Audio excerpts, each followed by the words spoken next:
I rank where the view is nothing less than phenomenal. For how I express and project from my abdominal. The only view better, both my daddy and my mama know. No living parents, my sons give me balance. My wife is my serenity, this mic is my identity. The world is foul enough, that's why I write without obscenities. Provoking danger with broken language and spoken anguish. Begging to get hurt, why would you ask to go through changes? Yes, Lord, life's a chessboard, master the angles. Control the tempo, be the one who holds the info. Acknowledge is just as deadly as machete swings. When spoken, the truth is as potent as that Medellin. While others swear the style is free, I just let it ring. Our time is undervalued, soldiers make us better kings. My fans on my shoulder, reaching after better things. Today I take the shot, for them I'd rather set the screen. My mama told me follow my dreams. My daddy told me get it by any means. Stand tall, make him bow to a king. But I've evolved, you can see the resolve. Look in my eyes when you speaking to God.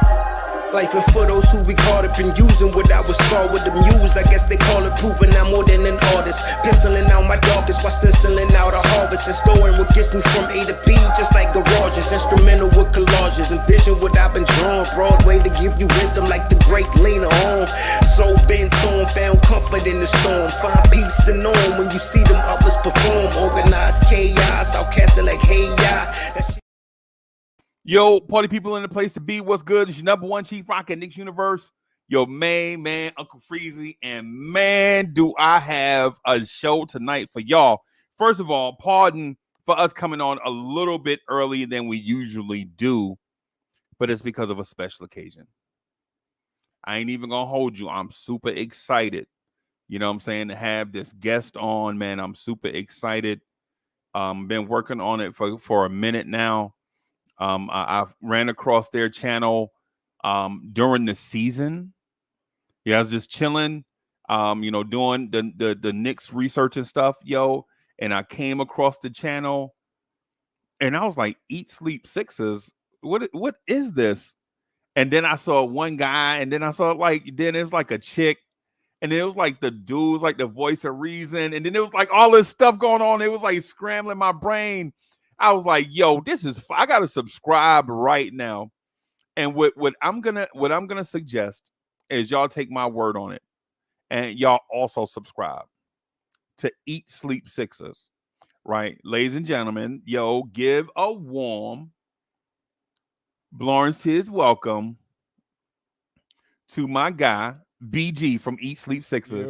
Yo. What's up? Hey, look, I know I'm in enemy territories. Please just respect it. I love my team just as much as y'all love y'all team, dog. I will not come in here with no disrespect, because since I've known Uncle Freezy, he's met me with nothing but respect. So shout out my dog. What's up, man? Yeah, Happy man. to be here. Nothing but love and respect. Cause yo, we may have different views on everything, maybe on hip hop, on NFL, on NBA. But viewing stuff from an independent lens doesn't mean you have to be adversarial. So I personally feel the same way. I watch other people that have like content to me, so I can learn something. You always can learn. It doesn't have to be competition. It's always everybody can eat. That's the beautiful thing about social media. Right. I learned something from everybody that I've come in contact with since I've stepped into this platform, man. And I couldn't be more thankful for you to have me on here, man. I appreciate it. Bro, we appreciate you. We appreciate you. The main reason I reached out, because I found even in times like distressing times when fans can be overly emotional, you were at least a voice of reason. I was like, yeah, he definitely. I gotta have him on. Tell your fan base how everybody in Knicks fandom came into our podcast and overtook it, because we go live as well, right? Pre-game and post-game. Yep. I'm talking about during that Knicks series, man. The traffic was so heavy, Knicks, and a lot of people, a lot of our fans didn't like it. Why y'all letting them in here? Y'all let them say whatever they want. Why not? Yeah, why not, bro? Why not? Why not? Yeah, everybody got an opinion. They just choose to like the Knicks. We choose to like the Sixers. Let's meet in the middle and tell each other why we think each other team is the best team. I loved it. I loved when y'all came through, bro. Man. I loved when y'all came through, man. That's what we do, though, man. We participate, bro. That's for certain. Like when I go to Philly games, bro. When I go to Philly games, right? So salute to my family in Philly. So they not really they not blood, they relation. Like I met them, but they treat me like family. Blood, So blood, when I, blood don't always mean that's not the only thing that make you family. Experiences with people make you family. So I respect that. For sure. Yep. But when I go to Philly, bro, it's nothing but love. Salute to my man Tony Ruffin. Tony, if you watching, bro, hey, salute to y'all. Salute to the Ruffin family. Man, they always treat me, man, with nothing but love and respect. And he always remind me that he David Ruffin nephew, by the way. But yo, let me get down to a nitty gritty. Let me get down to a nitty gritty, man. What are y'all planning to do this offseason, bro? So we had a show on Wednesday actually talking about exactly that, and we're trying to figure out. Me and my co-hosts not all on the same page. There's a lot of rumblings of the Paul George as well as Paul George to you guys. Yeah, a lot of rumblings of Jimmy Butler as well as rumblings Jimmy Butler might go to. Like, I don't know how I feel about the aging superstar. My number one, obviously for the Sixers, for me, I think number one priority has to be extending Maxey, getting his rookie extension done. That should be the number one priority.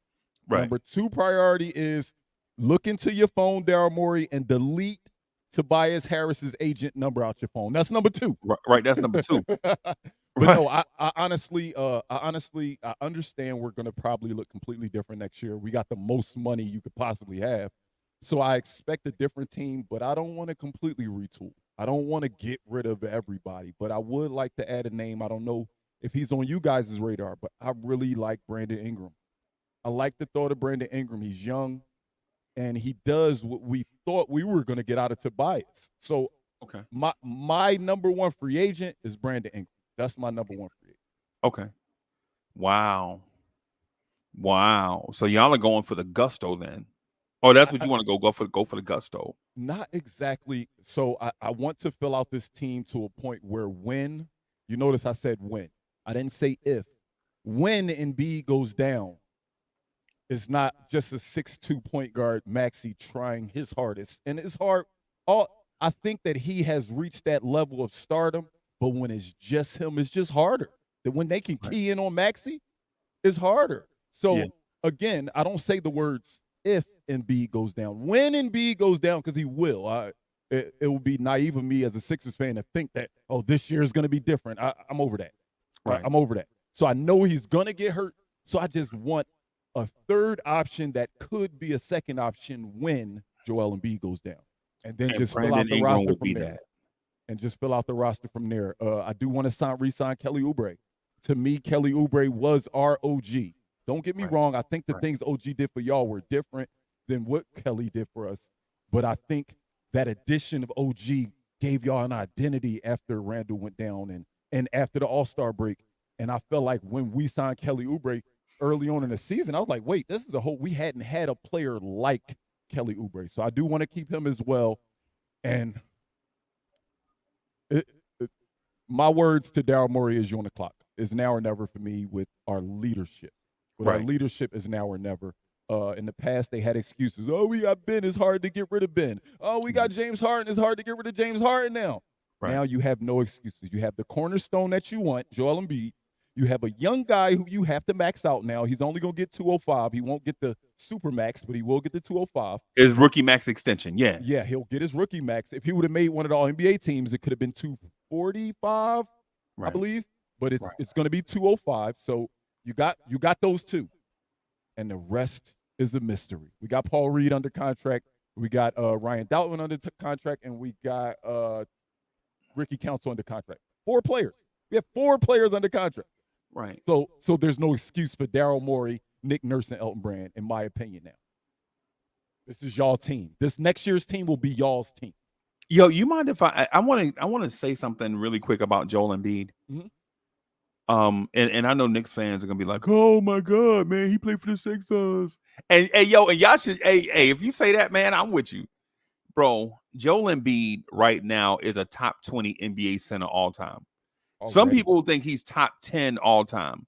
He may be, right? That's not my discussion to have, right? But I think Joel Embiid, for what he does, is one of the most dynamic centers to ever play the position in the NBA. Now, with that said, should he be a multiple-time league MVP? The unfortunate thing is he's playing in an era where there's also another top 20, maybe top 10 center all-time that's super dynamic, that's winning MVPs and championships, right?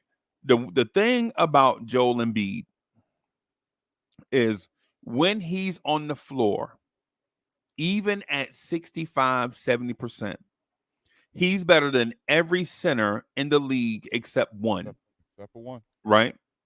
And so if as a Knicks fan looking at Embiid from a mile away, I'm hoping that y'all go out and get a whole bunch of guards and don't put anything around Embiid, because if the Sixers figure this thing out where teams can't double team Joel Embiid or figure out defenses for Joel Embiid can go for 40 and 15 against any team in the NBA on any night, on any occasion, regardless what's at stake. We have a Lamborghini with a bad motor. If it stays in the garage when it matters, when it's time to put it out on that highway and show that you got a fast car, and it just can't start up, that's my problem, man. You know I'm a Sixers fan for life, man. I love the Sixers, but it hurts me to know that, damn, the one person we put everything on can't be available when it matters. He can't. Like, I hate to say it. He just why would I say it as a Sixers fan? Because I'm a Sixers fan. Oh, yeah, Joel Embiid gonna be different next year. This is gonna be different. I gotta face reality. If it happens, I would definitely be happy if he's healthy in the playoffs, if he's healthy all season, if he could play 70-ish games. I would be happy. But I'm not gonna set myself up to think that that's gonna happen, because he's proven time and time again that it hasn't, man. But I ain't letting you just put me on a hot seat.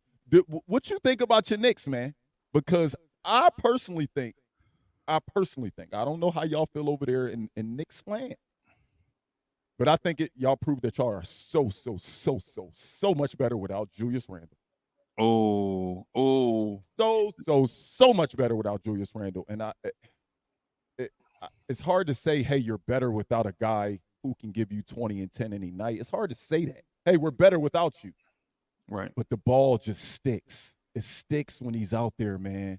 And I'm not a Knicks fan, but I'm a basketball fan. I don't just watch the Sixers.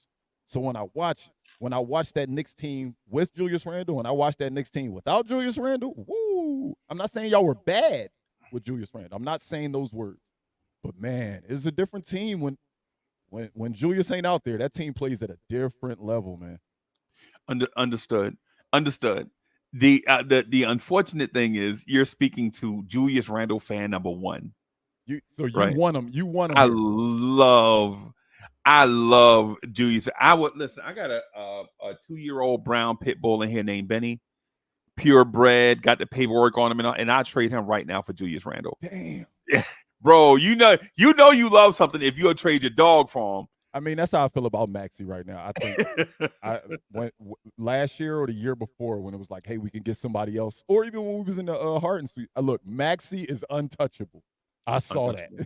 He was untouchable for me. But so you think currently constructed, y'all could run it back with Randle and make it to the Eastern Conference Finals or Finals? I won't cut y'all short. I'm sorry.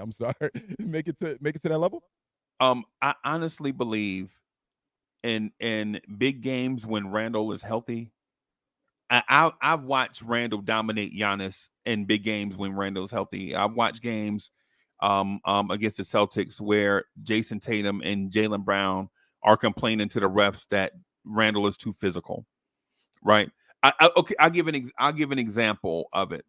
When we played y'all, and when we played y'all, I think it was game 2-ish, when all y'all had was like Maxey and Embiid, and there was like no middle third player to. If y'all had Randle, bro, y'all have been unstoppable, bro. And that's a fact. But listen, Randle would have been our third option in that scenario. Yep. Randle's y'all second option if he's out there, right? Am I right or wrong? Right now by default. So what you're saying is you think somebody else should be the second option? Well, the thing is I think every NBA franchise is going to be in a perpetual talent acquisition mode, Right. Like for instance, if y'all can find a young star that's better than Maxey right now, Maxey definitely won't be y'all second option. And I'm saying this respectfully. I love Maxey. I live in South Carolina, and I used to go to the games to watch him quickly in Ashton Hagens at Kentucky. I know Tyrese Maxey is a thoroughbred, bro. I know he a thoroughbred, right? I saw him up close and personal. I saw teams try to trap everything to him and Emmanuel quickly together at Kentucky, and they could not stop those two together. Right. Mm-hmm. But even with that said, if y'all could add a third player to push guys down on a totem pole some, or to keep Joel Embiid healthy throughout the season, y'all would do it. And that's the same case for Jalen Brunson, right? If we could have a guy in between Brunson and Randall to kind of keep Randall healthy throughout the season and take the pressure off our undersized guard that's a scoring machine, because y'all in the same boat. Y'all have an undersized scoring machine, lethal weapon at guard, and you need another guy to take the pressure off him so that everybody can stay healthy. I think that is the problem that everybody, even Dallas, when Dallas got to the finals against Boston, they had Kyrie and Luka, and at times it looked like they needed a third weapon to go up against Boston. That was my takeaway before the series started. I was like, I'm picking Dallas in 6, but I'm nervous because I don't think even if Luka and Kyrie average 30 is going to be enough. I felt like they needed a third guy, and they just didn't have a third guy. If Derrick Jones is playing 43 minutes in the NBA Finals, I don't know if you're going to win. I'm just being honest. If he playing 43 minutes, I don't know if you're going to win. Nah, he not. He got exposed. Yeah, he got. But to your point about Randall, though, I love Randall because of what he did for our franchise. We were a lottery team before Randall, and Randall helped us turn that corner to get out of that perpetual lottery state and become a respectable franchise. So when it comes to Randall, I have a different type love. I have that street love for Randall, where we used to be this, and he got here and said he was going to take on the challenge, and we turned into something once he got here. So you was probably a Melo fan too, then. Yeah, I'm a Melo fan. Okay, but I was about to say, because I felt like it was the same situation. Y'all had those couple years where it was down years after what was it, 99? Y'all went to the finals. Yeah. So and after we that, we went to the conference finals in 2000. Okay, and just shortly after that, y'all slowly he was in LA and it didn't work out. But by the time he got when he was in Denver, and then by the time he got to New York, I felt like he gave y'all like a slight boost. I mean, y'all didn't get the championship y'all want, but I feel like he made New York relevant again. Yeah, he did. Let's be clear. The NBA is better when New York is the playoff team. The NBA is not better. I always felt like that against. So let me. My thing with Philly, and not to talk you to death, right? My thing with Philly is Philly can find an all-time great player anytime they feel like it. Like I'm in my 50s, bro. I'm in my mid 50s, right? And as long as I've been watching basketball, Philadelphia has always had a great. One of the most slept-on NBA players of all time is a dude named Hal Greer, right? Hal Greer was a bucket Tyrese Maxey before Maxey, right? Like he could be Tyrese Maxey granddaddy. You know what I'm saying? Like a bucket, right? People forget about Hal Greer, bro. Like an absolute bucket. Like y'all legit have had, whether y'all drafted an all-time great or traded for an all-time great. Anytime y'all want an all-time great, bro, y'all just go get him. Yeah. Like Moses Malone, bro. Moses Malone was the league MVP on another team, and he's like, "Yeah, I'll go to Philly and help that." Mo, I'll go to Philly and help Doc win a championship. How many? Mo, how many games gonna take? 4. I remember him saying that, bro. I was a shorty when he said that. You know what I'm saying? Thunder, man. That would look, and you say you was a shorty when he said that. They won a championship the year I was born. I ain't seen one since. God, dog. Oh, golly, bro. They ain't seen one since. So you do the math, and that'll tell y'all how old I am. So the Sixers ain't won since '83. The Sixers ain't won since '83. So that'll tell y'all how old I am. Is the championship soon come? The championship soon come, man. When I think about the all-time great Sixers, like if there's a list of top 10 Sixers all time, bro, right? if I say Dr. J is not the greatest sixer of all time, people could debate it. But bro, you talking about an organization that had Wilt Chamberlain in it? That had Charles Barkley? I know we're not going to talk Sixers all night, but I will say that our top 3 is very debatable.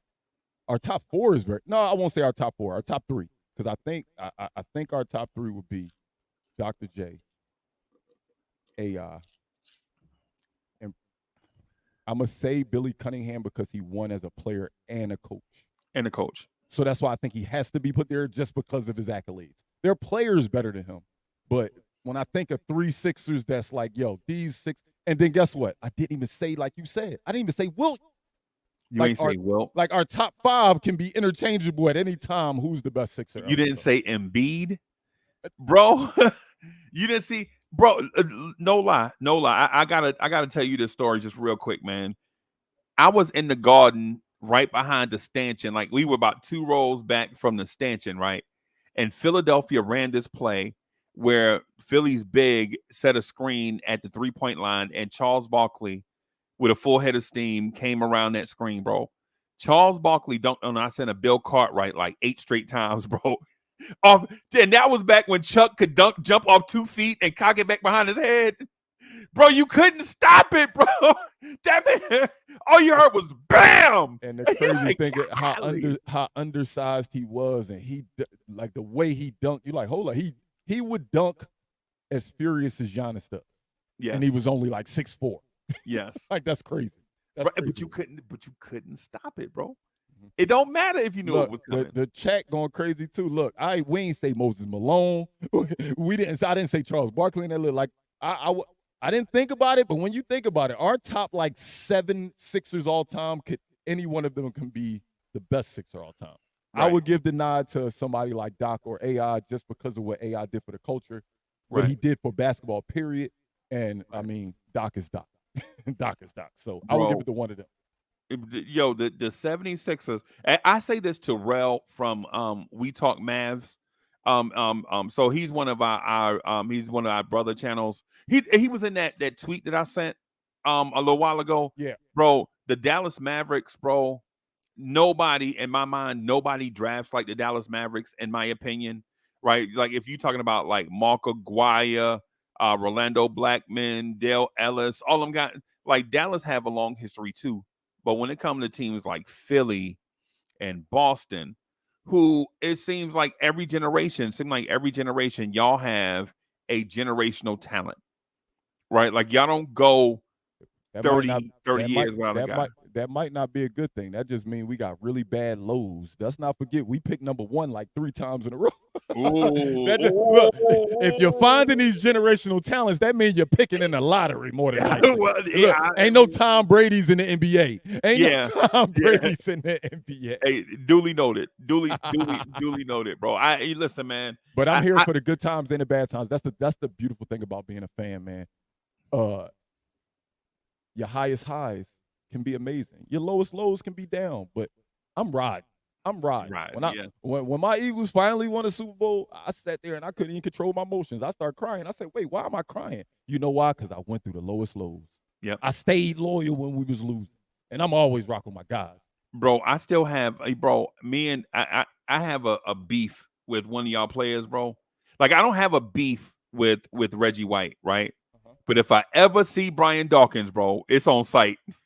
He hit one of our receivers one year and started doing that stupid dog crawling on the ground, barking. Yeah, bro. My favorite athlete ever. Bro. He left it all out there. Bro, he hit our receiver, bro, and did this crawling on the ground, acting like he was a dog thing, bro. I was like, yo, can you at least let my man wobble to the sideline, bro, before you start? And the crazy thing is, he was a hard hitter that hit clean. Like, they was just hard hits. You never had nobody say, oh, Brian Dawkins was dirty. He went at my knees or he went at my head. No, I'm going to hit you right here, center mass, and you're going to know bro. You got hit by Weapon X. Oh, Weapon X. No, he not dirty. He not Andre Waters. I don't know if you remember Andre Waters. Now, he ain't Andre Waters going for your knees, bro. Now, Andre Waters, if I ever see him, even though he an old man, I think I might have to go get him too. Right? Andre Waller's straight out there going for kneecaps on AstroTurf, bro. But let me ask this just really quickly. Mhm. How confident are Knicks fans? I mean, I'm sorry. How confident are Sixers fans that Daryl Morey is the leader that the organization needs to lead them into this next decade of Philadelphia Sixers basketball? I don't speak for all Sixers fans, but I will speak for BG, and BG will never, ever, ever hold no punches on that dude that is running the Sixers organization right now. Like I said at the top of the show, man, it's now or never. I'm not confident, but I'm going to give you this chance. I'm not going to talk bad about you this offseason, Daryl Morey. I'm not going to think you can't do it. I don't believe, but I'm going to wait and see. Because this whole genius thing and what has he won? He's never won anything. All he's ever done is make a team. He's good at getting rid of contracts. Surprisingly, he got rid of Ben. I didn't think that was possible. Right. Then he got rid of Harden, which I didn't think he would do because that's his man. Right. And it didn't destroy us. So I will admit, Daryl Morey, you get at least a B+ from me for getting rid of bad contracts and not screwing us over in the process. But you also have placed everything around Joel Embiid and didn't think about the fact that Joel Embiid is not here often. You're building this team. You're adding. We became one of the like. Think about we got Nicholas Batum, Kyle Lowry. Like why did we get so old? What made us think that we should be an older team with when our best player is injury prone? Let's get older. Right. So I don't have the confidence. I'm not gonna lie to you.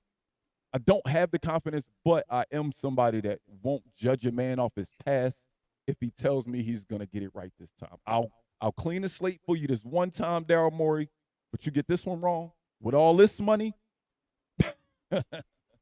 Right. He ain't gonna hear from me. He ain't gonna hear from me. So I'm not confident, but I mean, I'll give him a chance.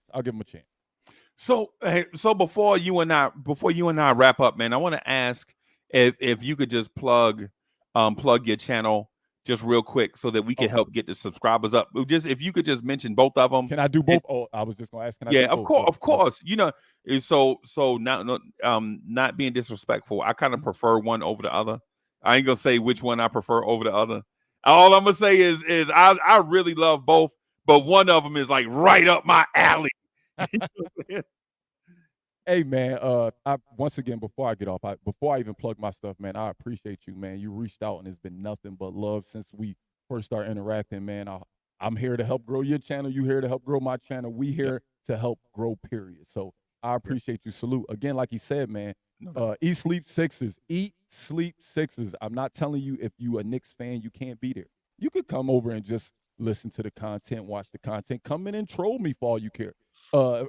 Freeze to tell you, I'm not the type to run from it. But please, man, go over to Eat, Sleep, Sixers on all socials, all social media, but mainly YouTube. If I can get that subscriber count up, man, it's much appreciated, man. We do a pregame show, we do a postgame show before every single Sixers game.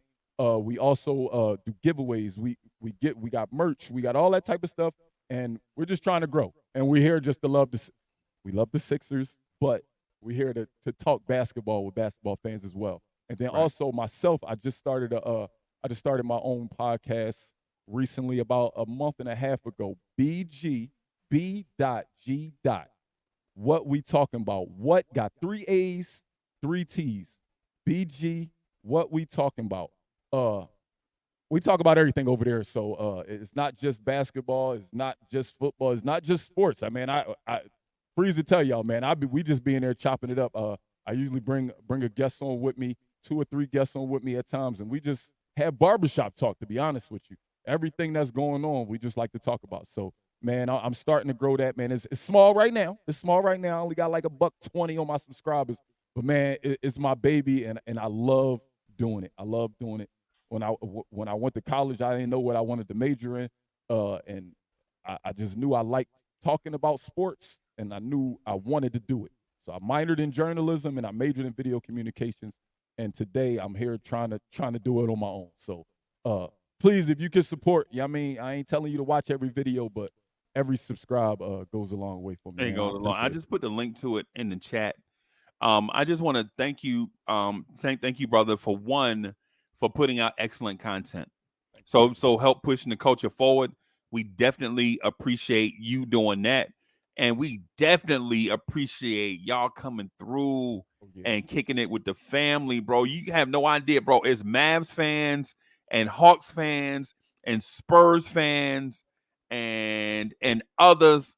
It's Spurs fans. It's Spurs fans that be coming here too. Yeah, man. I live in San Antonio right now. I'm about to move up to Virginia in the next month and a half. I'm gonna be in Virginia in the next month and a half. But I live in San Antonio right now. What? Yeah, bro. We had Greg Cassidy. I know you got to go, but anyway. But listen, man. Thank you for coming through. We'll chop it up later for sure. And maybe after the draft, we can maybe get all 10 of us on the screen at the same time so that we can yell and scream at each other. Say less. Hey, last thing I wanted to plug real quick. You doing anything for the draft? Yeah. Okay, never mind. Yeah. I was gonna tell him to stop by for our draft, but don't even. Yeah, I'll come. Man, the draft is long, bro. Yeah, it is. Yeah, the draft is long. I'm glad they spread it out two days now. But you know what I hate about it? Because I got a feeling because they spread it out 2 days, the first days is going to be super extended. It's going to be extra long for no reason. Yeah. See. What else you got? What else you got to plug, bro? When the next time y'all coming? Y'all coming on tomorrow, right? Pre-draft up to the Sixers pick. We're gonna go on up to the Sixers pick. The draft starts at 8 Eastern, I believe, but we'll probably go on at like 8:15 because they're not gonna start the clock no time soon. So we'll probably go on about 8:15, and we're gonna talk draft up until the Sixers pick, and a little bit after. So we pick 16, so we'll probably be on through pick 20. All right, everybody, listen, this is my man BG, man. Check out both of the channels. I put both in the chat, man. Y'all go subscribe to both. Let's get these subscriber counts up. Y'all know how it is, man. You know, help. We want to help each other, grow each other's communities. Bro, thank you for coming through, man. Hey, man, look, don't thank me for coming through. Just hit my phone and tell me when I could come back. Bam. Done.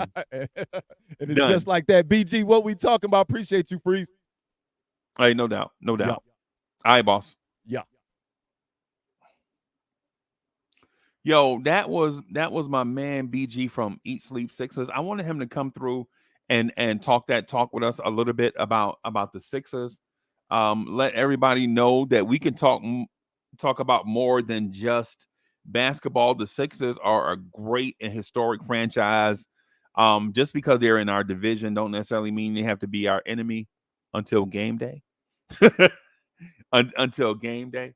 So I'm gonna read some comments from the chat, man, and see what it is that y'all want to talk about. We can hang out for a little while and chop it up.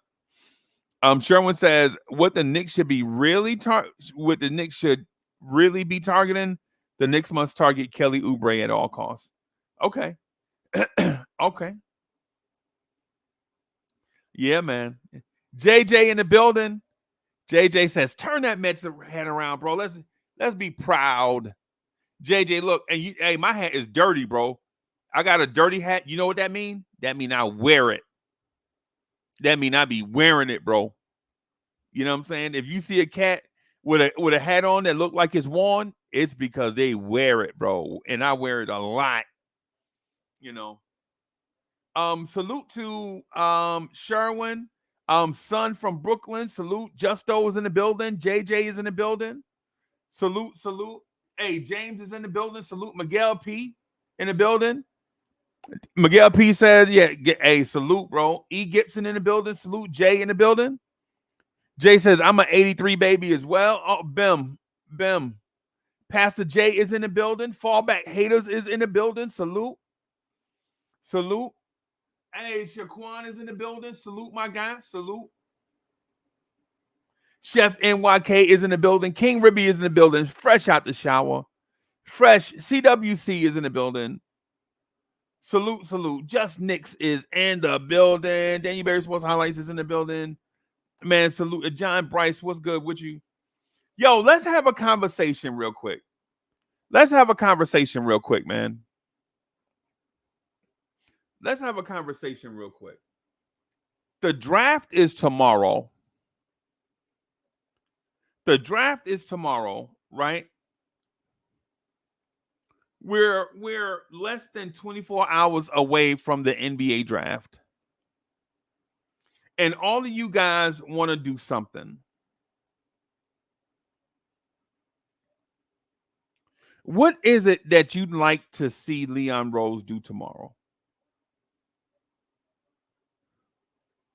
What is it that you'd like to see Leon Rose do tomorrow? So somebody let me in. Fill me in.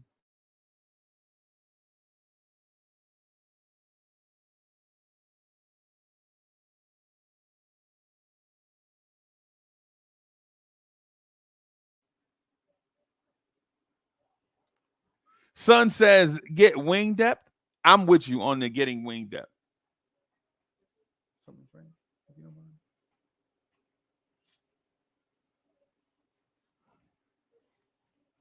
I'm with you on getting wing depth. Donnie D is in the building. And Donnie D says, swing for the fences. Why you say that, bro?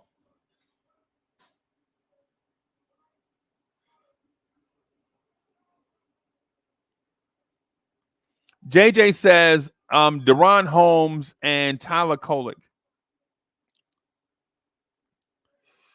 Ant Dub in the building. I'm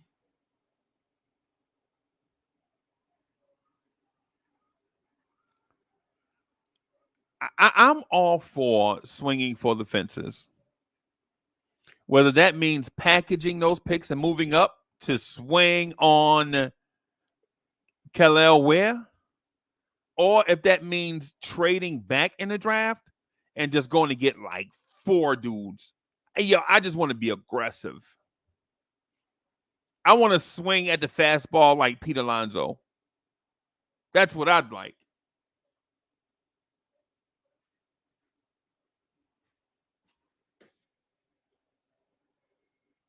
You want to come on. Man, something about the people from the Bahamas do not like the camera for some reason.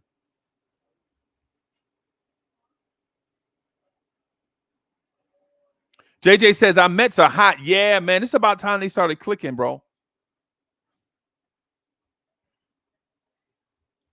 Craig McQueen is in the building. Salute.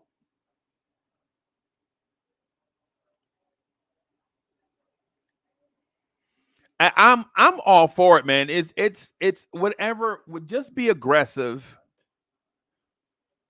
Earlier in the show. And JJ, listen, bro, yeah, bro, we might go from sellers to buyers, bro. You never know. We might go from looking to trade people to maybe going after Luis Robert. You never know.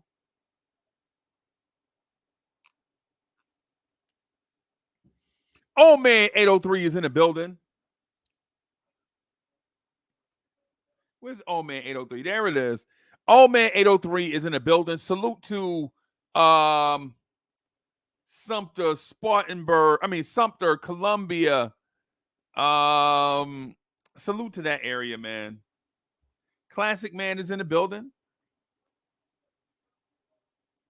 CWC says, go get Spider or Bridges.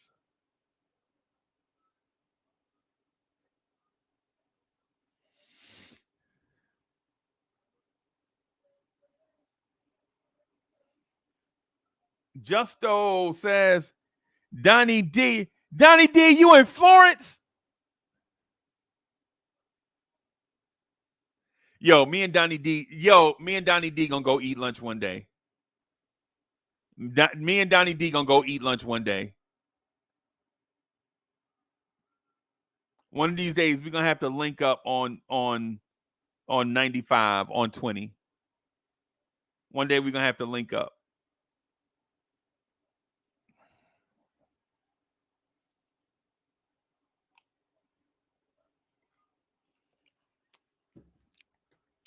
One day, me, DSJ, and Donnie D gonna stop somewhere on 95.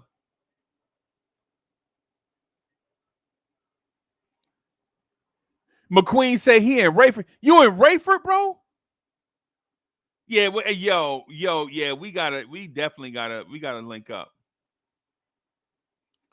Yo, hit him up. You in Buford? Come on, man. Yeah, Donnie D, that's right. You did tell me that. Donnie D, you did tell me that. Yeah, you sure did. I think you told me that a couple either last year or a couple of years ago. I think you did. I think you did.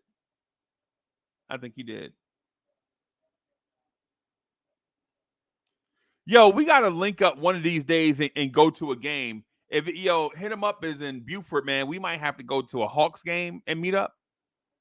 And then McQueen, we might have to go to a Hornets game together, bro. The Carolina Knicks crew is deep, bro. It's me, Jay Boogie, Rob the Nick, Hoodie Kev, wherever he at. It's a bunch of us, bro. It's like we like 30 deep. We ride like 30 deep.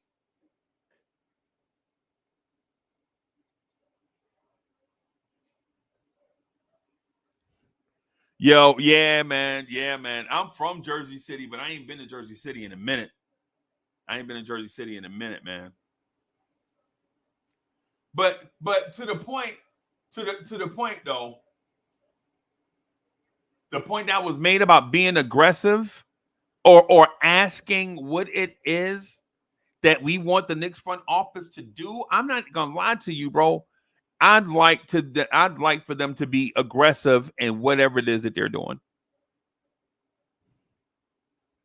Right? Even if they're just going to take a measured approach. Yo, Elvis is in the building.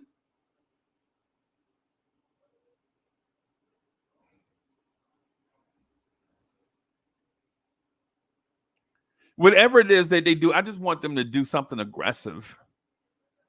Right? Because and not to beat a dead horse, but it's the 5th offseason for them. It's the 5th offseason. And I don't know if we all feel as if they've made an aggressive move since they've been here. We could say the Jalen Brunson move, maybe, but I'm not sure.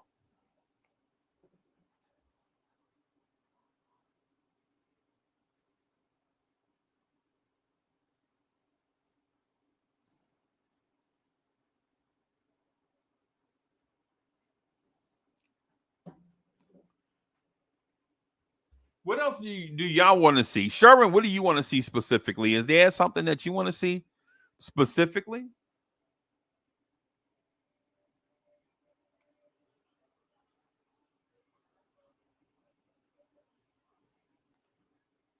I'm gonna put my guy Rel link out here for his channel cause we geeked. I'm gonna put that out there, man, so we can show some love for Rel. And y'all already know about Damon and We Talk Hawks. Y'all know it ain't nothing but love over there for my guy.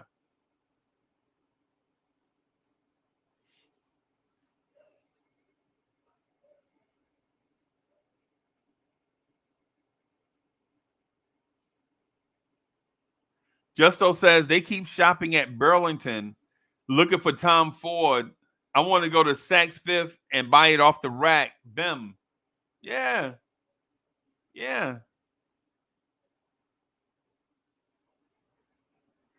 Sherwin says, I want to trade all the draft picks in iHeart for a starting guard.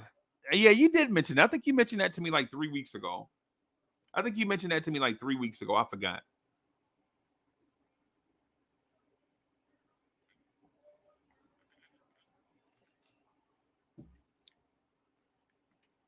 Anything else out there y'all like to see him do at the draft? I'm not even gonna lie to you, y'all.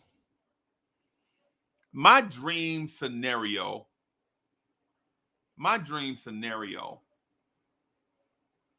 is this. Where is it?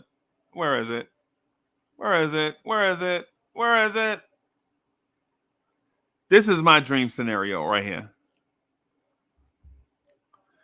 If we leave the draft with Pakam Dadier and Ryan Dunn and Ulrich Kamchi, I'm not even gonna lie to you.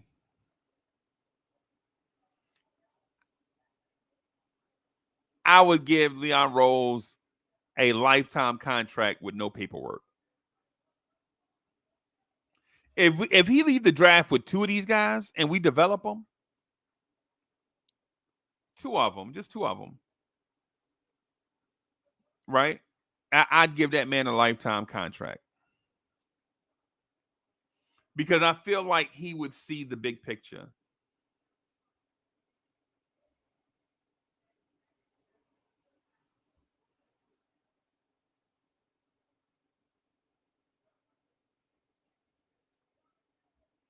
Sherwin says, if we leave the draft with Brandon, I will be a happy man. Yeah.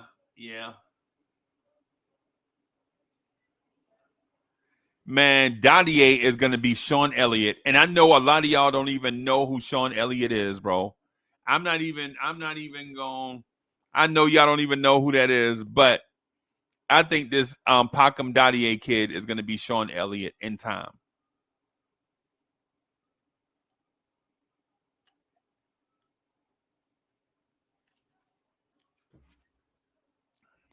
You get him at 19, play him, develop him under Tibbs for 2 years, and now you talking. But remember what Sean Elliott looked like at 19 years old at Arizona. And then think about what Sean Elliott looked at age 23 with the Spurs. It's not the same player. Sean Elliott was raw. And Pakame Dadier is raw at 19.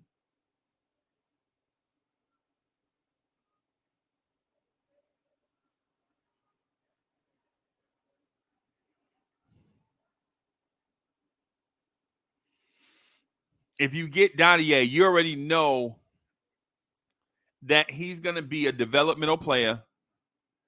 And that's actually what you need, because you want to get, if there is a legit team need right away, you want to go get a veteran to fill that spot.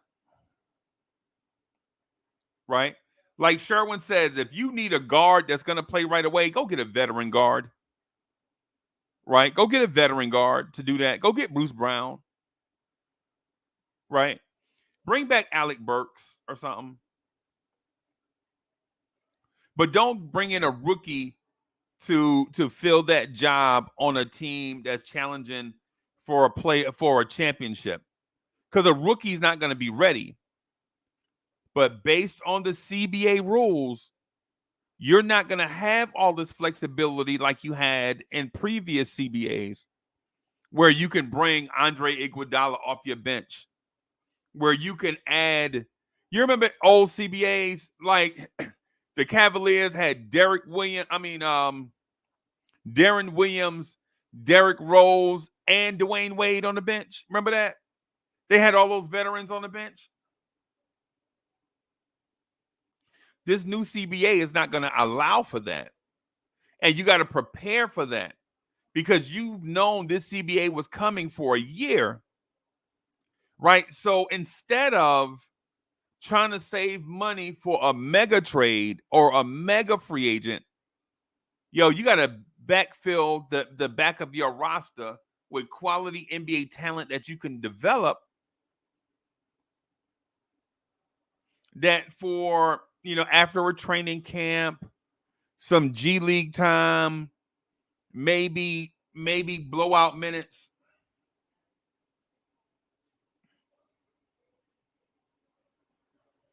Sherwin says Sean Elliott was the number one high school recruit. He averaged like 16 points as a first. Yeah, I know, Sherwin. I know that, bro. I know all of that, bro. I know. But Sean Elliott, regardless what you say about all this stuff about an 18-year-old Sean Elliott, he was not a 23, 24-year-old Sean Elliott. regardless how we talk about Sean Elliott. I know I was there. I know he from Arizona. I know he went to Arizona, bro. I know people tell me I don't know Sean Elliott. I've never met Sean Elliott that I can remember. But people tell me Sean Elliott is the nicest human being on the planet Earth, right?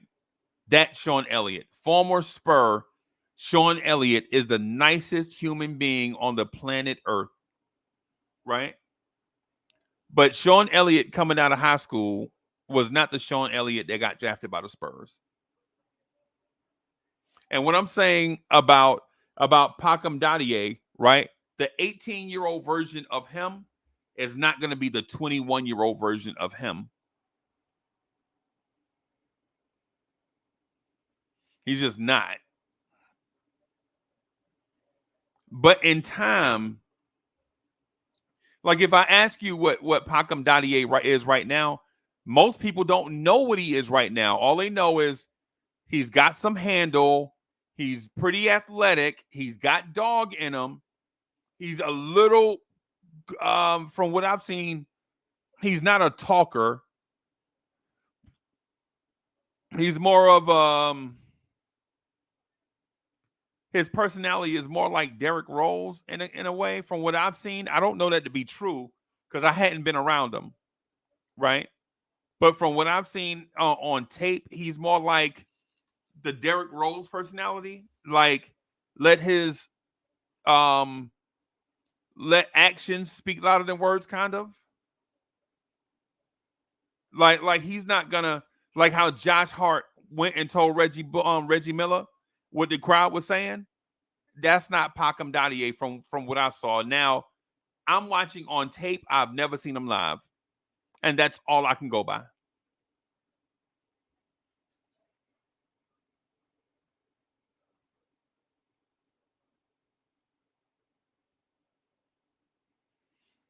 Elliott had the kidney transfer early in his career. I remember him. Yeah. Yep.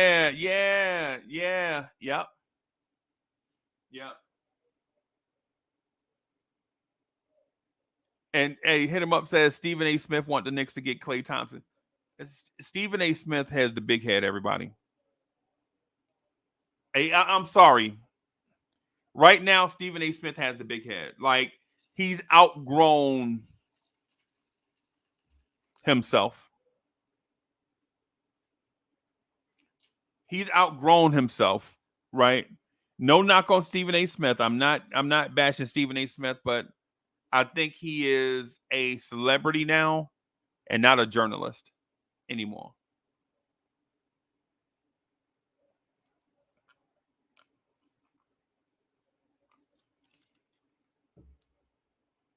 And no disrespect to him. I wish him much success and whatever he's doing and all that stuff. I'm not a hater. I'm just a guy like y'all that turn the microphones on and just be like, you know what I'm saying, check your listen to what y'all have to say and you know, talk that talk basically. Chef NYK says this draft, when you pick, can get some players who are ready now. Jalen Tyson, Tyler Kolek, Deron Holmes. If we could trade up for Devin Carter from Providence, yeah. There are a lot of players in this draft, everybody. Don't let them fool you. Like don't let people fool you with the narrative. They're gonna, because what's gonna happen is when they get it wrong,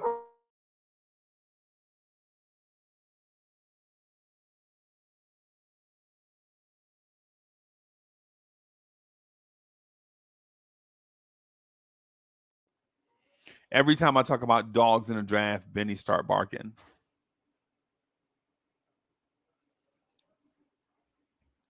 But there are definitely some dogs in this draft. There are some players in this draft. If you bring them in to your system, I think we can develop them and then have them take the traditional rookie route. This is what we want to do, everybody. We want these players to take the traditional rookie route. Get drafted, earn your keep, earn your minutes, develop, learn how to be a quality NBA player, learn all of these different things, and then you start to contribute to the roster.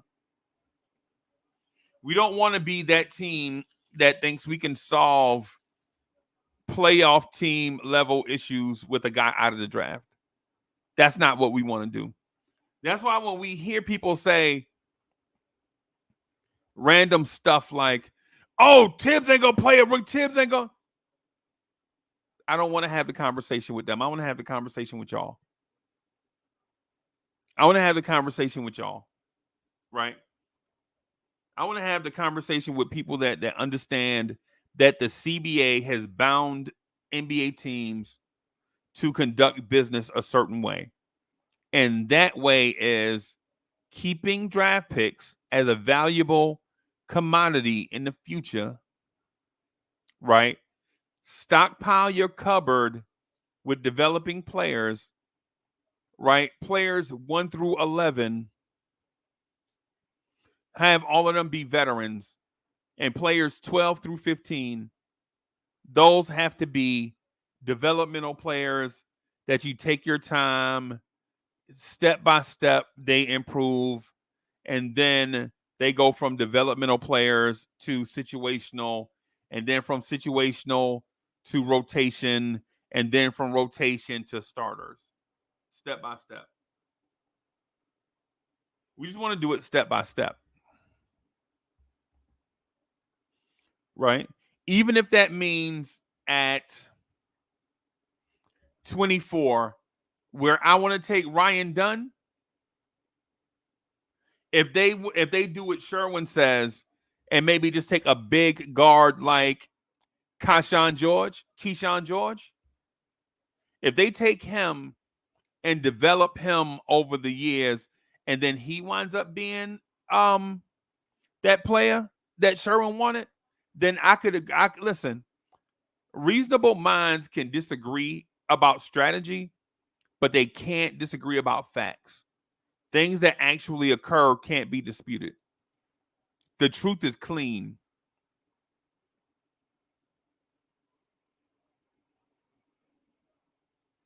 The truth is clean and unfiltered, right? Because if they draft Keyshawn George and in 2 years he's Joe Johnson, then I would readily admit that that Sherwin was right. Right? If they draft him at 24 and in 2 years he's Brandon Ingram, or not Brandon Ingram, but going along that archetype, then I could agree. Kerry Cox, the son of the legend, is in the building.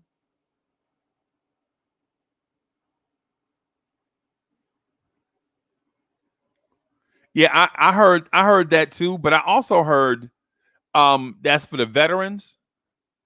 The young guys always practice. Right? I heard Tibbs say himself that he had a young player practice that they do, like to bring them up to speed, like quickly, and RJ and Deuce and Sims and Obi, and all of them got treated differently than the veterans. I don't know how true that is now that we have a championship contender, but when back then that was the case. Like the young guys that were not going to necessarily get steady minutes had a slightly heavier workload to improve their development. Film study, extra reps, all that.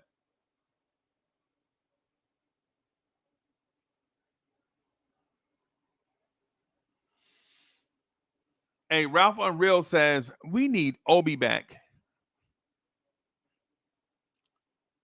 I'm not going to lie to you. If they get this dude, Ulrich Chomchi will never utter Obi's name again. Ever.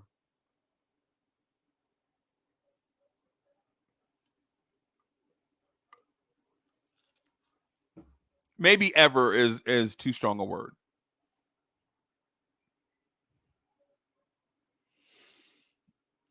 My personal stance is that Ulrich Kamchi is going to develop into a Pascal Siakam type with a better handle. He may not be as good as Pascal Siakam, who also got drafted at the end of the first round. He may not be as good as Pascal Siakam, but at 6'11" in socks, as a small forward, super raw, coming out of the Africa Basketball Academy. Look, yo, phone. Hey, watch this, everybody. Yeah, everybody. Hey, chat, watch this. Somebody on the phone. Hello. Hey, boss. You see the news? I'm doing a show right now. No, I ain't see any news. Are you serious? I'm serious. Well, I got breaking news for you, bro. You got breaking news? You want to break it with the chat? I'm serious. You haven't heard for real? No, I ain't heard for real, bro. I'm doing a show. This is from Woj. Okay. The Brooklyn Nets have agreed in principle on a trade to send forward Mikal Bridges to the New York Knicks for Bojan Bogdanovic, 4 unprotected first-round picks, a protected first-round pick via the Bucks, an unprotected pick slot, and a second-rounder. Get out of here. Are you serious? Yo! Oh, my God. I see it, bro. Chad, this is crazy. Chad, this is crazy. Yo, hey, get off my phone, man. I got to talk this talk now.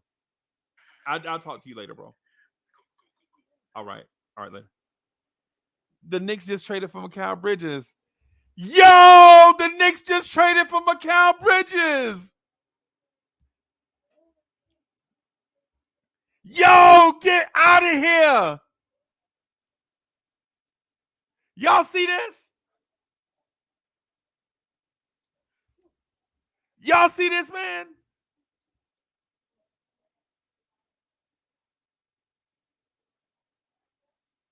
Yo, this is crazy. The Knicks sent 4 unprotected and a protected first by the Bucks. This is bananas. Yo, this is bananas.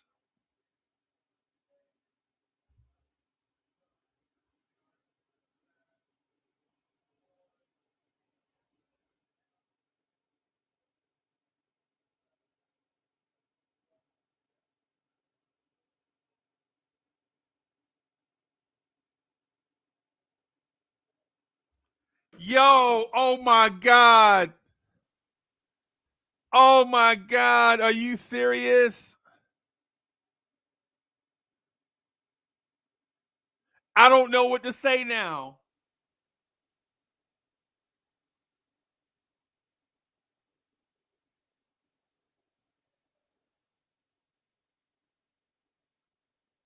Yo, this is crazy. This is crazy, everybody. Are you serious?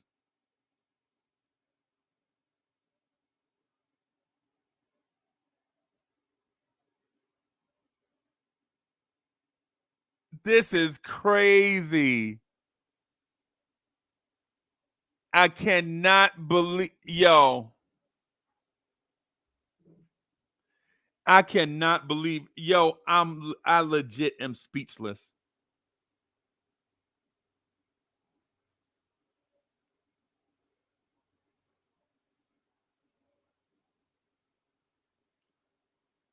I cannot believe this.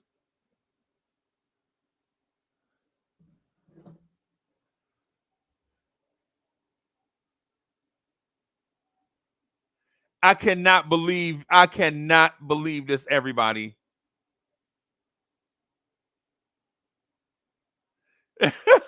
Ron is like, yo, that happened. I got to get out of here. I got to start the show.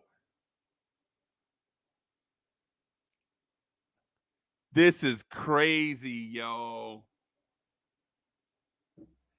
No, JJ, nah, this don't mean he gone, bro. This don't mean he gone.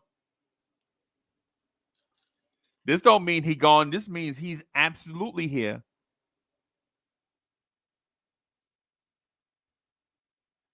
This is Yo, this is crazy!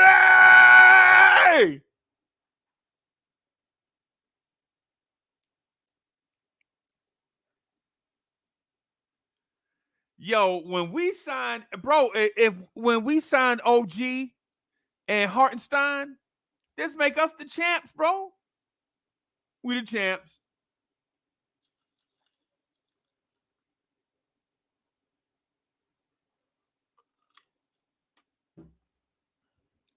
This is crazy. Leon Rose did it. Hey, hats off to Leon Rose. If you got a hat on, tip your cap to Leon Rose. I'm sorry.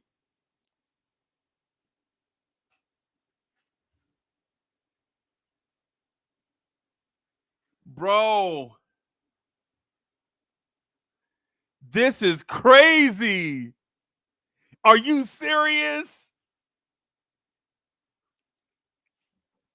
Are you serious? Gaming in the building. T. Williams in the building. Chief is in the building. Salute.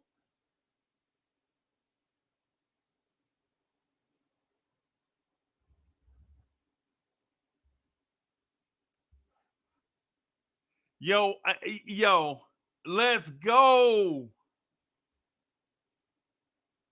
Let's go.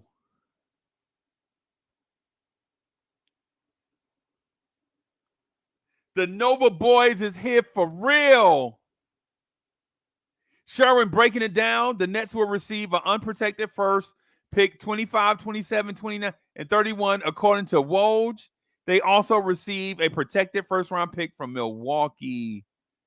So that's a lot, bro. But who cares?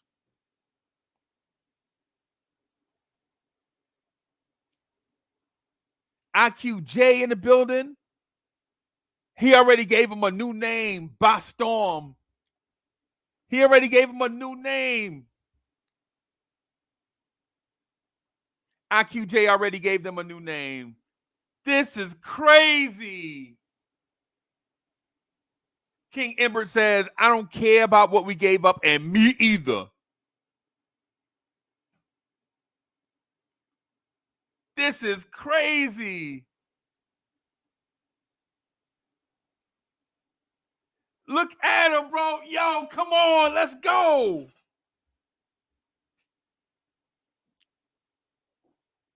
Keyshawn in the building. Let's get it, bro. Serious B is in the building, says got to pay to play. Let's go. Let's go.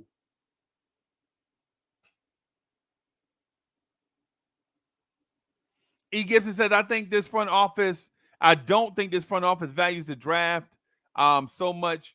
We'll see how good it turns based on his performance is to be determined, in my opinion.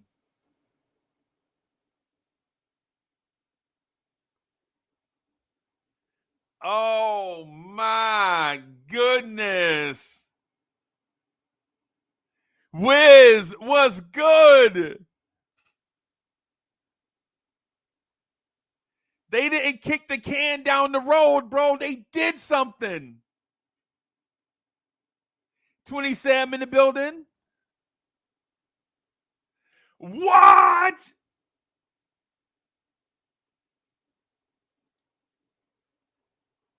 He requested the trade to the Knicks.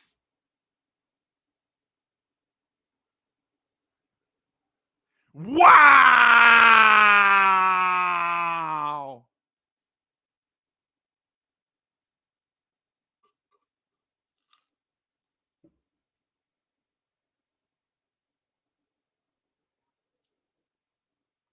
John Sherry, yeah, let's go.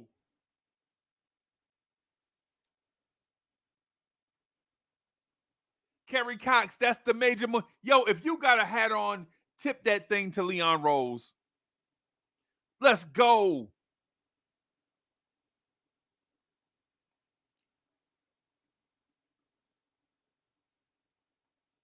I'm shocked.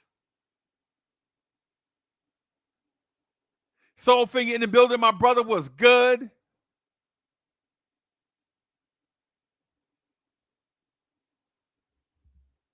Nick Jr. in the building. Kenny Payne in the hey, mind blown. I never get in front of y'all unprepared, bro. But right now, bro, I have nothing. Bro, I never get in front of y'all unprepared, bro. But this is crazy.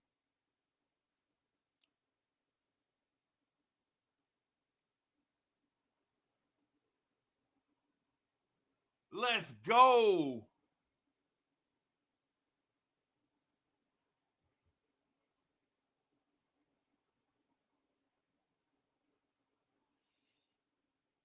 Bronx Kicks for Life is in the building. Salute.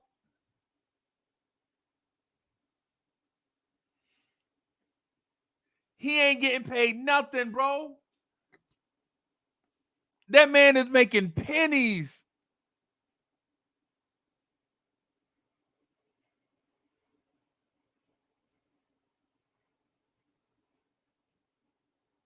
John Talento was in the building. Salute. Salute. My mind is blown, everybody. I apologize for not being prepared for this, but you can't prepare for moments like this, man.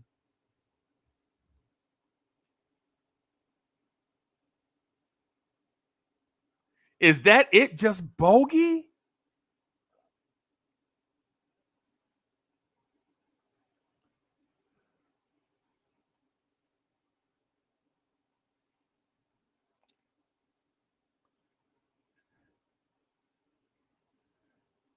Four unprotected first-round picks, a protected first via the Bucks, and a unprotected pick swap in second rounder.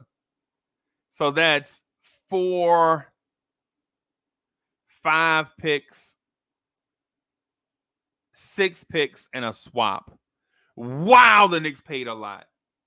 But they got their man.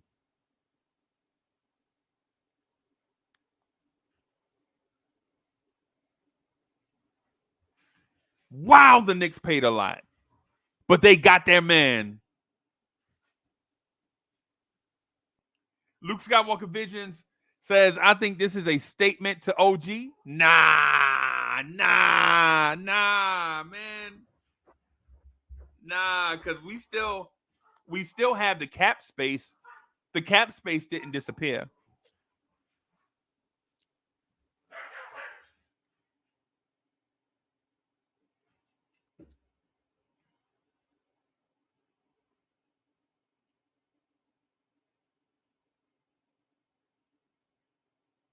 Like Keyshawn said, we can still get OG back. Yeah, the money is still there for OG, in my opinion.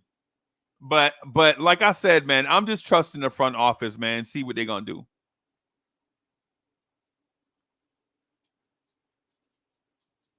Darren Wayne is in the building. OG will be back on a 5-year deal. He had to decline the player option in order for the Knicks to be able to offer a 5-year new contract.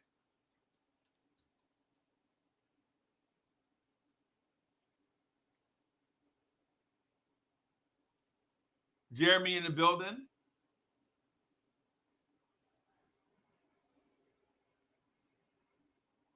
I cannot believe it, y'all. I can't believe it. I honestly cannot believe what I'm watching, everybody. The Knicks pulled off the power move of the offseason.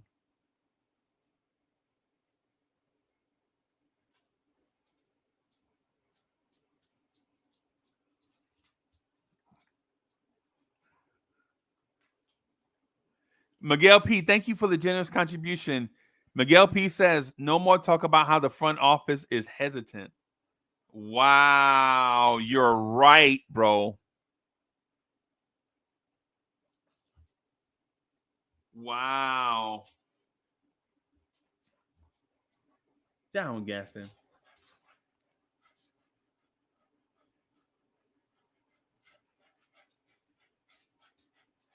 $19 comment NYC says Leon the Don strikes again. Okay.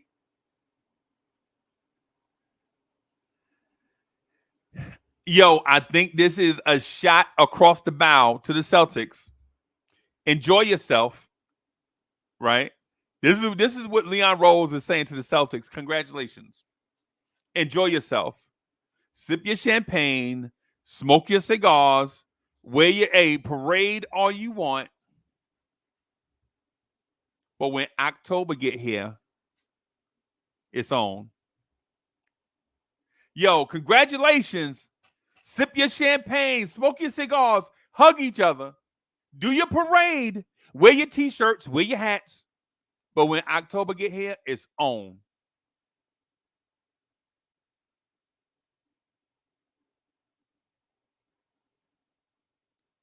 Yo, it's crazy, bro. I can't believe what I'm watching.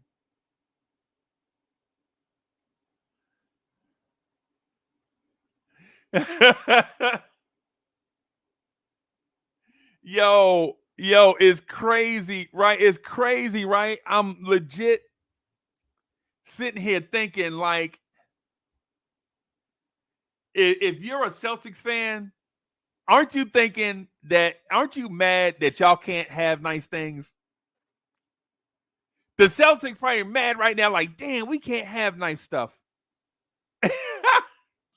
Yo, what's going on, man? Oh my God. Oh my God, bro. Oh my God, bro.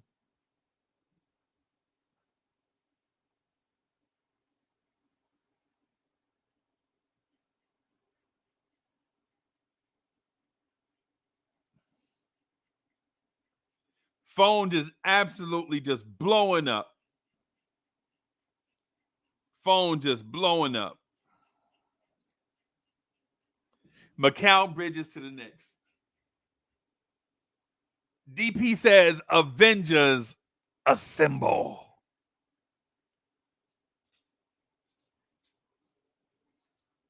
The Knicks starting five is going to be crazy, y'all. Bonkers. Jerry Fitz says, give it up for the front office. I don't care if they never talk to us. Bim. Yep.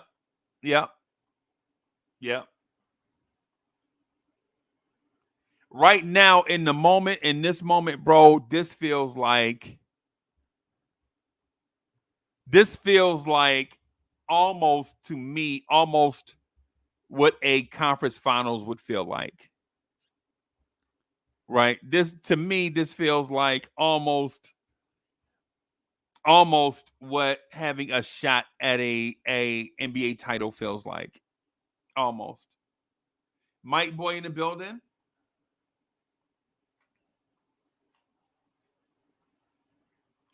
Hey, Rita Gomez says, when they hang up the banner, will it say Nova Knicks or New York Knicks? Hey, I'm with you. I'm with you. I'm with you. I'm a Knicks fan. But the acquisition though is bonkers.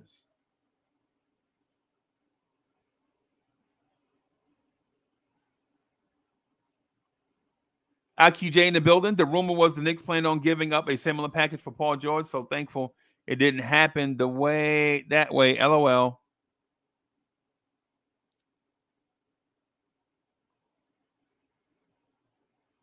Yo, it's crazy. It's crazy.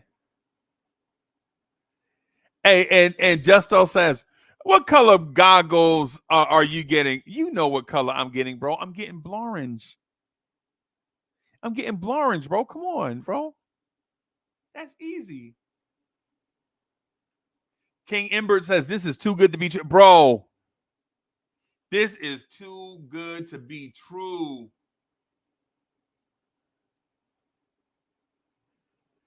O'Rourke says, oh my God.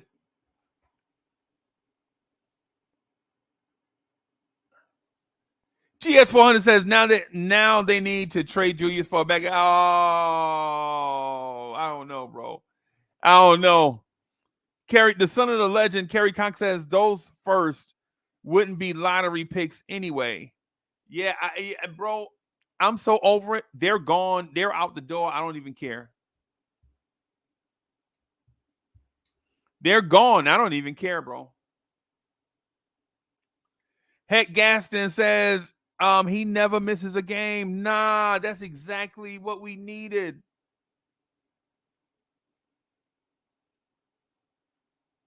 Kev Guapo in the building. Salute.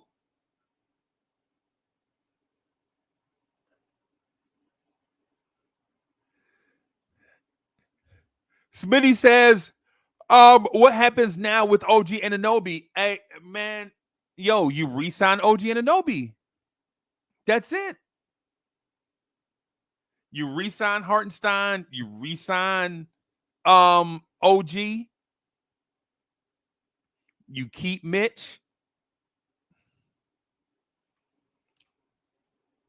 It's on.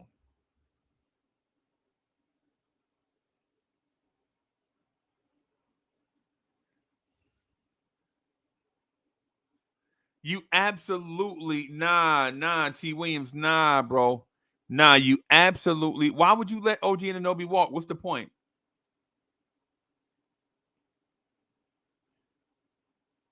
AB says so. Randall got nah. What's the point?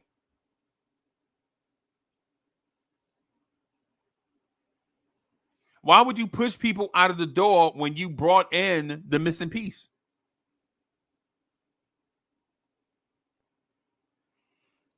Sherwin says Mikal Bridges informed the Brooklyn Nets earlier this week that he wanted to be traded to the New York Knicks. Sources tell Ian Begley of SNY TV a deal with the Knicks came together quickly after that. Wow.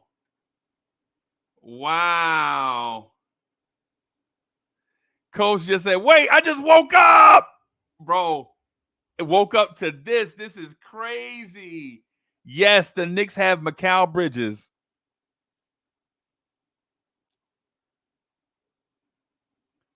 The Knicks have Mikal Bridges. This is like the utmost in.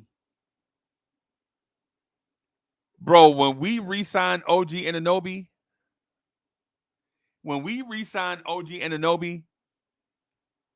and face teams with Mikal Bridges and OG Anunoby,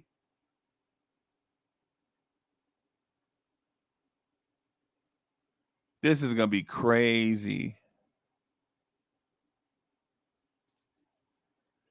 This is going to be crazy, y'all. And I'm seeing everybody is jumping on right now, breaking down the news.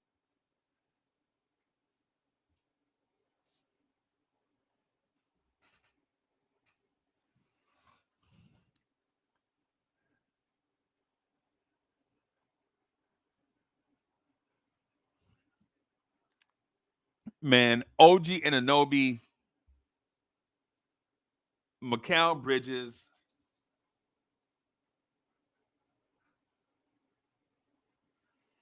Dante, Julius. I think this may be the most, bro, I'm not even gonna lie to y'all, ladies and gents. I'm not even gonna lie to you. I think this may be the most overpowered roster we've ever seen.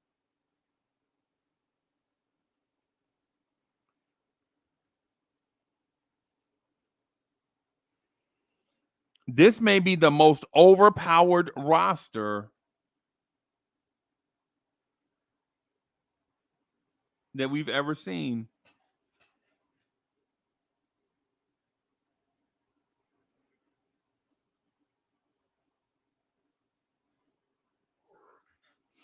I got to tell BG came on earlier. BG must be the good luck charm.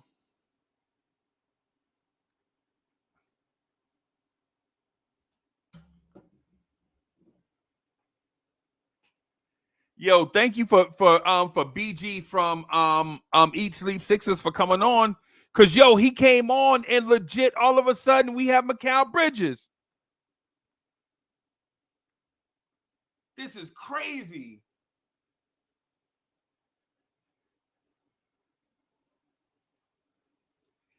I cannot believe I can't believe what I'm seeing, y'all. The Knicks have Mikal Bridges.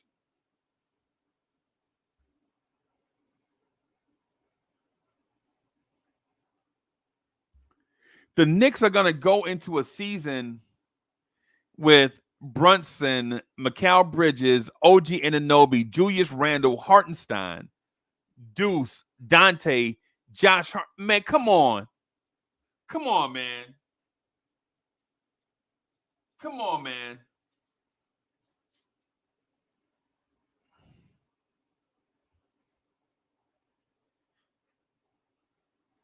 This is crazy, y'all.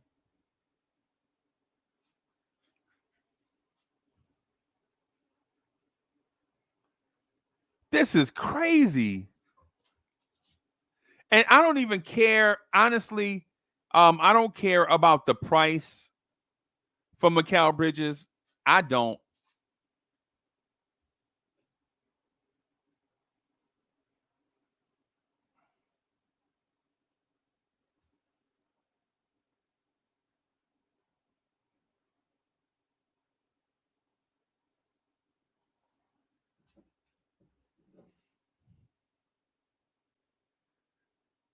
Y'all, this is crazy. This is crazy. Myth is in the building. Yeah, my dog's excited, man. My dog's excited over here. Yeah. Yeah. Right, Benny?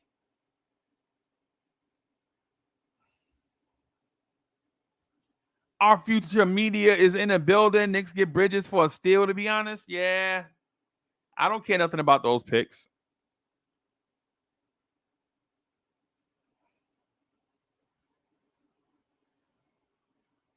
Wiz says, I think we slightly overpaid since he asked to be traded to us, but I'm okay with it. We can still get done if he's available. Oh, my God. Oh, you know what? Let me put I see.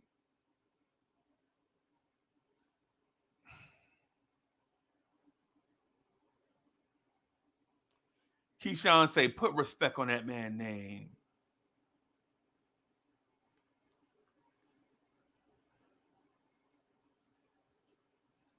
Put respect on that man's name.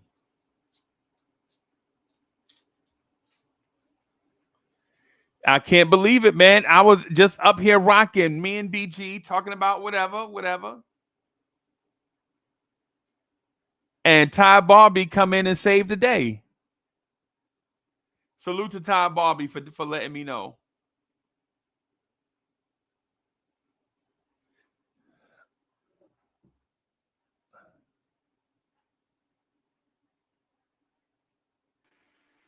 Soul Finger in the building. Salute, my guy.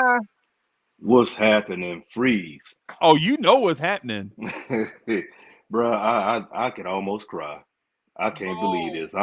I'm in shock and awe. And all. Man, let me tell you, hey, I'm smiling so hard my ears in my mouth. Yeah. Hey, you remember I said I wanted Bridges. I wanted Bridges. I said, and I was saying we'll never get him. Then I said, you know what? Never say never, because we never thought we would get OG. And look what happened. Lo and behold, Christmas in June. Right.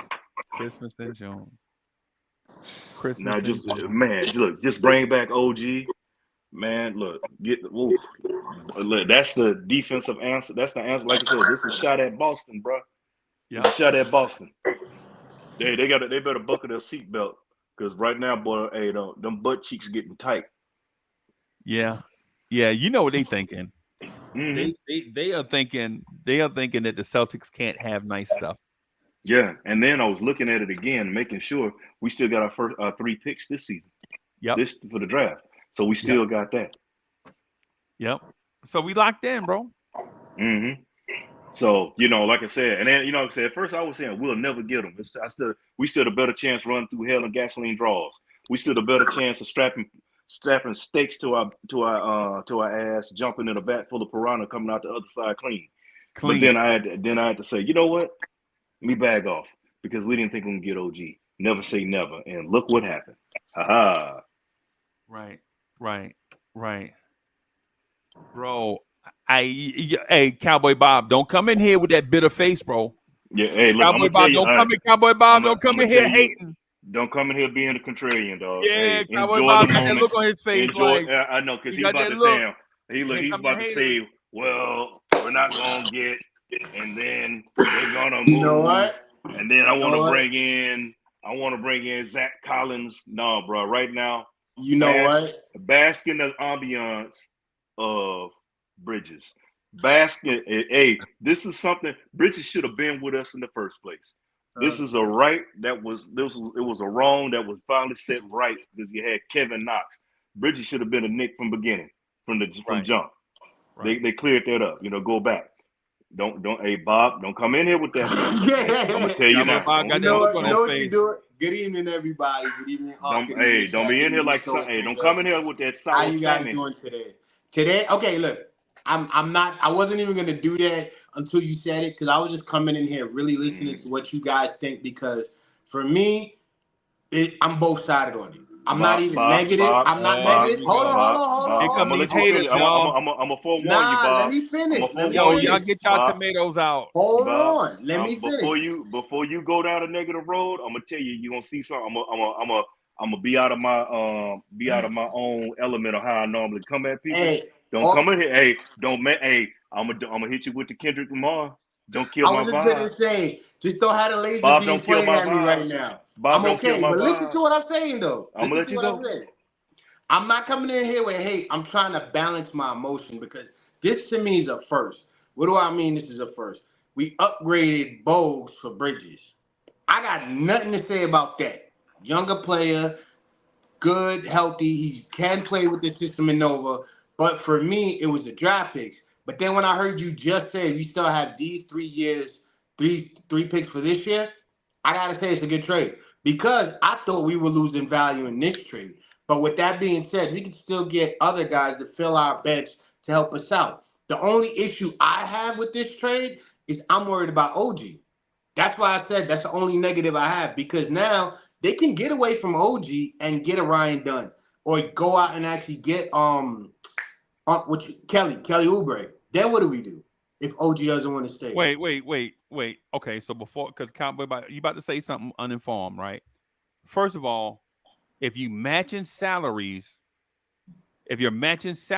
why is money with OG Anunoby an issue? No, I'm not saying that. I'm just saying that's exactly what you said. Yeah. No, I'm saying if he walks because he said no. That's exactly what you just said. If you matched salaries, if you swap Mikal Bridges' salary for Bogey's salary, why is OG Anunoby now walking? No. I'm saying to me, the reason why I feel he might be walking is the addition of Mikal Bridges and him opting out of his contract. Because right now, he didn't sign with us. So for me, I'm like, we don't have OG. We have OG. I got nothing to say. I just want to know, is the next move to get OG? That's what I'm worried about. Because if we get him, we're good. But then again, with this trade, what they did, I'm actually impressed. I just don't know what's happening with OG. That's the one reason why I'm not. So if they didn't do the trade, would you still be worried? Yeah, because it's about I want the value of OG at that position. But this trade, genius. I got nothing negative to say about Leon Rose. We still got our 3 picks. You hating, dog. I'm not. I'm just worried about one player because the thing you a hater, bro. How? I said I like the trade. The one only. So if they didn't do the trade, it's about OG value. Even though the money is identical. They do the trade, you concerned about OG walking. Yeah, because the thing is I don't know why he didn't sign the money to begin with before this trade. What's the difference between a $50 and 50 cents?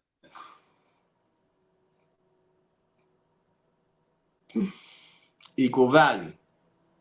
Just 2 different coins. One is $50 is 1 coin and 2 quarters. That's the only difference. I like Wiz is in the building. I like the trade. I'm just saying I want OG to sign so I could be like, whoo, I ain't got to stress no more. That's what's been stressing me this whole summer. But Mikal Bridges, good trade on the Knicks. You guys have been making great moves since last year. I got nothing to say. The 6 draft picks are our future. I'm okay with that. We still got our 3 draft picks. We can still build out of the draft. We can still get young talent and actually run a second team that's healthy. I'm okay for it. E. Gibson said, "Bro, just enjoy the moment, man. I mean, Why y'all think? Hold on. Let me what ask you. are we Why do you even? What are think we I'm even doing? hating on the moment? Like, Why do you think? everybody excited. Cowboy Bob come in, and he like, yeah, but Wiz, what's good, bro? Yo, fire. Actually, let's get the real details. Okay. 24, 26, 28, and 30, right? 25, 27, 29, and 31. Or 25, sorry, next year. Yep. And we're giving them Milwaukee for next year also, right? Right. The next year, we probably have no first-round pick. No, we still have Detroit and Washington, bro. No, those are not going to. Well, but you don't know that they're in our possession. Right, they're in our possession. They may not convey. We have no definitive. We can trade them as first-round picks, bro. If someone wants to give up the potential for those second rounders in 28, because that's what they're going to convert to. But I try to put it in that point. I just want to know the facts. But Wiz, what I'm saying is, right now, I understand what you're saying, but right now, today, those are first-round picks. Those are if they're with protection. Nah, right now, Wiz, right now they're first-round picks. They're not the conveying part. They're protected first-round picks. Right. So we could trade them to Washington if we want for whatever. Kyle Kuzma, who knows? Whatever. Right, but right now they're protected right now, so we can't definitively say that it's like Schrodinger's cat right now. We don't know whether it's alive or dead. Right now they're superposition position right now. They're both first rounders and not first rounders. So right now we're not sure what they are, but they are definitely protected first rounders that may or may not convey.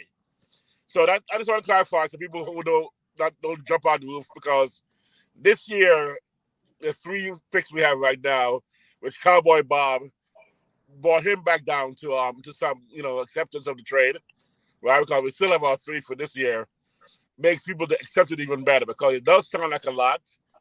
So if we give them exactly what it is, then people won't necessarily jump out the window, or they may actually react and go, that sucks for next year. But right now, I don't care about next year. Personally, I care about 2024-25 season, because I'm seeing the championship coming up this year. Okay. So right now, I'm very, very pleased. I'm still not going to give Falavis all the credit, because he did demand the trade to us. It wasn't like they went and they got the trade. He said, "Get me to the Knicks," and then the Knicks, brass went, "What do you want?" And the Nets say, "Whatever they wanted." And Knicks said, "You know what? It's our last year with a contract. We got to make a move. We promised to move. Let's jump on irons hot." It may or may not be a little bit panic move. I'm not going to judge it again. I'm not judging it negatively, but I put it out there the possibility of what it could be. But it's still right now, based on what we've been looking at, is the best player for our system. And now we got Villanova, the Nova boys, with number 4. Oh no, we need Cam Whitmore. We need Cam to come aboard. And then we need to forget about the coach. I'm actually very happy. I said fire. It's fire. I'm happy. I'm ready. Championship next year. Boston, you can't have those ice things. You're right. It's over. It's over. Vince Carter-like. It's over. It's over with the Nova. It's over with the Novas. Yeah, baby. I'm just happy. I'm happy, actually. I'm just trying to get myself down from jumping up. That's why I said those things. I don't want to get too excited. Be excited, bro. Wiz, be excited, bro. I know, man. It's so... guys, remember, I went to a Knicks game, 1975. My first Knicks game, 1975. Yeah. I need this trip. Oh, we're so close. Precious. I want to keep Precious for the ring. I want Precious. Precious. I'm so excited. Lord of the Rings. We're going to be King of the Rings next year. New York City. Right down the canyon. Boom. Ticker tape parade. Let's do this, baby. Let's do this. Oh man, an Iron Man. This guy's not Mr. Game. This man is an Iron Man. We're talking about a cat that's gonna be like, yo, spread some of that iron muscle around, whatever you're taking. Get everybody's bones strong like you. I'm ready, guys. I'm just excited, man. Whoa, I'm excited. Whoa. Yeah, man. I'm excited, bro. Mm-mm-mm. I'm excited, bro. Wow. So right now, Kuzma, sorry, boy. My boy Kuzma is gone. We don't need you no more. I'll take you as a backup, but we don't need you no more. We got McCall. Um, I don't know if I want to move Mitch right now. I want to run it back with Mitch and McCall. I think that's a fire. Remember last time I was at the show, I said the only thing I want to do is we've got to move Bojan Bogdan. We got to move Bojan. If we can move Bojan and get something for him, then this front office is definitely in my B plus towards the A category. And the perfect move. Only one rotation player gone. One rotation player. And then 5 possibles. And I mean, it's like, basically, if you guys play spades, I play midweight. But in spades, Bojan was like, a queen, a strong queen, a nice queen. Right. That's like, but Bojan wasn't a king or an ace. It's a queen when you only have like 3 cards, 3 of the suits in their hand. He's that queen that should squeeze back in the book. Right now, Mikal is an ace, baby. It's an ace. Give me that book. Oh, snap. Because Brunson right now is the big joker, baby. That big joker. Oh, man. I'm a little scared of our team right now. I'm a little scared. Because we can do some stuff next year. Oh, man. Damn. Imagine when Deuce, Mikal, Josh, Bojan, OG, and then throw any center behind them with that 5 group and say, yo, we need to shut some teams out right now. Who can't be shut down? Oof. Oh, man. Yeah. Oh my gosh. Perfect timing, Freezy. I just switched over. You're like, I heard the phone call. Freezy's like, who's just calling me, man? I'm doing a show. Why are you bothering me? Right. That's my guy, Todd Barbie, man. We talk every day, bro. Oh, man. You're like, Todd, I'm doing a show. What you want? Oh, really? Well, hot news, baby. Yo, man, great. Yo, Freezer, this is good news, man. This is so good news. I can't wait to hear. Boogie. Jay Boogie's next rap. I can't wait to hear what Cowboy Bob got to say after you said that. All right, Cowboy Bob, what you got? Nah, just like I said, I like the trade because at the end of the day, we upgraded Bogues with a younger player in Bridges, and it works. I like it. I'm now worried. Now I moved off of that, saying it's a good trade, Knicks front office, good job. I'm worried about the other holes because before I can sit here and say ticket day parade, I want to see what this roster is like. But right now, this is a great move. I think they get a B plus thus far, as far as what they did with an upgrade. Because the only thing we getting is a younger player, durable. Basically, we're gonna get I don't even want to say that, but we're gonna get a good guy who knows the system, who's gonna play well with these guys they played before. And I'm just happy that we actually got a good upgrade and we didn't just waste it like with someone else. But then again, I don't want it to become something where it's like, oh, the Nova Knicks, and we're just here for flash and dash and we ain't successful. That's why I said I want to see the other side. Okay. Like for me, okay, let me give you a reason why I think OG is a big question mark. Because OG, Randall, they were there, we were successful. We still pulled off a lot of wins when they weren't. So for me, with the Knicks making all these moves like they did with RJ, like they did with all these other players, hey, time's up, we're letting you go.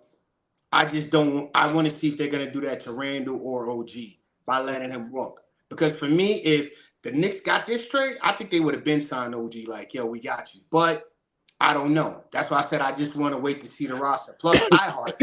What are we going to do with iHeart with the center? I was actually thinking, like, I like the trade so much. I was like, I wish we got Claxton in it. Like, can we add something else to get Claxton? Again, those two things don't go together. We found out last week that OG Anunoby was testing free agency. Mm-hmm. OG and the news about OG Anunoby testing free agency didn't come out after we made the trade.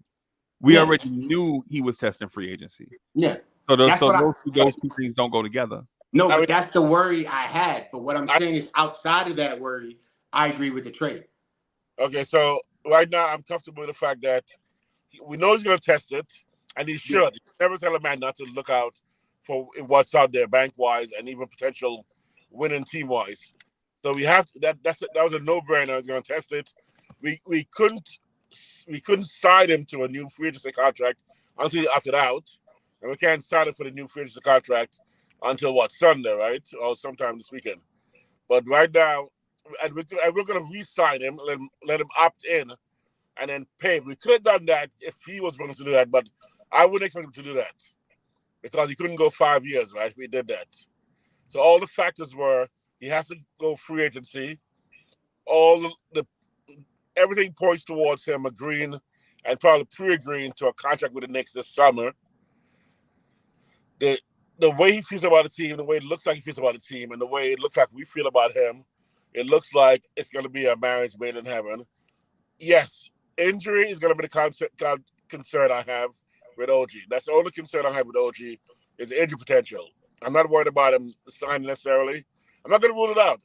I think it's possible. I mean, the McCall deal right now looked almost impossible a week ago, yesterday, even this morning. Actually, 10 minutes ago, it looked impossible almost. The Nets would never deal with the Knicks, right? So right now, I'm not going to rule out the possibility that OG may get an offer from someone that's so crazy, and the team is going to be a winning team, potential championship team that's going to be like, yo, guys, I can't turn this down. It's just too much.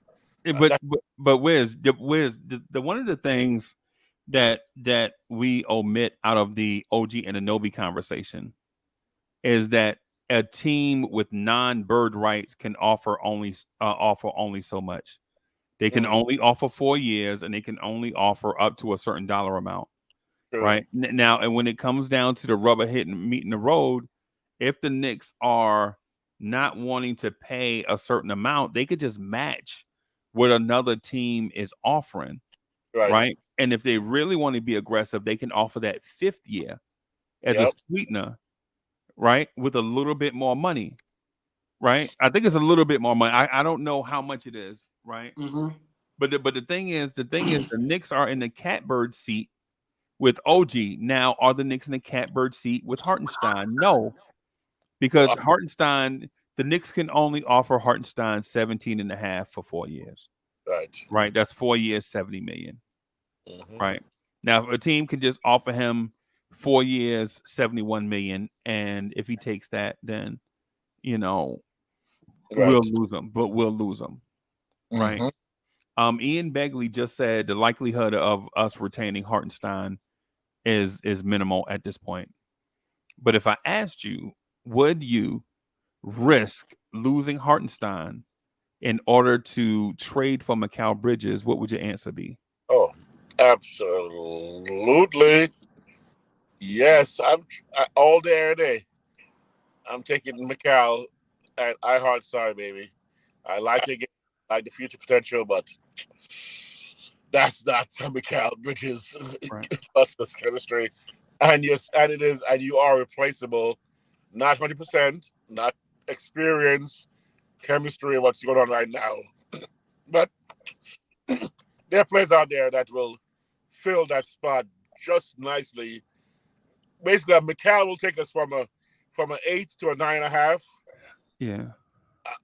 iHeart, without iHeart and who can replace him, could take us from a 9.5 right now from iHeart's there to a 9.3. So maybe there's a small drop off for a time frame till the person gets acclimated. And I think they'll be back up to that. I think there are players out there. I think there are even rookies in the draft that will give us enough. Oh man, this is so. By the way, Cowboy Bob, before you go, I just want to ask Wiz a question. But before Cowboy Bob jump in, Wiz, you look like a seasoned male. You look like a seasoned man. You look like you have a few years of experience. Look Yes, like you've been around the block a time or two. But yep. I'm on a bicycle too, man. Bicycle's fast. On basketball, bro. I just tried to get in my 10,000 steps today, right? But here's one of the things I want to mention to you. In your experience in life and in sports, right? When somebody has 1 foot out of the door at work, when somebody has 1 foot out of the door, do they care about things at work? Nicely put. Nicely put.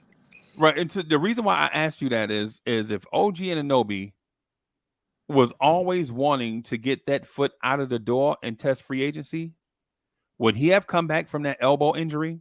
Or would he just sat out the remainder of the season and just been in street clothes? If OG Anunoby didn't want to be a Knick, right? If OG Anunoby didn't want to be a Knick, would he have threatened his career by going out playing on a torn hamstring in a game 7 for the Knicks if he didn't want to be here? I'm just asking you that because if my assumption is wrong, bro, you have carte blanche to correct me anytime because none of us are correct all the time. Not just came out with a hamstring that could career and move potentially, but to hit a couple of clutch shots. I mean, he wasn't just out there just to show the effort. He came out there to make a mark and show what he got. Right. And the shots were beautiful. So, yo, man, yeah, I got you, man. I wanted to hear you answer the question because, in my mind, I've been in the workplace for a long time, and you know how people turn their 2-week notice in, and they stop locking their desk when they leave, and they park wherever they feel like parking. They don't even park in employee parking no more. They just park wherever they want to park. They come back late from lunch. From lunch, long lunches, yeah. You know what I mean? Yep. If in my view, and if I'm wrong, help me out. If OG Anunoby didn't want to re-sign here, wouldn't that be the talk? Wouldn't that have been the talk of the town since he got here? I'm going to test free agency. Yeah, ample opportunity to just relax and just wait out the season to get to the new contract where the team he wants to join. Yeah. So, you got it. Nice analogy. Perfect comparison. OG wants to be here. Okay. Go ahead. About Bob. Again, like when I spit, I know it's mostly venom, but in this aspect, that makes a lot of sense. But you guys also do forget that when people do that and their value goes more than what they expect and they test the free market, there's nothing wrong with that because that's what anybody would do it. Think about it. If you had a chance to go somewhere and play 4 years and make an extra, well, we're talking about us, like extra 10 grand, 20 grand per year, you wouldn't do it? I mean, so for me, at the time, I think OG is a good basketball player to where he plays well in whatever team he's playing for and whatever he needs to prove he's going to do, that he's the best. Now, later down the road, remember, he's won a championship. He's also 26 years old, still young. Maybe he wants to go to a team to where he can contribute more to. Like, I don't know what that is. His mindset might have changed. But as far as his game style and his playing performance, we all know whichever team he signs with, we know he's going to give that good value. That's why we want him on the Knicks. But for me, I know a lot of people that would do that. They'll give you, even in the 2 weeks notice, they would still be going to work, doing everything, making sure that the person behind them would be good. That's the type of person I was. When I was a supervisor, manager, I did that. I made sure that when I was leaving a month in advance, I told my boss, put in my 2 weeks notice, I trained the person that was supposed to take over for me. Didn't work, but that's what I'm saying. Some people think like that. So for me, I'm not holding anything against OG until he signs. I think he's a great player. I'm just hopefully praying that he chooses the Knicks. So, see, only concern right now is this re-signing of OG and iHeart, right? Is that your own concern? Yeah. Or I mean, we don't even have to sign iHeart, to be honest with you, because I'm not knocking iHeart. But like Unc just said, 17.5. He has an opportunity. I've heard people say they would pay him $22 million. Now, who am I going to tell another man to just stay here for $5 million pay cut? Like, you know what I'm saying? Some people know their value can be higher than what it really is, and they'll take advantage of it. iHeart deserves to get paid. But for me, I'm more worried about OG, because if we get OG with Mikal Bridges, and let's say OG gets hurt, we can stick in Bridges. We're good. Now I'm like, we got a good, solid backup to OG, or we could have someone cover for OG when we need be, and that's perfect. okay. Or if we're really lucky and Unc gets his wish, we get Ryan Dunn in the draft because we still got our 3 picks. Then what are we talking about? You see what I'm saying? So for me, I'm holding my tongue. I'm okay with parting with iHeart, but OG, I want him to stay, because if we get a Ryan Dunn, or we get a wing defender like what's his name, Tyson Johnson, like we get any of those guys, like, come on, man. That's just gravy. Then you'll hear me saying we're winning the championship in the next 2 years, because I know what our bench is. But right now, I love this Mikal Bridges trade. You upgraded. All you got to look at is we don't have Bogues no more. We have Mikal. Who's better, Mikal or Bogues? We didn't lose another player. We didn't lose anything of great value but draft picks. I like that. Right. That's a smart move. Now, do you still see holes though, Frizzy? Yeah, that's what I'm saying. I'm worried about the holes, because I'm the person that's like, plug all the holes before we go to war. I don't care if you think that we ready. I need all these holes covered. Then we can go. But like for me, I still think that Randall's a question, because we didn't play with him for the half of the season. Is he gonna be traded? Is Mitchell gonna, like, those holes? If they're solidified, then I could say this is a perfectly good team. But as far as this trade with Bridges, I give it a B+ because of the value. We got a younger player, gave up draft picks. For this, we're good. I feel like Cowboy Bob just came in and pissed on our birthday cake. Like we legit can't even get through the night celebrating a major trade without a hater coming in complaining about what the back end of a roster is going to look like when you just added a 25-year-old cat elite wing. We just added a young elite wing on an excellent contract without trading away any of your core pieces, and we legit out here talking about backup big men. Yeah, Cowboy Bob. I think you just came in. You left the cake's still there. We cut it up. What you did was you said, I'm not going to serve no ice cream right away. I want to have you guys enjoy the cake, but the ice cream is going to be held for a little bit while it melts a little bit to get softer, so you can start eating right away. You didn't piss on the cake. You just held up the ice cream right now. I actually put the ice cream in the oven. And instead of thinking like, this guy comes in, he doesn't bother the money that's available.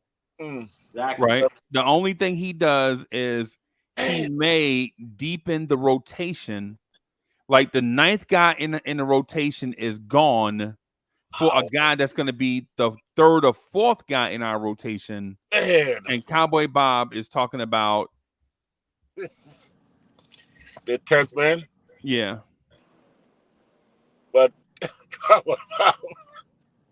he's kind of right about that. But your front office pulled off a major trade that no one thought could get done.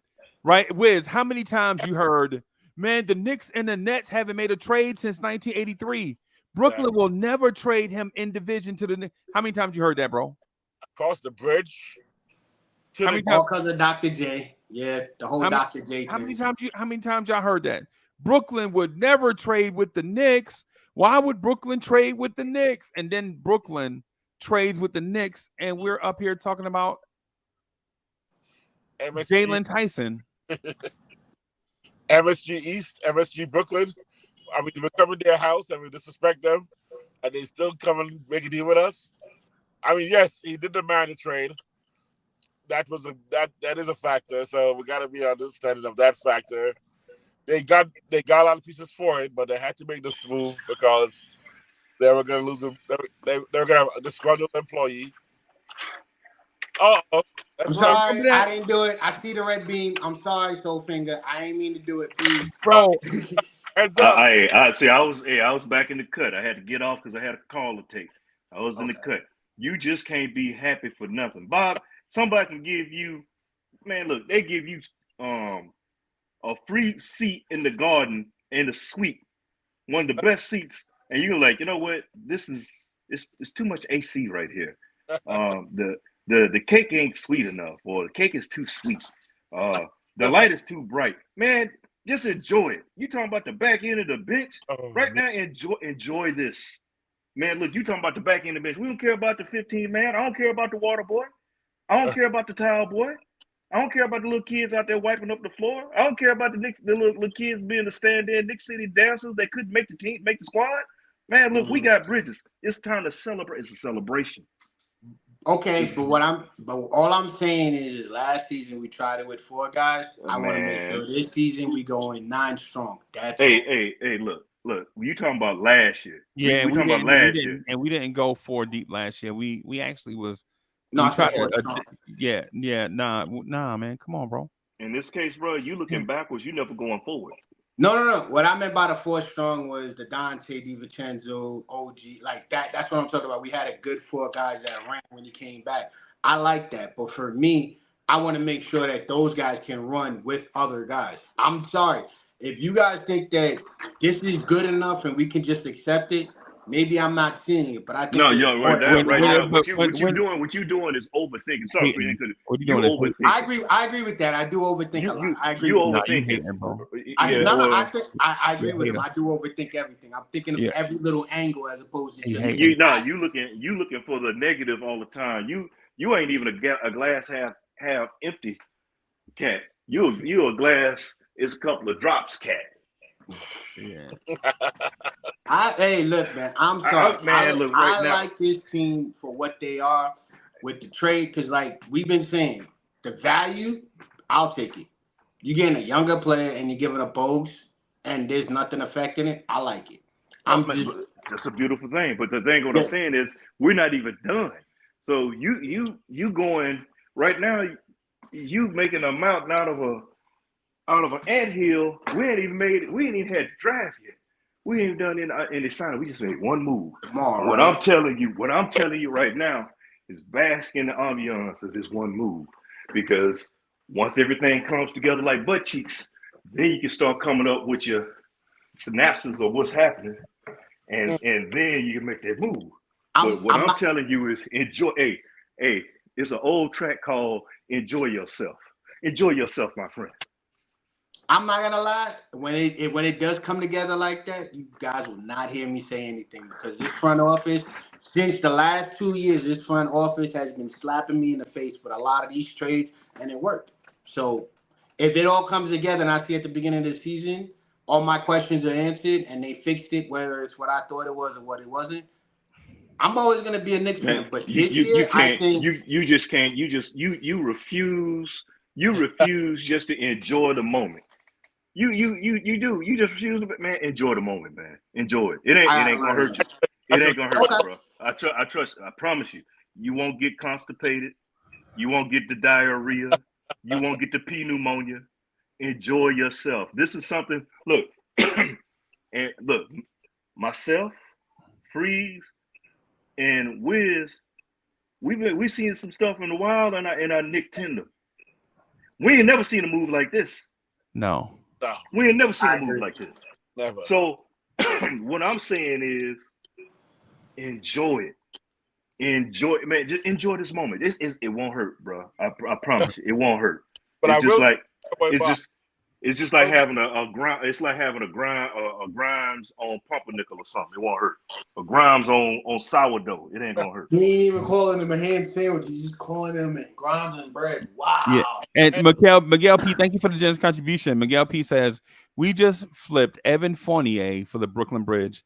Basically. Facts.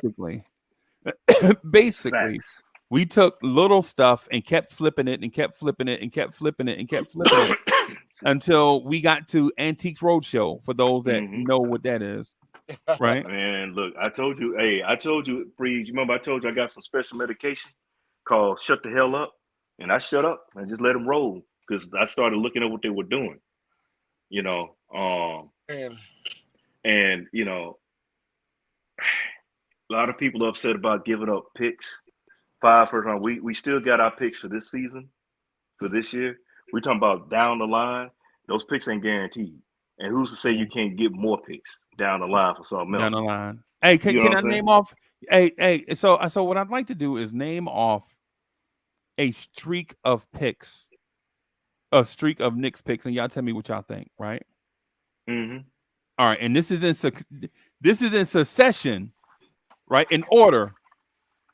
Clee Anthony Early, Thanasis Antetokounmpo, Frank Ntilikina, Damian Dotson, Kevin Knox, Mitchell Robinson, R.J. Barrett, Iggy Brasdegas, Obi Toppin, Emmanuel Quickley, Quentin Grimes, Rokas Jokibitis, Deuce McBride, Jericho Sims, Trevor Keels. Now you tell me. And that was in success. That's in order. That's in perfect order. That's a timeline, right? Now you tell me which one of those guys are equal to Mikal Bridges. Who was the guy after RJ? Iggy Brasdegas. Who was he? I'm sorry. I'm just Canadian faking. Oh man! Oh man! Hey, his name is Nunya. Yeah, bro, that's what I'm saying. Yo, let's just celebrate Man, to all my Knicks fans. Let's just celebrate the moment. Like you know, okay, bro. No, I mean to cut y'all. I didn't even cut y'all. I'm just saying, but you know, no matter what, nobody's ever gonna be happy because you know what? We could have made the trade, got them for 3 first-round picks. Somebody's still gonna be grumbling. We gave up too much, so it is what it is. My thing is we've never had a situation like this. We've never had a team, possibly, you know, I'll say, well, they didn't sign OG yet. Well, let's wait and see. You gotta wait. Let's be patient right now because this is. But my whole thing is enjoy this right now because other teams have made worse moves for cats that were over the hill. This is not a horrible move. We're talking about a young player, a young veteran. Yeah. And it's not just the Knicks want him. Multiple teams wanted this cat. And you saw what happened when Phoenix lost him, how their defense went to double bar doo-doo. I said this team compared. I know you guys. This team is the only team comparable to this team for Knicks history, 1973. Because even Oakley, Patrick, this team, except for Patrick, the Hall of Famer, everywhere else we compete or better than. So only goes back to, you know, Earl the Pearl was, you know, my boy, point guard of the century for the Knicks. Walt Clyde Frazier. Clyde Frazier. Could be my dad, by the way. My mom says my mom loves him. He could be my dad. I got to talk to my dad about it. We could be brothers, bro.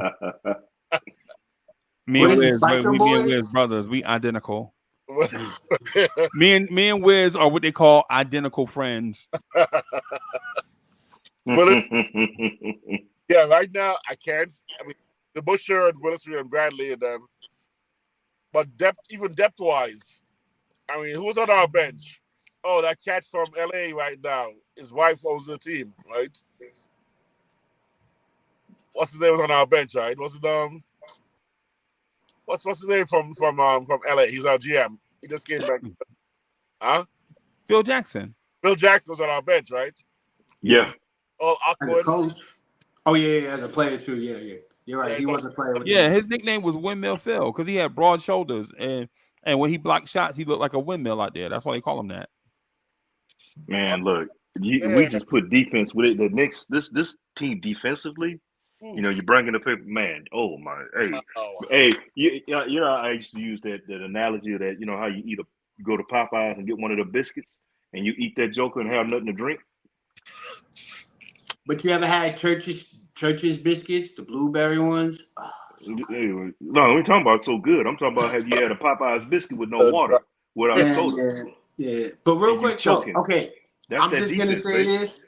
I think you guys are right because the way I'm looking at this trade is like grandma's in the kitchen and I smell the food, but I'm starving. So I was stupid enough to go out and get me a sandwich while I was waiting for the food. Right, there we go. Nice enough. That's what that's how I feel because for me, I'm sitting here like, yo, the Knicks is cooking in the kitchen. What they up to? That's the only reason why I'm not like, yeah, let's go for. Nah, I want to see what else is in there. Do they got some sides? Do they got some, And stuffing? I'm with you on that. I'm with you on that. But I'm looking at it like this here. You know, we're getting ready to have that Thanksgiving dinner, and you waiting to see, and they come with that big monstrous turkey. Like, oh man, I know it's about to go. You see all the ingredients, all the stuff they buying to get Thanksgiving together. You know, or we down there. You say, oh boy, they're going down there. They broke out the gumbo pot. Oh Lord, Jesus, we about to have the gumbo. Oh Lord. So it's one of those. Because look, it's like this here, man. Freeze. And you know what you know what I'm about to say when I say this. You know, you used to go to your big mama's house and she got on a house coat. Yep. And she got on those fuzzy slippers. And you know she cooking. You know you find big mama cooking. But then you find out, hey, but big mama cooking, she not only cooking, but she still got the scarf on her head with the rollers. You know that food about to be on point. That's what we dealing with right now. She ain't even in her good clothes yet. When she get I'm dressed, talking about get ready to serve. she got the That's house when you coat know. on she wearing the house coat with the hole in it, dog. That's what I'm talking about. You know, I think Cowboy Bob's family was cooking, but he knows that his brother married a young lady who's gonna bring home some kind of dish she's gonna make herself with some raisins in there. Don't say potato salad. Raisins in there, and he's gonna be like, "Why we gotta have to have? I didn't want that. I didn't just See, and the thing about it is What the if she bring draft the is potato tomorrow. salad that we saw? What if she brings that potato salad in the cooler that we saw? You know what I'm saying? Man, I'll bring some what's that, pasta salad? Yeah, that pasta salad, my fault. Yeah. No. And you can tell how Knicks fans feel, bro, because every time somebody come on and just say something negative, like 20 people leave. They like, man, I don't want to hear that shit. Like, I'm looking at the number every time Cowboy Bob say something like, man, I just want to see it. I can 20 people leave. Like, just go to another day. They would rather watch PBS. People get frustrated by that, bro. Like, why can't we just be enjoy a moment, something positive? But okay, we're not all supposed to agree on everything. There's 3 guys up here, and the chat agrees with it. All I'm asking is just time. We don't know what things are supposed to be, right? Things aren't like the supposed to be thing is not that, man. It's one of those things, man, where people get tired of every time they turn around, people are bashing the Knicks. Especially, we already get enough of that externally, right? We get enough of that externally, right? But then when you get it internally, then it's like, yo, what are you even here for? But like we could have just got Stephen A. Smith. We could have played a Stephen A. Smith clip. See, now I think that was a bad pull because when have you really heard me actually be this negative towards the Knicks? I've never been like that the entire time I'm on this show, bro. You just said on a day that they pull off one of the biggest trades in Knicks history. This is what you're saying, bro. I think there's more, yeah. And so when you clicked on, it was 135 people. Right now it's 71. Yo, actually, the Freeze's gonna ask you this one question about it. I'm sorry, 57. I'm sorry. Go ahead, Wiz.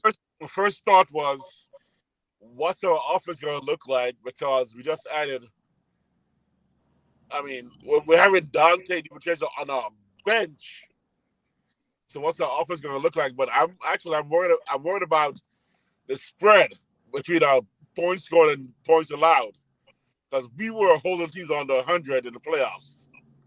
Right. But you're adding a player who's now we're going back to old school Knicks on defense, and new school Knicks on offense. We could have some games that are like 125 to 79.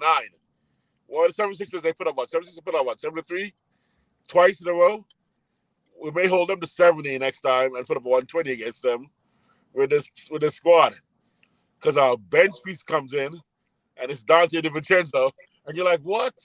Mikal Bridges sits down and Dante walks in? Come on, man. Right. Oh, man. I'm looking for. And then if you bring in a young hungry cat like Dunn, who's just gonna be like, just give me the ball. I'm gonna find the ball. With him and Josh Hart running around, trying to battle each other for the rebounds and for the blocks and steals. Oh, we gotta have fun this season. I'm looking forward to some fun this year, man. I gotta get my tickets right now for Lakers Clippers. Yeah, man. I gotta get them now. I mean, if I have to go up to we're smoking Bob up in Sacramento. I'm gonna have to go to Sacramento too. I'm gonna get some tickets for next season for Sacramento, Golden State. How far away is that? About 4 hours? Yeah, Sacramento's a good 3-4 hours. 3 or 4 hours. Okay. New York, you know how I drive, man. You know, the foot gets a little heavy. Yeah, a little heavy. As long as your eyes don't get heavy when your foot get heavy. But a couple of stretches where there's no chips, no highway patrol, no punch. Remember Poncherelli from Chips? Yeah, I remember Poncherelli. Him and John. Yeah, I remember him and John. There are a couple of strips where there's no one, and we know that. And we all just touch the 3 digits for a little bit, but bouncing 100, 110. Once in a while we bounce there for about half an hour, and we all know it's all clear. So so it could be a 3-hour ride or a 4-hour ride. Either way, it'd be worth it. It'd be worth it. Yeah. Oh man, because I'm looking at matchups right now with Mikal Bridges and OG, and being like, okay, you got him now. Before we couldn't really say, we couldn't put Dante on somebody, and oh man, I'm seeing it now. And Mikal's height with his defense would actually lock down a lot of guards that we need help. That's what I was gonna say. Like that addition with the height and the defense is amazing. So I don't mind Dante being on the bench. You know what? That's even crazy. As much as I love Dante, you did not hear me say anything negative about that. I actually agree with that. Thank you, Rich. Is real AD? Is he there? I just want to say good evening. But I agree with you. Miguel P in the place to be. What's good? Thank you for the Jen's contribution. Miguel P says, OG and iHeart are tomorrow's problem. Enjoy today. Bam. You know tomorrow's always today because tomorrow never comes. Oh man, look, this man. That would take it.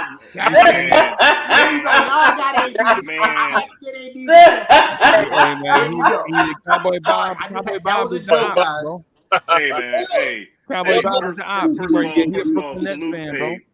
salute to my man AD. Man, so smooth.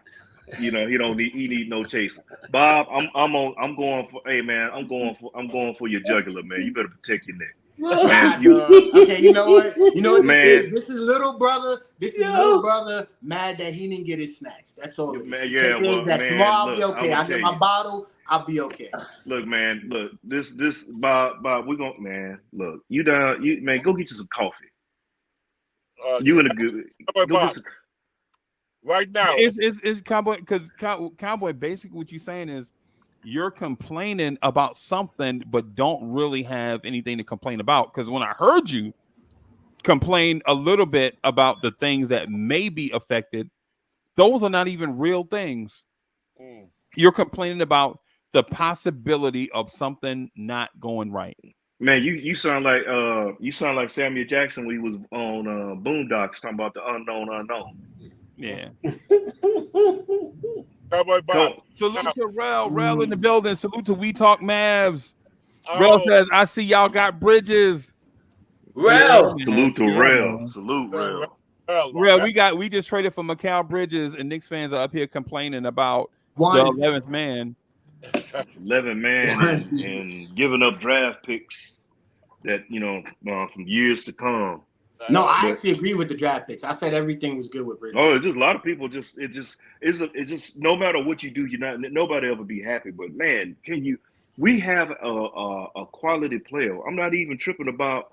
I mean, why we want a name? Like I was, I wanted to watch the finals of the spot. Cat was trying to tell me, though, this is how I know ESPN is bad for the brain. But Cat was telling me, man, what you need to do is go get Kevin Durant. I was like, man, what you been sniffing a soybean junior? And all this other stuff. I told him the only thing what we need to do, and I said if we can make it happen, is getting Mikal Bridges. That's one of the key pieces. Yep. The man, I mean, and the defense. Do you really? I mean, look at the defensively, scheme wise. You bringing OG back and everything with the defense. Man, this defense is Ooh, this squad right now with Bridges on there. That could give a hemorrhoid a headache. Do you understand the problems? That's a problem, man. And it also helps Brunson out on defense as well because Brunson isn't needed to do as much. And and we still got the cash. We still got our three picks, first round picks. As the old folks say back down south, you in the catbird seat. You in the catbird seat, bro. You in hot cotton, bro. But here's the thing, real quick, before AD jump in, I just want to say just one thing real quick. The point that is totally missed in all of this is that a quality NBA player went to his front office and said I want to play for them. For them. Them over there. Not just anybody. Don't trade me to whatever. I saw how this thing went for Donovan Mitchell. Yep. I want to play for them. Them, the orange and blue. If you mess this thing up, I'm going public. Notice, none of this stuff was public, bro. Preach, Rev. Preach, Doctor. Talking about the 13th man, Cowboy Bob. I can't believe you came in here on a hater's horse, bro. You can't. Cowboy Bob came in on a black horse, right? On a day when the Cowboys is wearing white. That horse ain't black. That horse ain't black. It's Doo-Doo Brown. Doo-Doo Brown. But a quality NBA player called us by name, said, "I want to go play for them. And trade me there," and they did it. And we up here talking about, well, Jalen Tyson can handle the ball a little bit, but I don't know. Cowboy Bob would, in my opinion. Like being critical of stuff is one. You know how I think Cowboy Bob didn't read the room, right? You know what I'm saying? Like every event can't be like the turn up, right? Like every event can't be, yo, I got some hand in the trunk. Now every event can't be that. In this moment right here, where two competent front offices pulled off the trade of the year, both got what they wanted. One guy said, I don't care if that's been your enemy for almost 60 years. I want to go play for him and get me over there. Well, and not only did they do it, but they kept it a secret for a week. Man, didn't they? And they were better Atlantic Star with Secret Lovers. And then they pulled it off. And then Cowboy Bob is saying, yo, but man, I don't know what we're going to do about the bench. Well, say, yo, you're going to find Josh Hart and the roommate show from Medellin, because on the roommate show, I know what you're talking about, Wiz. Josh Hart was kind of like, "Yo, Knicks jersey right here." You can say the same thing about Brunson. You remember that? Yep. You can say the same thing about Brunson. Brunson and Bridges was at a game together. They got photos of that on X. Yeah, bro. This move right. And here's another thing I just want to add to the conversation. The front office this calendar year, right? And I'm talking about from the time that OG got his jersey, because I know the trade was December 30th. This is the most active they've been, bro. Bro. Not only they did the trade December 30th, right? So from December 30th to December 30th, bro, they legit got rid of all the kids except for Deuce and Sims. The ones that they traded for OG and Anunoby on an expiring contract. They probably could have got him last year and paid those 3 first-round picks. But since OG is on an expiring contract, you can't ask for 3 first-round picks. So they waited. right? They waited as long as they could, and then pulled off the trade for OG Anunoby, right? Then they got rid of the other pieces that were dragging them down. Evan Fournier pouting at the game. I just want to play. I just want to. They got rid of Fournier. They got rid of Grimes. They got rid of right. They brought back guys that are professionals. They probably told Bogey like, man, we can't keep you long term, bro. But we'll send you somewhere where you can start. You know what I'm saying? Brooklyn got all their picks back that they traded away and those weird deals for Kyrie and Kevin Durant and James Harden. All the picks that they lost. Well, I got off real quick. Freeze. My homeboy hit me up. So I guess Kevin Durant is from what my man just told me. He's got a report coming out. Durant trying to go to Houston, or Houston trying to get Durant. Houston trying to get Durant. Yeah, I saw it. Yeah, I was like, that's wild. But that's them. I don't, that's them. Right now, stuff start to come together like butt cheeks, bro. Bask in the ambiance that Bridges, who should have been here originally, is here. Yep. Right. Oh, right, hold on. We got to get because here's the thing, too, Soulfinger. We didn't just pass on Mikal Bridges with Kevin Knox. We also passed on OG Anunoby when we drafted Frank. Sure did. Yep. Sure did. And by the way, hey, that's a for sure right on, Free. We did this push on Bogdanovich. He's an injured player, trying to get healthy. We don't know if he's going to recover from all his procedures this year. His wrist and his ankle, right, Moshan? Yeah, and wrist. So he's got to recover from that, and we gave them that for what? And all that money we saved too with that move, his salary matched up. His salary is locked in for what, 2 more years, right? You got him 2 more years. Oh, and listen, we'll probably extend him. We'll probably extend him this summer. Mm-hmm. We'll probably extend him, Brunson, and Randall this summer. Lock them into a championship window. Oh my God! So Knicks fans, listen.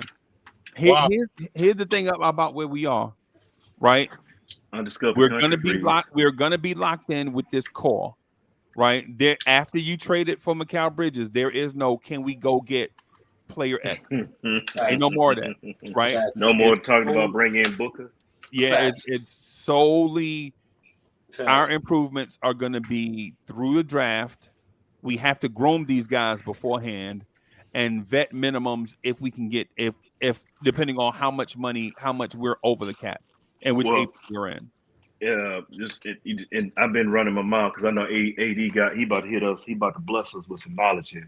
But I just want to say this real quick and get out of the way. There will be players willing to. I mean, you got Bridges who said, I want to go there. He named us, But now, you were saying you're going to have players. You have more players that want to come to New York. Even more. So you got to look at it like that. So and this is undiscovered country. This is really undiscovered country for us. Knicks ain't never been in a position like this.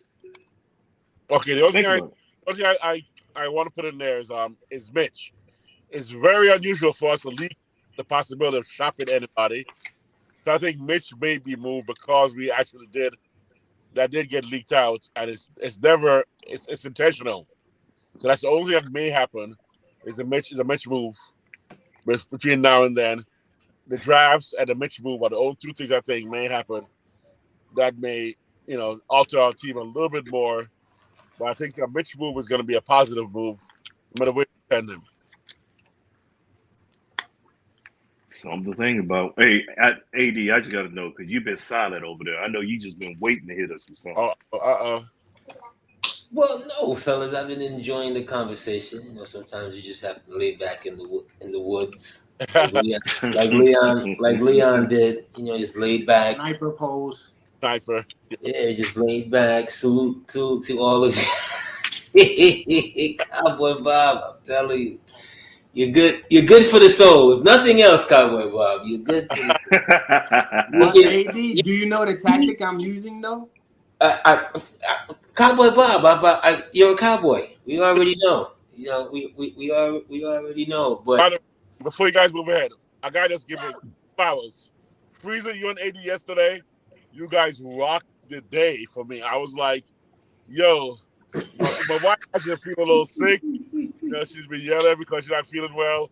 All kind of stuff is going on, drama. And then I put on the show, and you and Cowboy Bob, you and AD Freezy, man, old school Knicks. That's the third. Yo, you the fourth person that's told me that, bro. Yeah, yesterday's show was fire. Fire. The context you mentioned was fire. Yeah. Well, thank you. You know, we try our best. Appreciate it. Yeah, you the fourth person. So 3 through 2 in the comment section, 1 on the telephone, and now Wiz told me that, and that was a couple of days ago. See, my thing is when I always AD is smooth with no he's so smooth need no chaser, but when it comes to this Knicks thing, I call him the dean. He's the dean. He's like the dean of education because you're gonna get your education on some of this Knicks stuff. East Side High. I forgot the principal's name. Lean on me. What was his name? Principal. You used to call me Crazy Joe. Now you call me Batman. Joe Brown. His name ain't Joe Brown, bro. Stop it. That's Judge Joe Brown, bro. Man said Judge Joe Brown. That's Judge Joe Brown. No, I'm just joking. He's talking about Joe Clark. Yeah, Joe Clark. Mr. Baseball, yup. That's who he is. Walking around with the bat. Hey, Bob, we'll give you a cognitive test. No, absolutely. But Leon did it 2 years ago. We'd have heard something like, this guy messed it up, and it wasn't this guy who was handling the negotiations and and they've moved away from that. These last few moves, the OG trade, come back in here now and pulling a deal. I remember the last deal between the Nets and the Knicks. That was like 40 years ago. It wasn't anything to talk about. Have we had other players that's been on both of our teams? Yeah. Last one I really remember, we had Chris Childs. We had Keith Van Horn. Anthony Barner. Yeah. We've had Bernard King. Yeah. But they've never been able to make a deal. And salute to Brooklyn. They didn't let them being who they are in this city stop them from making a deal that was going to, help their future, because it's all about the future for them. They're not in any kind of, they've resigned themselves to not get any coverage for the next how many years. Thank you very much. They exited the stage gracefully. Yeah, they pulled a snagger puss. Yeah. And sometimes you gotta know. Sometimes you gotta know when it's not your turn. Yeah. You know what I mean? And they didn't get in the way of a sound business decision. No. And we didn't see this coming. We talked about it. Oh yeah. We dreamed about it. Yes, we did. The full Nova crew. Yes. The full and now 2/3 of the Nova crew can go back to the bench. Yeah. Man, so now that bench. Yeah, so now your bench is what it was supposed to be in the first place. Deeper than Atlantis, deeper than the sea floor traveled by the mantis. Yeah, you bring back OG. And even if the thing what this trade does is now it lets Leon's son know you're no longer invited to the Christmas dinner if OG's not here in a reasonable form now, because now if not the case, we could turn our back and look at Paul George.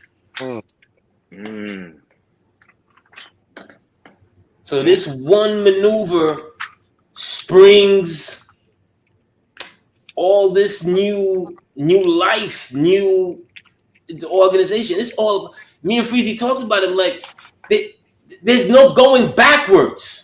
No, it's everything's been forward. And they ain't no pushing it to next year. No. Right. All in, baby.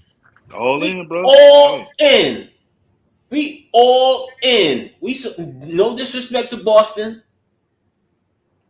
They the hunted. They the hunted. It's Yeah. they the hunted. And I mean, look, it's our turn. Nothing what recent NBA have shown you is that there is no back-to-back guys anymore.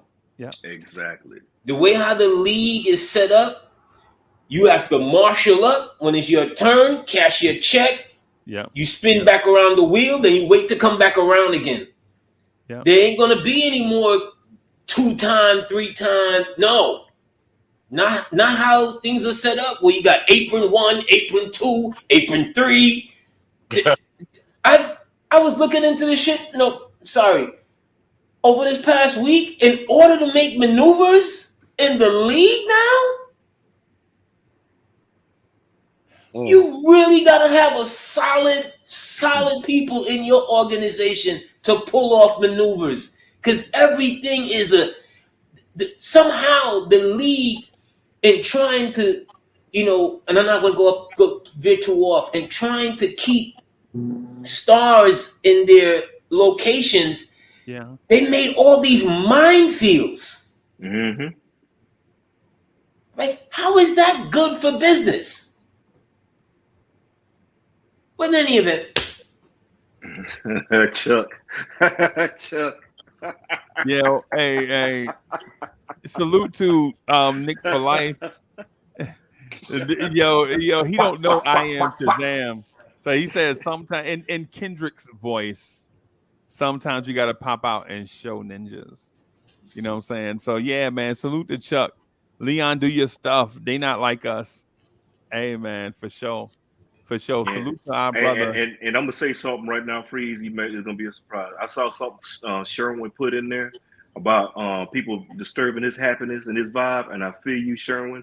I disagree with you on some things, but when you do say something, I will agree with you. I'd give you your props on that, and I agree with you what you just put in it. These picks will be a late first round pick. I agree with you. Hey, it is what it is. Like, man, I don't care if it was late, early, middle, 3/4 down the way. Outside of it being the first 1 or 2, I don't care. They push their chips into the middle of the table. Yes.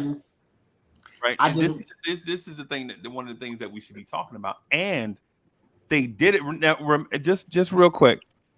Remember, today is today's Tuesday, right? Tuesday night. Yeah, Tuesday night. Right. So early Monday morning, the report came out that the Knicks had a better offer for Alex Caruso than Oklahoma City. Mm-hmm. Right. So in my mind, they knew they were gonna get Mikal Bridges, and they were still trying to get Alex Caruso, bro. Mm-hmm. Think about the super team they trying to build, bro. And they're doing it under the apron. They're doing it without going up to super big names. And this is the other thing. I know everybody wants a superstar, but I said this before on the show when I first started rocking with the Freeze. And when we started making moves and building, I said, hey, this team kind of reminds me of those 04 Pistons, how they building a team instead of going after a player. You see what I'm saying? Right. And now, hey, Cass was ready to run. They want to get pitchforks and all like that and torches. And I was like, I didn't give a damn. I said what I said, and I said it with my chest. Taco meat exposed. We're building a team. You know what I'm saying? What we're doing. And the other thing about it you got to look at is the way Leon went about doing it. He did it on the slide so smooth. Mm-hmm. And then keep in mind, this is the other thing. We talk about players. Well, have you looked at what the other additions they brought into the organization? Yep. That's a great point, though, with the Caruso. Yeah. We're still pursuing him with the knowledge that we're trying to get Mikal at the same time. At the same time. It means that we definitely have plans. I may not be completed yet, Cowboy Bob. The food's still cooking right now. I'm going to say something real quick. I want to say thank you to you guys because maybe I came in wrong. I came in like a upside down, wide tornado that really just was confused. But with all the points you guys made, you guys are right. You guys are right. The Mikal Bridges, everything that I've been listening to you guys, not really speaking because you know I talk. I'm actually going to say Okay, I was wrong on this one. I mean, hey, look, everybody ain't, hey, And we nobody ain't always walking on water perfect, can't yeah. get red. Yeah, But it's all the good. only Well, issue I have though is because I keep seeing one thing, but you guys always bring me to the other side of the table. That's why I like coming on this show, because even if I look at it this way, y'all are like, nah, it's this way. And I'm like, I could understand it. So from one Knicks fan to another, thank you. That's why I say that, because most Knicks fans, they would have left. Bro, I was monitoring other Knicks channels as I like to do that. Like if I'm on at the same time as another Knicks channel, I like to monitor just to see. Bro, every time somebody said something negative on another Knicks channel, bro, you can see people walk off. go down. People But walk off. why is Bro, that? people get tired. People get tired of that, bro. Like people get tired of things, man. Like just negative stuff.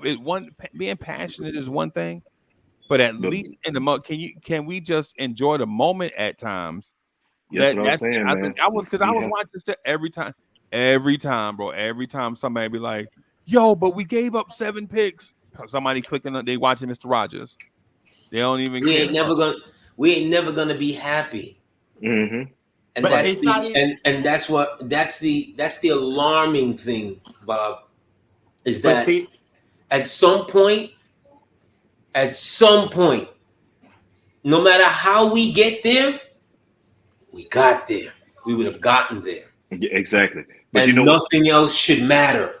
But you know what? You know what, AD? We could win a championship, and you still gonna have somebody complaining. Somebody, I don't want 1 championship. I want 2 championships. Yeah, that's me. Weird like that was me. That was me. Because you know why? I think we can win one. That's my mentality. That is man different said he don't want 1 but championship. He wants 2.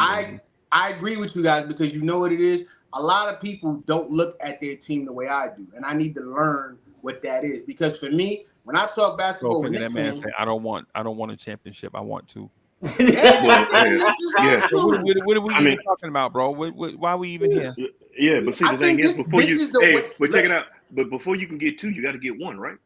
But what I'm saying is when they make moves like this, I see us winning 2 championships.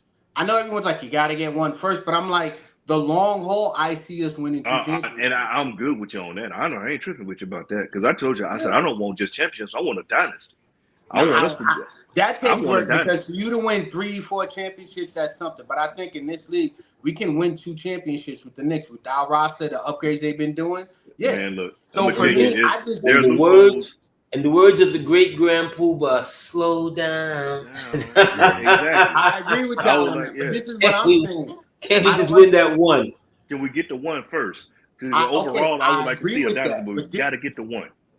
I agree with y'all on that. This is what I'm saying. Some people think outside of the box like I do, and it comes off like hate, when I'm just saying I think this team is 2 championships. I know we need 1 to prove it, but I think we can win 2 championships. So with that being said, when I came in about the Mikal Bridges, I'm not saying anything negative. I believe this team is going to win 2 championships. Why walk away? And as a matter of fact, if you get offended when I bring up something that I'm not hating, I'm just saying there's more we got to do.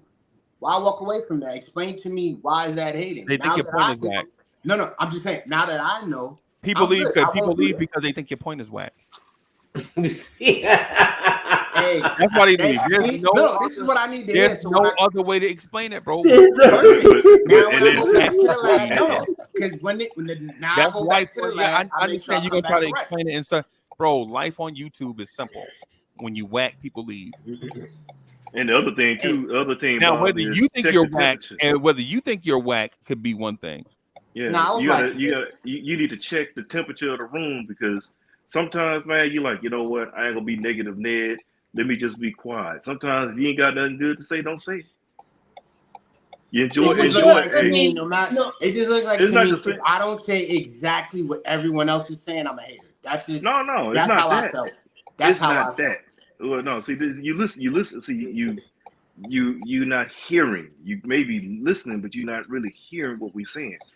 At the time to be talking about who's player 10, 12, 14 water boy, we're talking about at this moment. Enjoy the fact that you got a player from another organization, a rather coveted player that says, I want to go there to the Knicks. I want to go here where they're blue and orange. See what I'm saying? Mm-hmm. And a piece a serious piece that fits in the Tibbs system. It's like a hand in glove. It don't get no better than that. Just like OG came fit right on in, hand in glove. The possibilities, and then you got to look at like AD had brought up. We have so many different avenues, so many different ways we can go, just to continue getting better. We not looking backwards. I'm talking about going forward. Shout out to the Cowboy Bob. I got a song by Usher. I got confession.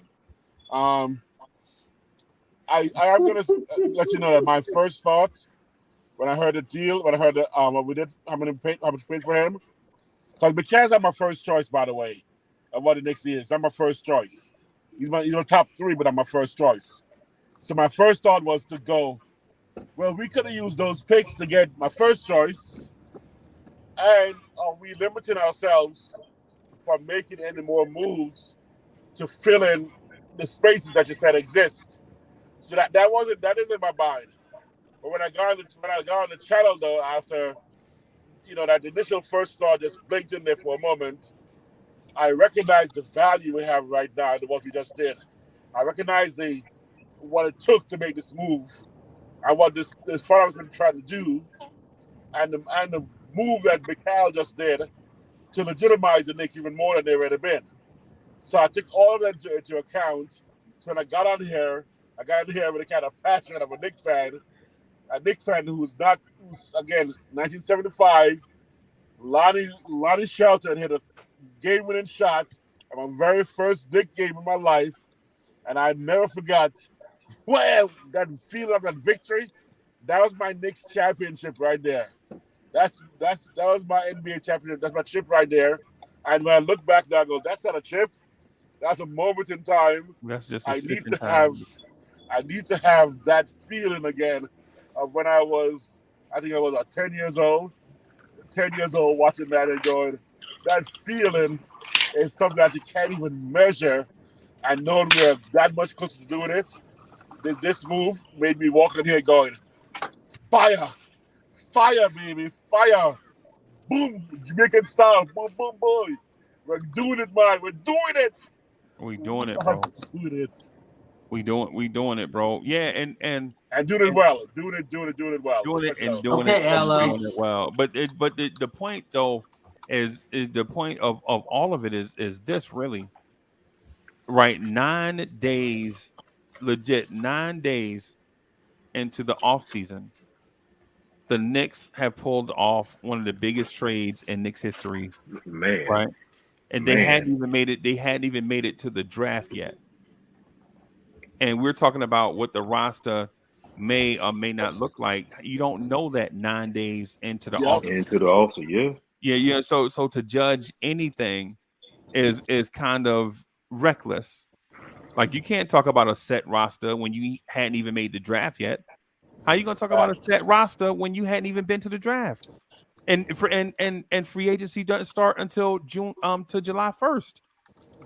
Right. And so that's one of the things that people are talking about. Like, Knicks fans can't have nothing nice. Like, instead of us celebrating Mikal Bridges linking up with the Nova boys, forming Supernova, that's their name now. We have Supernova. That's their name, right? Supernova is their name, right? We talking about Knicks fans' feelings. Like, we legit pulled out the couch. Got Knicks fans on the couch for what? Bro, we got to celebrate these moments, man. And something, especially as content creators, we have to be easy on how we step on the gas and easy how we step on the brake, because, we represent thousands of people all at once. You can turn hundreds of people off all at once. You can turn people on, hundreds of people on all at once. And so when we like, yo, easy, back up, man. It's only one trade, bro. What about Deuce McBride? Man, relax, bro. Let them people enjoy themselves. That's as simple as I could put it, right? Like coming in hot. We had to talk about something. We had to have the coming in hot talk with somebody else early in the year, right? Mm-hmm. When you coming in hot about a certain personal take and it just strip all the joy out of the room for a Knicks fan, bro, that make people not want to return to the channel, because they'll be saying, all they do is be negative, regardless of what happened, man. All Lawrence Tears talk about is they was out here talking about re-signing Precious Achua, but they just traded for Mikal Bridges. Dre, what's good, bro? A lot is good. A lot is good. What's A up, lot is good. DRE? Man, I was gonna mention to that point you were saying, Freezy, that the deal won't be finalized until next month. Right. So it can be worked out into a 3-team trade. Like all the details aren't through. So Right. if you're talking about what the team is gonna look like, you're not gonna have a real idea until after the draft, until after free agency, how it Yep. all will come together. Yep. But we agreed in principle to something that shook up our entire core right now. And we're gonna make the right moves. We have probably the best capologist in all of the sport in Brock Aller. He's gonna figure out how to make the moves work. So Yep. I'm not even worried about it. We're gonna have a squad. We Point back probably period. talked to him before we did the deal. Like, yo, if Yeah, we do this, what are the ramifications are going to be if we pull this off? yeah, everything was laid out. And another point to that point, it's a reason why we didn't give up draft picks in this draft. Right. Right. Because we're probably gonna draft multiple young guys Yep. out there to fill up the back of the roster. Yep. We may, I'm not even gonna lie to Freeze, we may like draft one in the first round and trade down just I to was save saying, even a little bit more I as was far as thinking the cap. same thing. Like, but we're gonna draft multiple of these young dudes and Yeah. and throw them on the back of our bench and have them be cheap talent for the next 4 years Right. while developing behind guys that may be the prototypes of what they want to be. Right.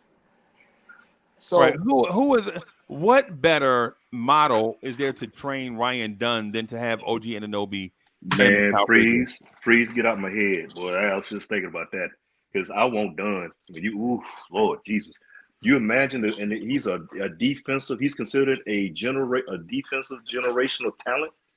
Right. And you think about, like I said, the moves we made off the court, also with bringing in Mo Cheeks, and we also hit the Mavericks up too and got one of their training staff, the medical staff, some of the folks from there. So they're making moves. Yeah. Leon is really doing some things, man. So, And you, whew, so Dre, is it safe to say that you're happy with I, this, I, with I I'm this, with this satisfied. additional Nova? You know, I, because I'm a, hey you've man, been you've been low key, not necessarily, on board with the it, Nova it's not band. it's not it's not the same unless you get all the infinity rings. You can't just have two, three. You need all of them, and they went out and got all of them. And when you do something like that, it sets the precedent. Bro, Freezy, that Jalen Brunson extension is locked in. You know it's gonna happen now. Yeah. hmm Of course, it is. Hey, Yep. Dre, Because you know who else extension is locked in? Mikal Bridges. right, Yep. Mikal Bridges extension is locked in. But you Right. got 2 years to play with it, though. Yeah. See, Yeah. that's some of the key things with these last maneuvers here, or these over the last year, or even going back to when they extended Randall. They haven't done anything contractually crazy outside of Fournier, and every team has a Fournier. Every team Yep. has a bad contract or two, right? Outside of that, they haven't been locked into anything. Yeah. nothing that will cripple you. And No. and and we still have 5 firsts over the next 3 years. Yep. Yep. hmm So Even though we gave up those five, I saw people were upset about that, but we had a total of how many picks total we had? We had, Sometimes it you was a have to bunch. go for it. in a vacuum, I'd say it's an overpay, but at the same time, you have to give to get, and we've been hoarding for a exactly, reason. exactly. And This is a Dre, look, moment we And waited for. it's also too because if you look at Mikal Bridges, he's ready now as opposed to the draft pick. So that's a Yeah, great thing right now. We could win it in a year or two with him as opposed to waiting for these guys to develop and come right in. So that's also a plus with the draft picks. Like you can Hey, say in a Dre, vacuum, let me, it might, but with context, it's not. Dre, I'm gonna speak to the overpay aspect real quick, right? So the overpay on paper looks like a severe overpay, right? Because of the number of draft picks that are changing hands going to Brooklyn, right? Mhm.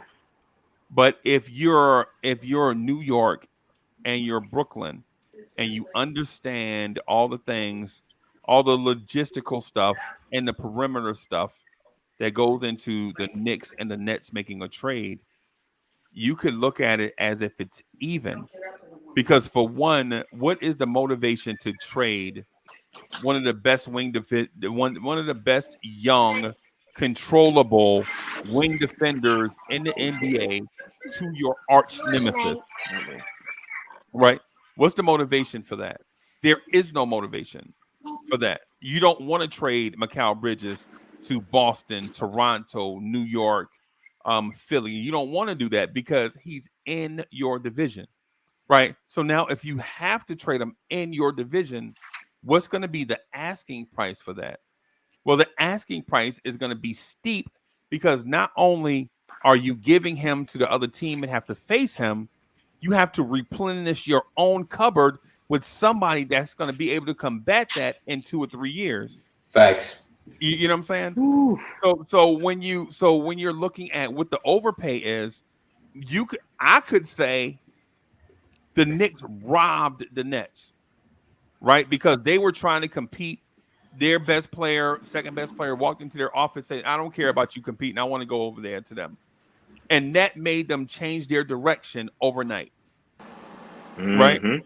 So the overpay aspect of it, and I know it's trying to be overly contextual, but I think at times beauty is in the eyes of the beholder, right? Like they felt like they got 6 picks, they can rebuild their franchise from scratch, right? Mhm.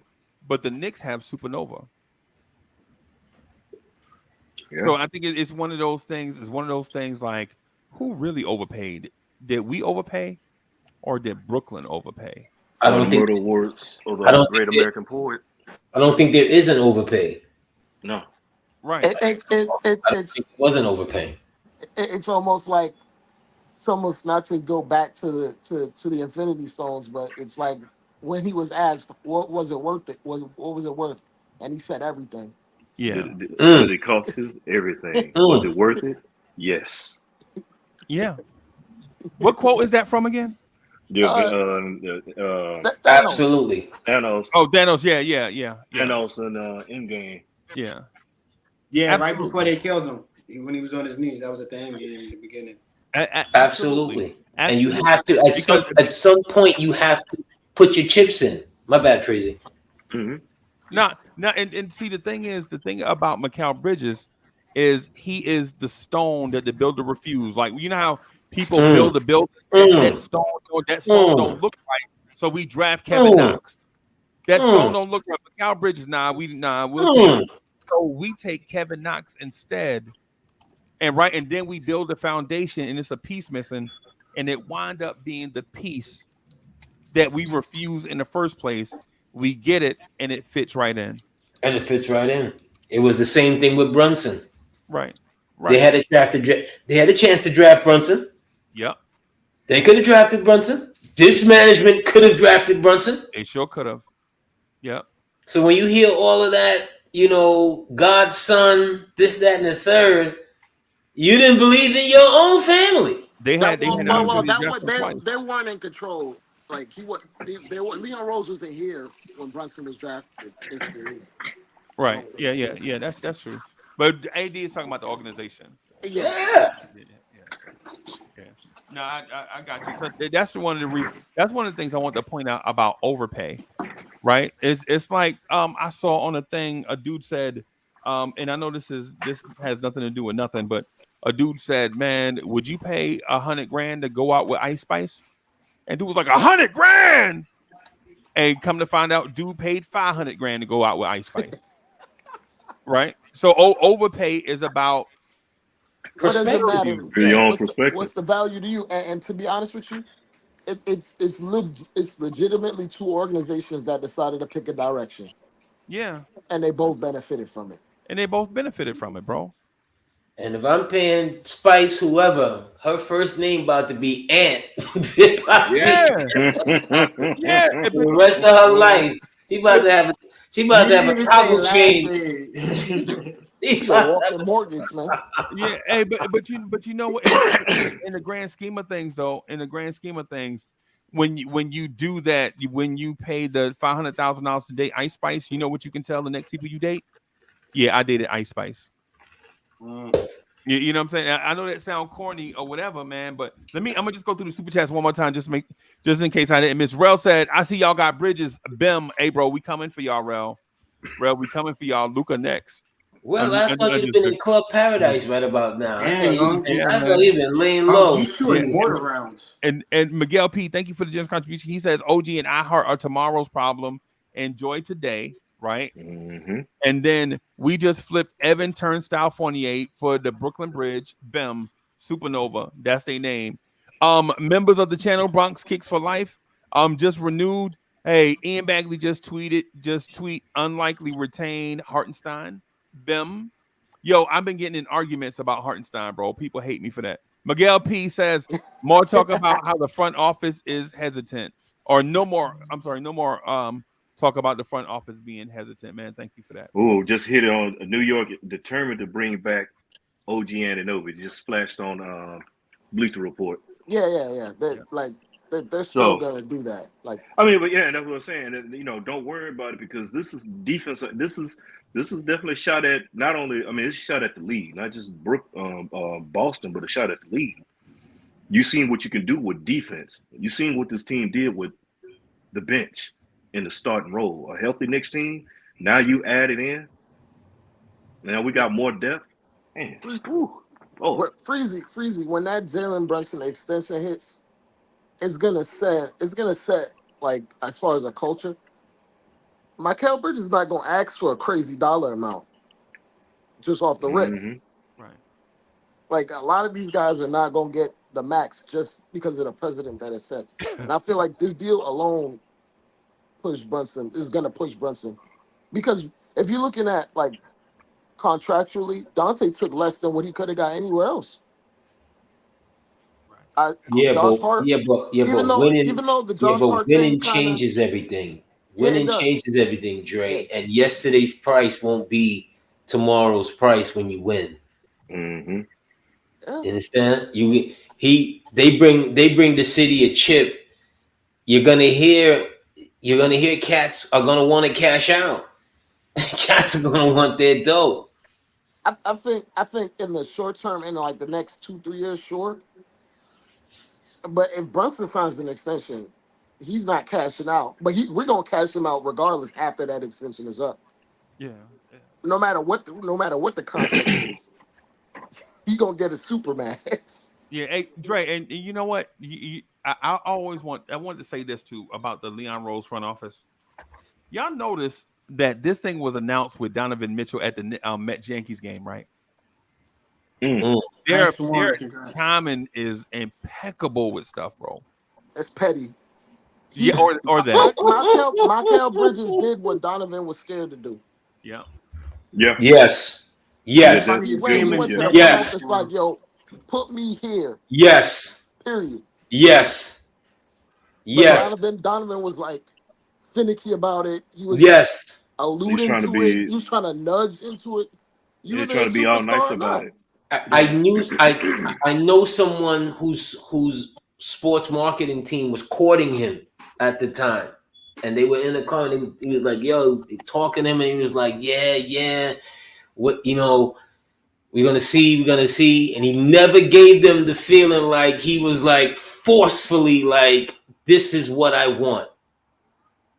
But not everybody's like that though, because let's be real, and that's cool. And that's cool because we've seen cats come home and the homecoming wasn't good.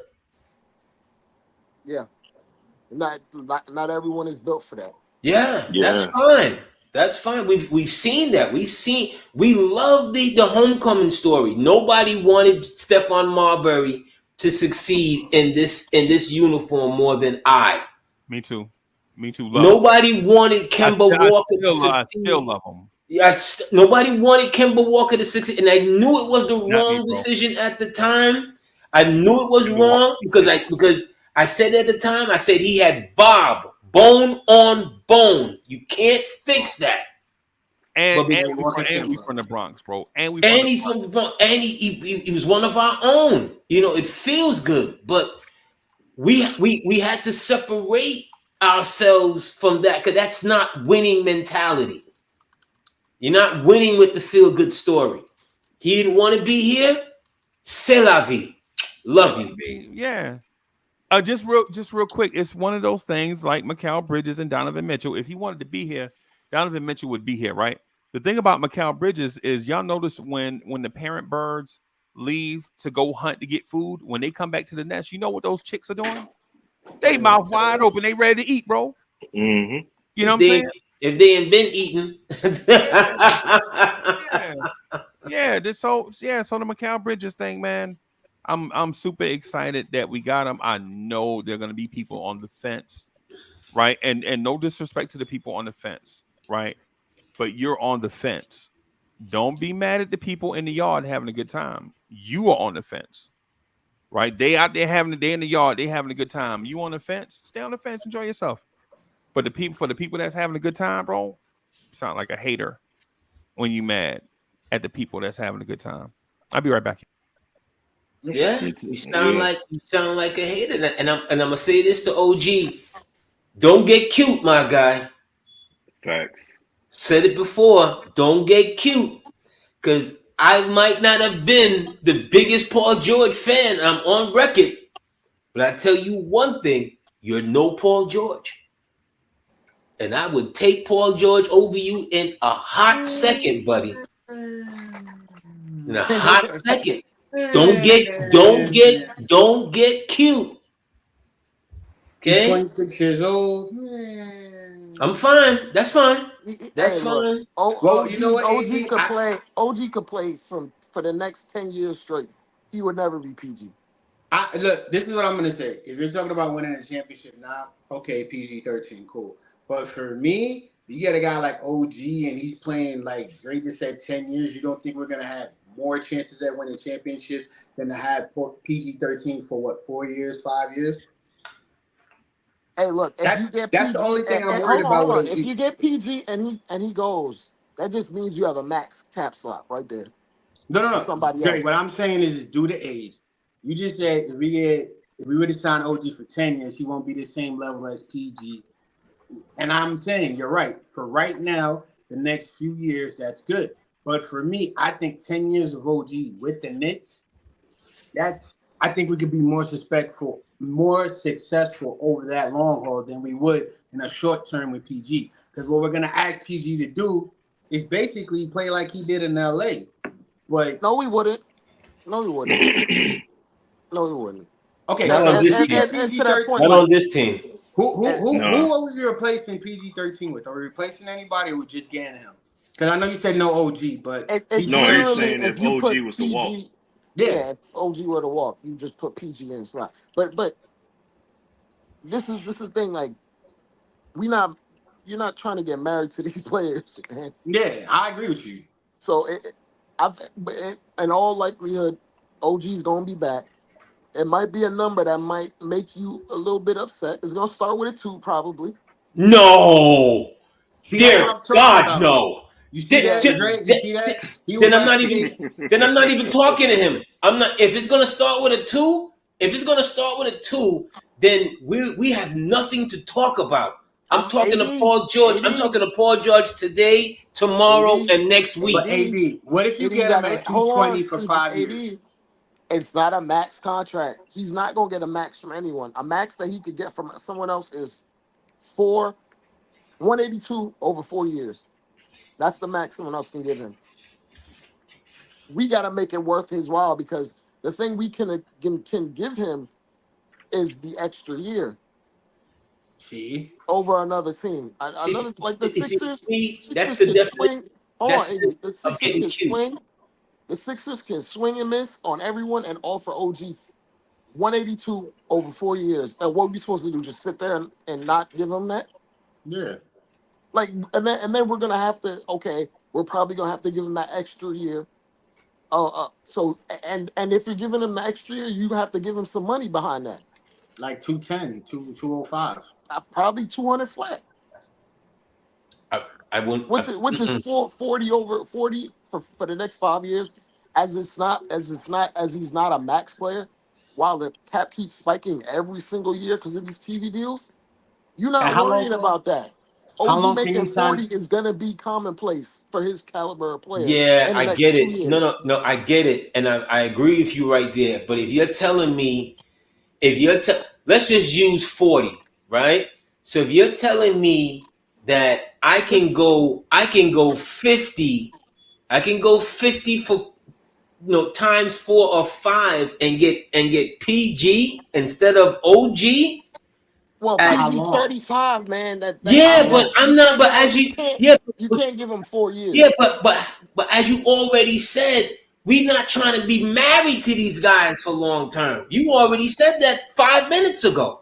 So if I'm Yeah, that's what I'm trying to be saying. But you married, offer him 4 years when he's 35. Maybe 3 years. I'm not doing 4. Not for PG at his age. Yeah, nah, man. No. I saw DeMar Rosen get that same deal 4 years ago, and DeMar Rosen led the league in minutes this past year. DeMar is 35 right now. He was 31 back then. Yeah. Okay, and is DeMar getting a deal? He's not getting no No. 40 million. No, he ain't I getting can 40 tell you million. that right now. He's not getting 40 million from Chicago letting nobody. him test free agency right now, bro. He's not gonna get a 40 because of his age, but And that's why it's you not don't because give it's not. guys that age that It's not number. because of production. It's because of Not the because of age factor. production. It's the age. Was that not the question though? The question was whether or not to give Paul George that money in that many years, and then we just said DeMar DeRozan ain't getting that. Ain't that what y'all was talking about? Mm-hmm. It's you gotta be able to balance it, and to be absolutely honest, for what OG has done in his short amount of time, he's proven his value, his impact. Granted, you want him to stay healthy, but you gotta, if the market dictates he's worth that, that's what he's worth. Thank you. Unfortunately, if you don't want to pay him, I understand that, but you're gonna have to put somebody in that slot. And I don't know if they want to go the PG route because they already went the Michael route, and they're gonna pay Michael, and you Yeah, they're can't gonna pay extend him. Michael, and then you can't turn around and pay PG his max Good point. because Yeah, and then you're talking about 3, 4, 5 guys kicking in terms of extensions at the same time. It's not yeah. feasible. Your core is gonna be locked in, bro. If you extend all of them at the same time, even your draft picks are gonna get pushbacks. Even your draft picks won't have value, Yeah. right? Because if you hit the repeater tax twice, if you were supposed to pick 23, you're gonna be picking 30.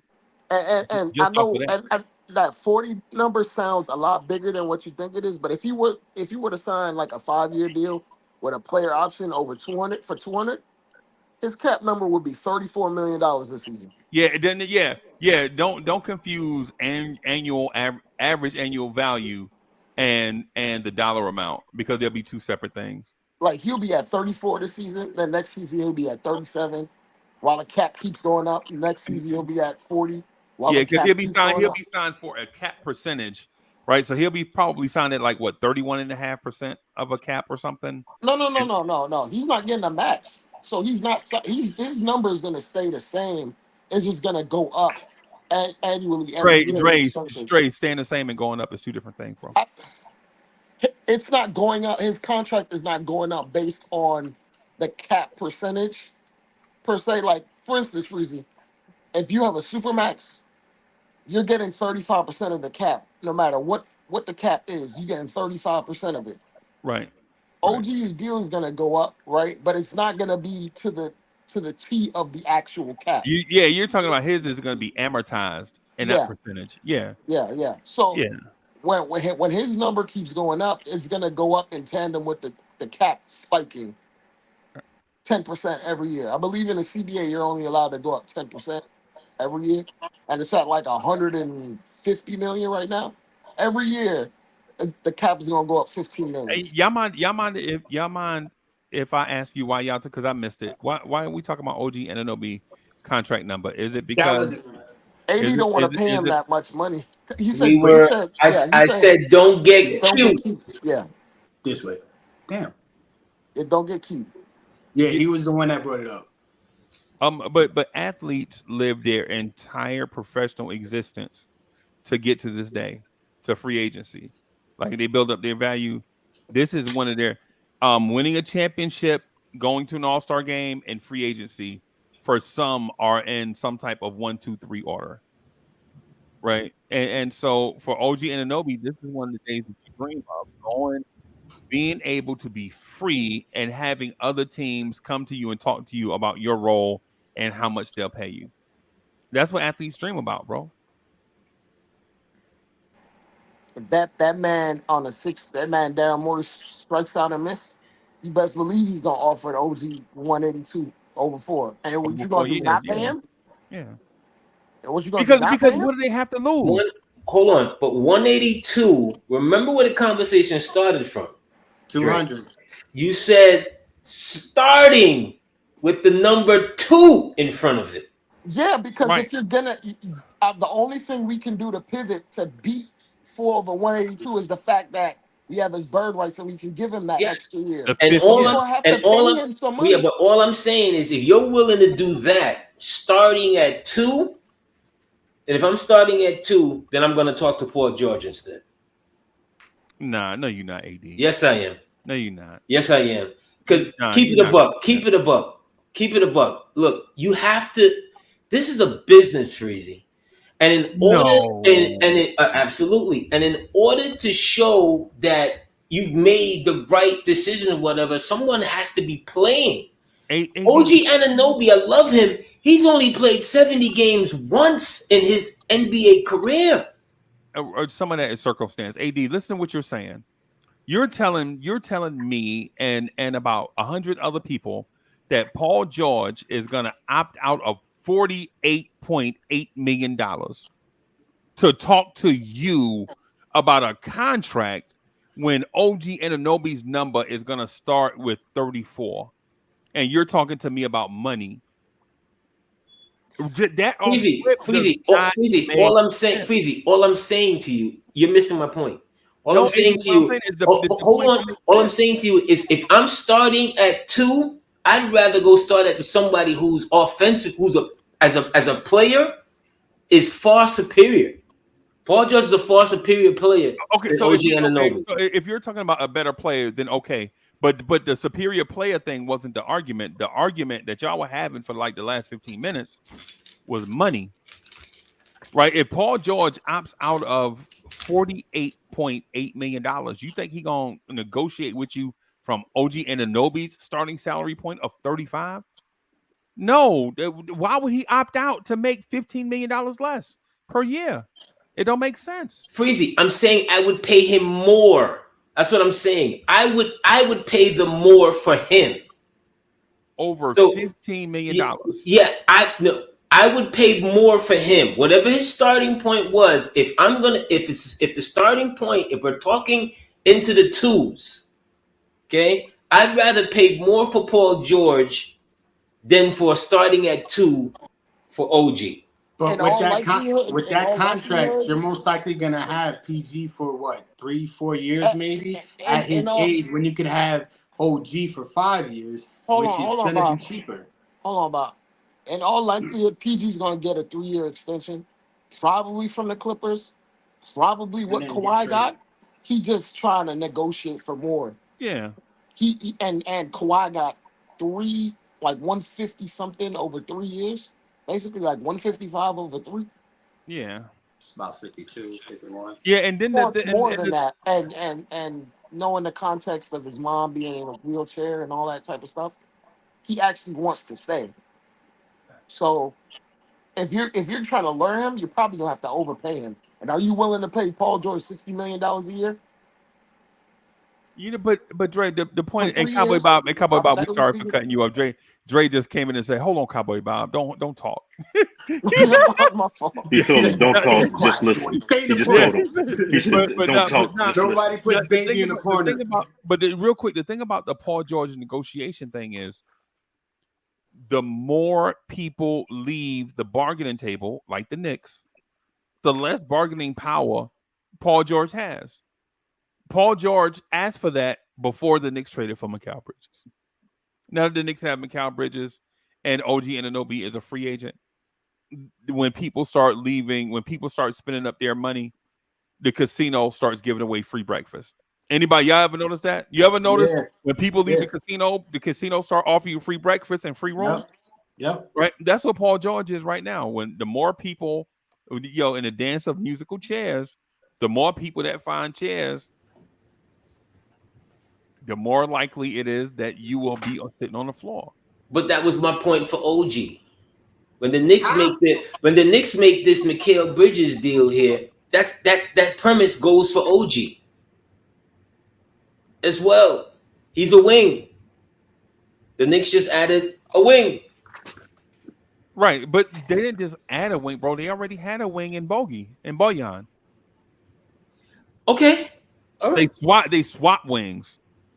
Right, they swap wings and swap salary. That's how the trade went through. It's not about having just one wing. Like, look at the Celtics. It's about having multiple. Yeah. And here's another thing: the Celtics have 4 defensive players that I could say are above average in the way that they're able to rotate and pick up for each other. Shouldn't we be having something similar to that with our offense and defense? Something to actually match with them?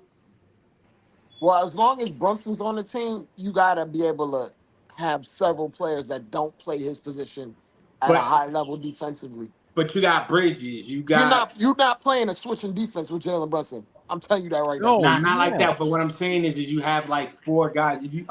Randall, OG, Mikal Bridges, and let's say if we keep Hartenstein, those 4 guys can actually help out Brunson. And then when you go to the bench, we can also bring in more defense to where we can be good. For me, I like adding the wings players because that's where mostly this game is at nowadays. Most people are shooting the long ball more than it was back in the day. So you're going to need a wing defender, and you're also going to need a rotating defender as well. So for me, if we get 4 wings, I'm good because of the rotations we can provide as far as defense. Well, hey, before we start talking about the tactical stuff, I want to say shame on AD for shooting for my heart, bro. That man know I love Paul George, bro, and he just gonna come out here and be like, bro, AD. I don't know if AD was trolling me on intentionally. That man know I love some Paul George. I'm not. We remember we started talking about it off the air a couple of days ago, and I've never been the biggest Paul George fan, right? But in these last couple of days, he started to look a lot more attractive. He really did. From what he can do, his catch and shoot numbers. You don't want him to be the 1, the 2 anymore. AD it's last call for alcohol. Well, no, AD a church guy. He don't know nothing about last call for alcohol, bro. Like when you be in the club and they last call, the girl that walked in with them weird wedges, and you like that's a big pack right there. By the time you like 7 drinks in, that 4th Long Island iced tea, you or that sex on the beach. Yeah. If you get the iced teas, it's no longer as Cowboy Bob said before. Tomorrow, what you said? Tomorrow never comes because it's always today. It's always today. It will not. You will be stuck in the same day. But here's the thing, though. You're overlooking the overall success. You're getting a player for 5 years as opposed to a player for 3 years. And in that 3-year span, for me, yeah, we can win a championship with PG. But if we can win one with him and have OG for 5, I think we could win even more or be more. You get those extra 2 years to get more work out of it. And it's cheaper. Because remember, like Dre just said, we're paying him at 32 as opposed to the 40 he's asking. But we're just giving him the extra year. You said 32? That's what Dre said. He'll start off with the 5th year. If we sign him, it'll be 32. No, I said 34, 35. Oh, 34. My fault. 34, 35. Yeah, my fault. 32 pounds. My fault. He started at 32 then. Then he getting like what, 180? 190? Yeah. Yeah. I don't know about that 32. But like, my fault. Bad on hypothetically speaking, it's looking dry. Like if for instance, if PG decides to just go back to LA on a discount or whatever Kawhi's deal was, right? And that market dries up for Daryl Morey where he wants to fill in a wing because he needs one. Right. And he got all that cap space. You don't think he's throwing that max at OG? I think he already did. Yeah, and you don't think our counter is we'll give you an extra year and more millions? And a little bit more like to entice. Yeah. That's the only logical way you can counter it. Yeah. Hey Dre, I'm with you. I'm fine with it. But like I said before, because of this trade, you're not pressed. All your eggs are just not in his basket anymore. But you gotta pay somebody. Yeah, you have to pay somebody, but now you can. Well, if you playing musical chairs like that, PG could just go right back to the Clippers. We got a $40 million hole in our cap space, and who you gonna use it on? Right. OG Anunoby. You can't play musical chairs like that. Now I'm off the fence. Thank you, guys. You can't You play guys musical convinced chairs me. like that. You take care of what's in front of you. Right, because Mikal Bridges, in theory, is here in the Boyan slot for right now. Now, will he command an extension? Of course. Are we willing to pay it? Of course, you're gonna extend them if you gave up that many first round picks. Of course, Mikal Bridges more than likely will retire a Knick if you give up that many picks for a guy that's in his mid-20s. Right now, the thing is, the OG Anunoby thing, the needle has not moved one way or the other, right? You're going to sign OG Anunoby because with the message you sent to the NBA is that you are all in for the next 3 to 4 seasons, right? You are all in. Now, what that means for Hartenstein, we don't know. Cowboy Bob, what does that mean for Hartenstein, bro? That's the big question, because for me, we can only pay him 17.5. And if we're going after OG, that extra cash space, like Dre just said, that 40 mil, we're going to go after OG. So we might not have him. Yeah. He's like in his key. Sorry, I was reading the chat. But for me, I think if we get OG, I don't think Hartenstein's unless he's willing to take. I think we just like the number just sounds ridiculous. Like if you would have said 200 million for OG in January or February, you'd be like, this man crazy. But we gotta like readjust what these numbers are. We gotta recalibrate what these numbers actually mean. Yeah. Like I'm gonna keep it real with you. LeBron about to turn 40. Yeah. And Genie Bus is gonna get that man 3 years, 160 million. Yeah. And she ain't even gonna worry about it. It's gonna be on auto draft. It's gonna be on direct deposit. They ain't even gonna bat an eye, bro. We're not batting an eye because LeBron, it's not just his on-court production. You know what I'm saying? Like it's everything. The jerseys, the market, it's everything. Absolutely. It's everything. Absolutely. So LeBron, you're gonna pay LeBron that. That's just sound business. But it's still a lot of money. I think paying them damn near $60 million a year. I think it's more than that too, because of him being the high scoring leader and the last person to do it. LeBron is so one of the greatest, if not the greatest, to ever play the game. So no, but that's what I'm saying. Like Lakers are always the guys that get like these legendary players at the time, like Magic, Kareem, and it, you know what I'm saying. And then you remember players have a guy like that, so of course they're gonna sign him. Kobe, you remember when Jeremy Grant signed and y'all like, who the hell paying him 150? Yeah. And you come around, now that money look like peanuts, right? Yeah. There's gonna be another OG Anunoby 2 years from now on the market looking for some money, and he gonna get $260 million, and that's not even gonna be a max at that time. That's crazy though. The crazy how the money goes up that much to it. That's not even a max. Hey, yo, can I mention? So here's one for you. We're talking about not giving OG 5 years, $200 million, and Scotty Barnes is going to be getting $53 million a year. Barnes? Yes. Scotty Barnes. Rookie contract? This is the first contract? Barnes. That's crazy. They already agreed to terms, bro. And if he makes All NBA this year, it's gonna go up even higher. Yep. But that's crazy. What is he in his fourth year or third year? He's on his rookie contract. He's going into his fourth year. I know he finished off his rookie contract, but that to me is crazy. No. He's still in it. He's going into it next year. Right. Oh, okay. I thought he It's was like out of it before. it's like the Tyrese Halliburton thing, where Okay. he signed his extension, but he's playing on his rookie contract, and if he Mm-hmm. makes All NBA, Yep. he can make $50 more million or 60 more Yep. million. It's like that. It's like what John Moran missed out on by being a Yep. bonehead. By being ridiculous. Yep. That's crazy. 50 plus for He Barnes. has got to be fair to him though. He has the I talent. was looking He at has him all the the other talent. Barnes day. to me He ain't has better gotten than better. OG. Barnes to me is not better than OG to be earning that much money. I Yeah, mean, but they had OG, and this is the thing. Again, availability is everything. Barnes has played like 75 or average of 74 games over his first 3 seasons. I put it this way, AD. If you think Scotty Barnes is better, that's perfectly fine and normal. He's gonna be $15 million better. Would you pay OG 40 if Scotty Barnes is getting 55? Yes. Okay, then that solves it all right there. Yeah, that's it all then. Yeah, but here's the thing. That wasn't my point. My point is, if I've got my option here for Paul George. See, you keep forgetting this. Paul George is a way better offensive player than OG Anunoby today, tomorrow, He next was year, 10 years ago. but following AD, year, the year after this.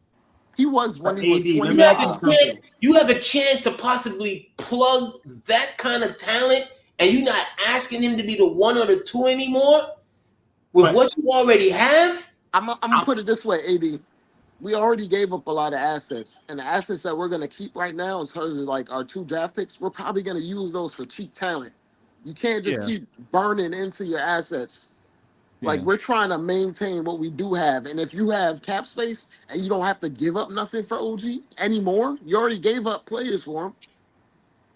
I was Just also pay him. gonna I was also gonna say that OG's defense stops the other team from getting offense. And if you remember, I know I remember, I'm not gonna say you should, but I remember him playing games where he was creating turnovers, getting steals, 2-3 steals a game, and scoring off of that, running the ball all the way down the court. So You yeah, do his realize offense. Paul George is Wait, hold on. all-world His defense, right? offense is not on the level of Paul George. Is what I'm We know saying. who OG is and we know who PG is. We know. Okay.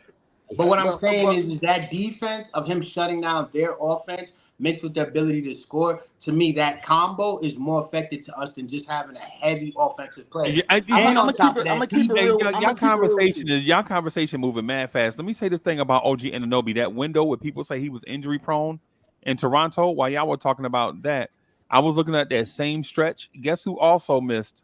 Guess who also only played 60, 56, 68 games? Siakam? Pascal Siakam in that same window. Guess who Toronto drafted in that window? Scotty Barnes, Scotty Barnes. Brady Dick. They know what they're doing, bro. They was sitting dudes for They the tank. slightest Yeah, little they tank. thing They so they tank. could tank, bro. That's what I'm saying. It's not like, bro, how are you, bro? Professional athletes want to play and get paid. They want to build their brand, bro. Freezy, look up Van Vliet's games played during that. Yeah, bro, him too. He got they were max sitting paid with Houston. they were sitting guys down to They tank were for Scotty. sitting when they were. Remember when they were playing? Remember when they were playing in Tampa? Yeah, they Because were of sitting COVID, there. they were tanking. Yeah, but they might have hitched their what? I like Barnes, but Barnes is not. I'm not giving Barnes that. Exactly.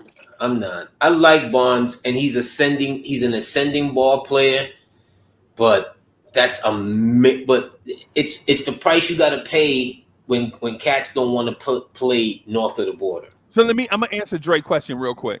Dre, in that same window, Fred VanVleet played 52, 65, and so 64, 54, 52, 65 games. So Fred VanVleet was missing a ton of games too. Tanking. That's what I'm saying. The thing about OG Anunoby is unfortunate, bro. It's unfortunate that thing is tied to him. But if you go to Fox Sports and look at his actual injury history, look at it's foxsports.com OG Anunoby injury history. When you look at it, it's stuff like light wrist sprain, ankle, right? Like ankle, he missed 4 games, and then come back, and then his wrist, and then he missed 7 games. Right? Yeah. We know, bro. You know they were tanking, bro. This dude was out here. Dre, what's the Mets GM that got fired and suspended? The one from last year? Billy Epler. Billy Epler. It was Epler. Yeah, they was out there doing Billy Epler stuff, bro. Oh, and good win tonight, Mets. Bro, he like, Billy Epler just walking by. Oh, you sneeze, bro, you out 10 games. Yeah, but OG had 2 major injuries with us. Yeah. In one quarter of a season. Okay. And it was a weird elbow thing that he had to get surgery on. Yeah, but you still it still counts. It does. It does. You know what I'm saying? It counts. So that's all I'm saying. You know what I mean? You have to take that into account as well. All I'm saying is that the Mikal Bridges maneuver today, it changes the landscape with how you can necessarily go about things. Right. No doubt, AD. That's all I'm saying. I'm with you on the injury thing, because I think we're all old enough to remember when Magic Johnson pulled his hamstring in the finals. Remember yes. That? Remember that? It was the same. That was it. That's how Detroit got their first chip. Yep. And we also remember in that Game 6, the Houston versus Golden State, when Chris Paul pulled his hamstring. Right? Y'all remember that when Houston had the lead against Golden State in Game 6? They had them on the ropes. Yep, had him on the ropes, and Chris Paul. They were down 3. They were down 3-2. Yep, and Chris Paul limped off the floor, and Golden State watched him.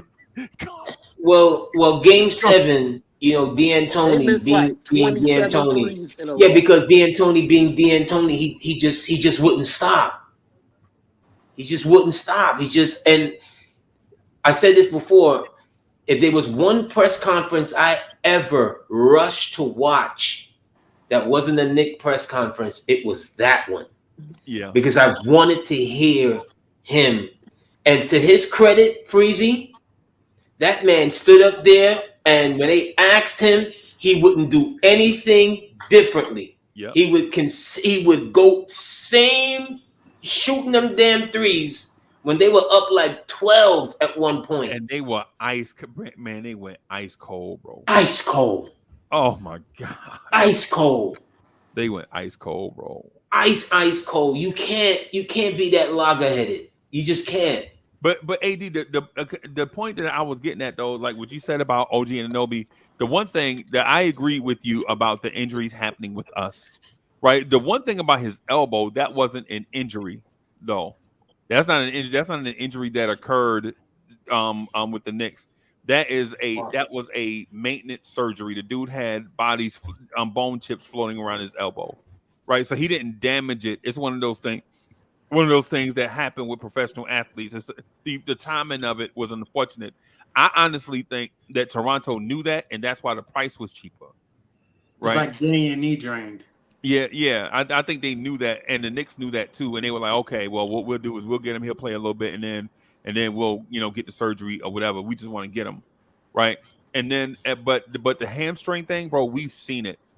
I've seen it. It happens. It happened to Ricky Henderson in the playoffs, bro, where you need that extra juice on a play, like you need to hit that extra gear, and then your hamstring just go. But here's the thing, though, it happens, bro. Here's the thing with that, and it does happen, but. The difference between him and, let's say, AD, right? Right. For a stretch there, for a good 5-6 year stretch, every time AD even hit the floor, it was like, oh my God. People holding their breath. Yeah. You holding your breath. Yeah. You don't want him, if you're going to make that kind of investment. Yeah, you remember Altoon? You remember the receiver Altoon for the Jets? The same thing. Every time he got hit, you were like. After a while, it was like, you got to, you know what I'm saying? You have to have him in your program to say, like, what was he doing wrong in Toronto physically to get him to a point in where these are just not just going to be reoccurring things, because it can hamper what your overall goal is. He's a major cog. Yeah. Indeed. Indeed. But you know what though, AD, here's the thing. Though, now that you have Mikal Bridges, you don't need OG Anunoby sprinting 23 miles per hour for the chase down block. Mm-hmm. You know what I'm saying? It's one of those things that I think True. I think we all know that even though Emmitt Smith can rush for 1,700 yards, it's good to have a Sherman Williams from Alabama to back him up, run for about 500 yards. It's good to have a Chris Warren from the Seahawks to come and back him up, rush for like 600 yards or whatever. Man, it's good to have those guys, and I think that's what they're doing. And honestly, like Dre made a point, and that's why sometimes I think I'll be trying to slow y'all down because the conversation moves too fast. When Dre said the Knicks still have 5 picks, first round picks in the next 2 years, y'all glossed over it, bro. Like, okay, Dre. But when what Dre said, man, that makes a lot of sense. Now, will they draft all those players? Probably not. They'll probably find a way to trade back and years down the road to maybe try to accommodate those um try to accommodate or make up for the picks that they traded away, like Belichick it, Ooh. especially in next year's draft, when next year is supposed to be a pretty good draft. They'll probably trade those picks if they're available this year. They'll probably trade those picks this year, right, to those teams, and to move back 3 or 4 years down the road to recoup those picks. Because what we found out since this organization has been here, this front office has been here, they are good at accumulating draft picks. So They're not just good. Remember, when they came here, the cupboard was stocked, right, with draft picks. What this management has shown you is that they will trade these picks. Right. Today being the culmination of that. Remember, at one point they were trading guys to go away with picks attached. Right. But they also traded and got other picks though. Like yes. Like the Bucks pick, the Pistons pick, the Wizards pick. Those picks they accumulated while they were here. So they're not tied to picks. But when they got here, we only had the 2 Dallas picks. I was gonna say, like, yo, we kicked the can to make sure we had more than a cupboard. Like we got about 4 or 5 shelves of picks. That's what they did. Yeah. Like we're not tied to picks. We're tied. We like to move back. We like to take other people's picks. We didn't draft it basically in 2 years in a row. 2 years in a row for this particular moment. And now when we're going forward with 5 picks in the next 3 years, we can get cheap reinforcements while we're paying our starting lineup and a couple bench players top shelf money for their position. Or not top shelf money, but good money. Good money, yeah. And now your guys in the 7th, 8th, 9th, 10th man in your rotation are guys that you're developing that are making $1-2 million, $3 million. Right. And you can ease them into the rotation as guys like Alec Burks leaves or ages out or his production dips. Freezy. I was gonna say, look at the Denver Nuggets. They got Payne Watson and Christian Brown making absolutely nothing. The perfect case scenario. Because on any given night, one of those players will outplay Michael Porter Jr. And he gets the max. And you look at their top 6 in their rotation, they're paying all of them handsomely. Trey, that's one of the things I was going to talk to you about, bro. I think Charlotte is going to trade for Michael Porter Jr., bro. Michael Porter Jr. on the right team could probably average 28, 27 without blinking. Charlotte. He could be their Jason Tatum without defense. I don't think Denver's ready to let him go. Or passing. I don't think Denver's ready to let him go. Yeah. I think they're gonna have to let him go because they got to. Aaron Gordon's looking for an extension, and I think you let Gordon go. No. Oh no! Definitely think you win. If Gordon it's between rebounds. Gordon, Gordon if it's help between out on Gordon the and fast Porter, break. Rim protection. He's a yeah, I rim know, protector. I know. But if it's between Gordon and Porter, no, I let Gordon walk. No, Yeah, Gordon. you gotta Listen. Their whole defense only works because Gordon is there. because Aaron Exactly. Gordon is I there. get it. I go find me to Freezy's overall. I'm not paying him. I go find me a young forward to go give me that production versus Porter. But the Porter's nut, off. Porter can be absolutely prolific offensively. the And Nuggets then he wanted can be Gordon. absolutely invisible, like he was in When the finals, like he was against the Wolves. Like what I was gonna they're say a is, But constant. sometimes that's because of, well, let's be fair with Denver, right? okay, Denver just ran out of steam and they ran into a buzzsaw. No. Denver lost because MPJ was terrible that whole series. That's why yes. they lost. And Yeah. I was also gonna say this: they wanted him from Orlando, and ever since then, he's been a key cog in their whole offense. And He's like and the and third and best at option this because at, in the playoffs and during the season, when Jamal Murray was having his flaws, you saw Aaron Gordon getting blocks, running into transition No, with Jokic, catching lobs, I being able like to cut. Gordon. Don't get me wrong. I've always liked Gordon, especially with Denver. But if you're asking me who would I rather keep, him or Gordon, I'm letting Gordon go. But what? Okay, what makes you let Gordon go? Like, what does he not just because bring to He the already because table? I so think he already because I think I could feel that blue collar toughness a lot easier than I could feel someone with I'll those kind of 80, offensive 80, skills. listen, 80, listen. Have you ever seen Aaron Gordon not close out a game for them? And have you seen Michael Porter Jr. not close out games for them? yes and no. Yes, Yeah. yes and no, yes. But you're Okay, asking me which. that alone But you're tells me. asking me what you're asking me which would I would rather and what I deem important. Yeah, it's personal Gordon preference. is not. Gordon is not.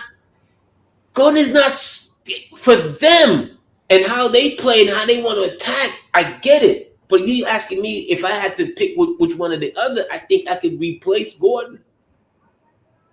You I can don't think so replace a because 28 point per game scorer. and he also gives you rebounds with perimeter defense. Like he's You guarding can't. guys that were faster than him in the playoffs and in the regular season. Who? I get Michael it. Porter Jr.? No, Gordon. Aaron Gordon. Gordon. Okay. I I'm get saying it. Gordon was a good defender. OG getting paid is gonna inflate Gordon's money though. Yeah. Good point. Absolutely. Dre, And he's gonna ring the show for it. right. And so what's gonna do? There's gonna be a shoe that drops, right? The shoe that drops is whoever Brandon Ingram gets traded to. Oh I think God. Charlotte. Right. I think Charlotte would be good for him. Yeah. So if Charlotte gets Brandon Ingram, and I don't think so, I think he's going to Atlanta, right? I think Atlanta is making too much noise about Brandon Ingram, right? But whoever it is, Tomato. Detroit is going to have that spot open for a smooth scoring, jump shooting wing scorer that's about 25 points a game to open up things for them. And so now you're thinking like, okay, so if Brandon Ingram doesn't go to Detroit, or if he doesn't go to Atlanta, or if he doesn't go to Charlotte, if he doesn't go to Brooklyn, now you're like, well, where does Michael Porter Jr. have room to go to? And will Michael Porter Jr. be cheap?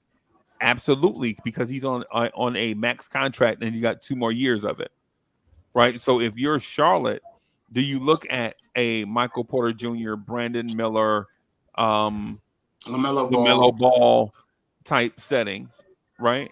Because you're like, do I pay Miles Bridges? No, you're not gonna pay Miles Bridges because if you wanted to, you'd have already paid him, right? This is 2 years of extension talks with them. If they wanted Miles Bridges, he'd have still been there, right?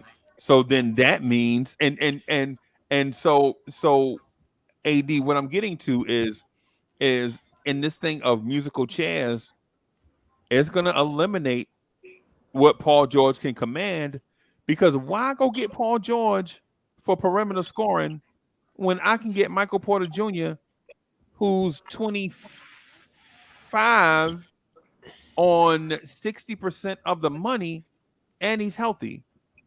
because the top tier dudes still set the market. Okay. Duly noted. I got you. The top tier dudes, they're gonna get their money first, Right. and then everyone else kind of. You see, if I'm Charlotte, do I like? I've never been a fan of Ingram. He's just one of those guys to me that he can get numbers, and that's it. You And it know, don't he's impact nothing. winning, right? You know, It doesn't impact he winning. reminds us of Glenn Robinson. You remember Glenn Robinson? Yeah, like a lesser version of Glenn. Glenn, Like a dude that can score. yeah. Glenn Rice. Remember Glenn Rice? Yeah. A dude that can score but never It just and his style is kind of really not pretty to watch. Any like temperamental. Yeah, I'm just like I'm not if I'm a general, I'm not looking to bring him into my organization. I don't know. I've never heard anything bad about him. So let me say that. Well, I'm just talking about his style of play. But the vibe is just a Yeah, vibe. I don't like his style of play. If I was Charlotte, I'm watching what Chicago does with Ball. Because if they cut Ball, I'm gonna bring him with his brother. For what? To carry his bags? Yeah, that's fine. They play great together. Play together. AD, when was the last time you saw Lonzo play, bro? I know, but I think he made since I think 3 years. Yes, I know, but I think it's worth a flyer. If you're Charlotte, what do you have? What do you have to lose? Games. They've been losing games. Right, but they don't want to do it no more. What do you have to lose? But at least bringing BI, he's from the area. The old heads, bro. The old heads are wilding out about this Lonzo Ball thing, bro. Every old head I talk to, no disrespect, AD, but you do have the Delphonics on your thing, so you just got to assume that you're an old head. Oh,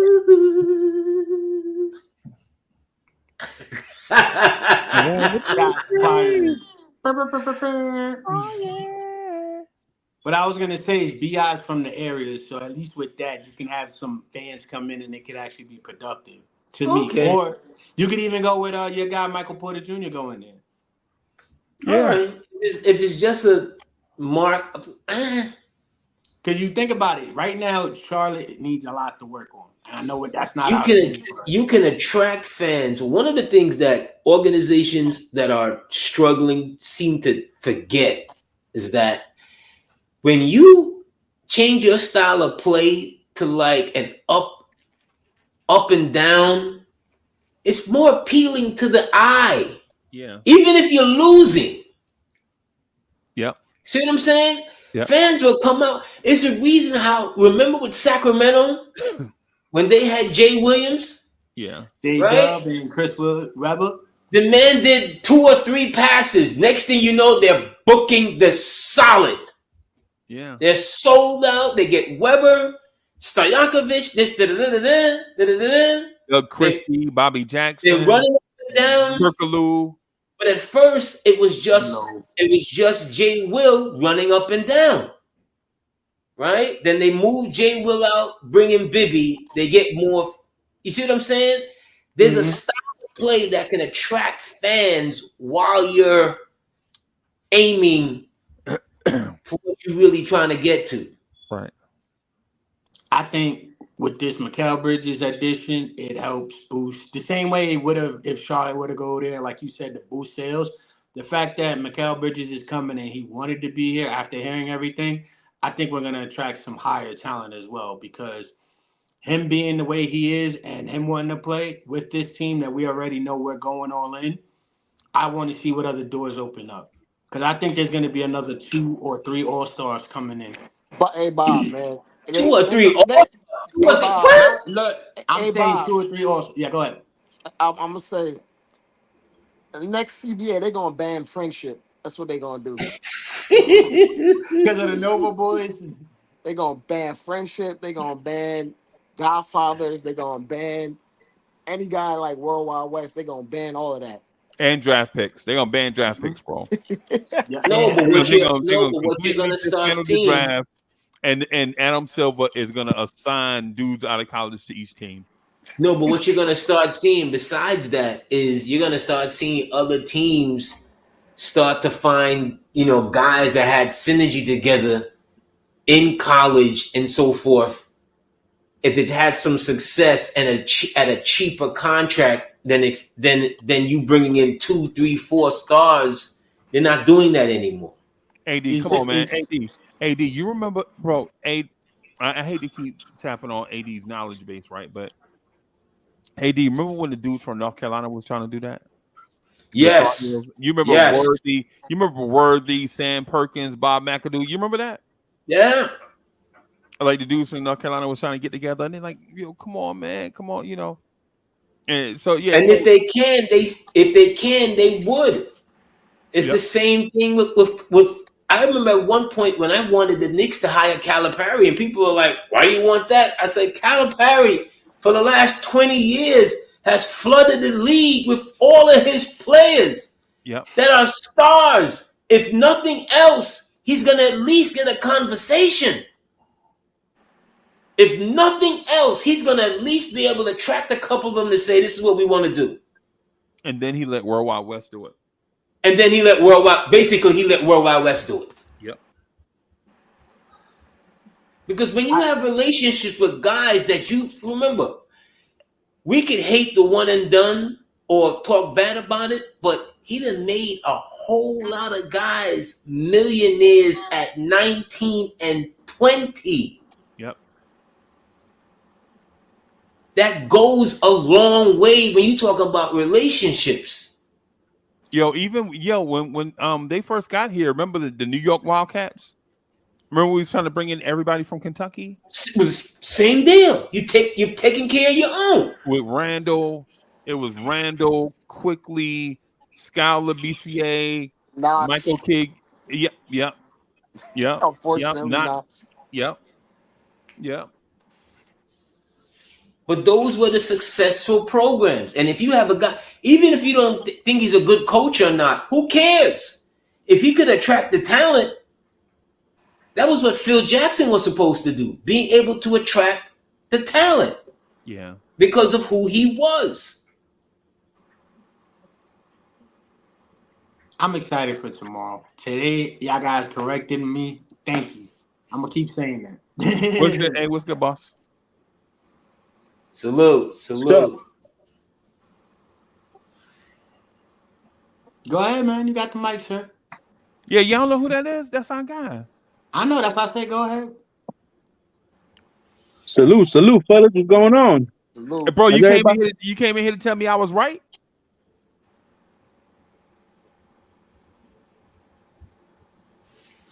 Yo, Edison, you came in to tell me I was right about Hartenstein? Yeah, man, I did. Okay. That's right. That's exactly the Yeah. I think I'm gonna have to come back in because I feel like there's like a echo or double. I don't know. Nah, man. You good. Ain't nothing happening. No, you coming in crystal clear for me. You loud and clear for me.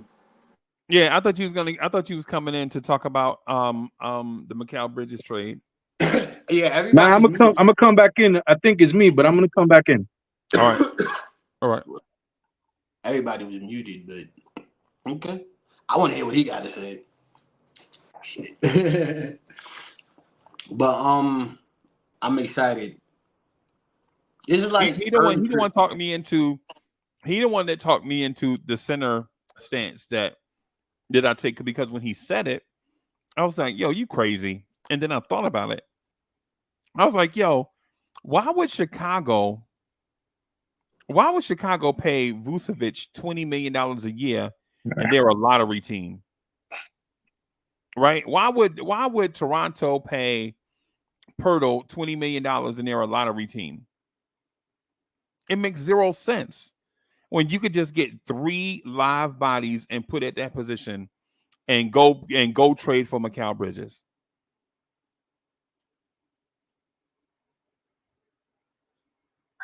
Yeah, I think I'm good now. Okay. I had the YouTube in the background, so that's what it was. But I mean, partly you're probably correct, and then but the other part is I think obviously we know now that there's going to be teams that are going to pay Hartenstein a lot of money. Right. So the Knicks just was like, we're not going to be able to give you that amount of money anyway. So no hard feelings. We can't match that. Thanks for having a great year. We helped you. You helped us. So this is where our paths go their separate ways. But because Hartenstein is beautiful for us, but these are the economics of the NBA. Obviously, you guys have talked to nauseam about Mikal Bridges, so I'm not going to go off on Mikal Bridges and everything that he's going to do for us. Right. But I think, but to get him for what we did, even though people say that there's a lot of picks, I mean, if we're good, those picks are going to be what, from the 25 to the 30th round. You know what I'm saying? So how good can those picks be? We didn't give anybody on the team, only Bojan Bogdanovic. So, we just added Mikal. Yo, did you get his name right? I think I did. Yo, man, come on, bro. Let me finish my monologue, man. Yeah. I thought you was going to call him Brian Bogdanovich. Or something. Bojanovic. But nah, man, like this is a home run by the New York Knicks, bro. There's still a lot of work to be done. They can still trade one of those first round picks and get off Mitchell Robinson's money. There's a lot of work to be done, man. Tomorrow's the draft. We didn't give up any of the draft picks for tomorrow. Yep. They can put those two draft picks together and move up in the draft if they want a center now. Now we know that we might need a center. Now it's like, the pickings have slimmed down, so we might know where we're going. I don't think we're not talking about Baylor Shiremeyer anymore. We're not talking about, these types of players anymore. We're talking about bigs, and we're talking about defensive wings. So, Mikal Bridges is just shored up so much. It's unbelievable that we were able to get him, to be honest, man. Getting them from Brooklyn, I think it's going to be a good deal for both. But not giving up a player for him and still keeping these picks, and we still have more picks in the cupboard. We still have a boatload of second round picks. We still have Julius Randle, who's a trade asset. We still have Mitchell Robinson, who's a trade asset. We can still re-sign Precious Achiuwa as a backup center. We still have Jericho Sims too. We didn't give up Deuce McBride in the trade.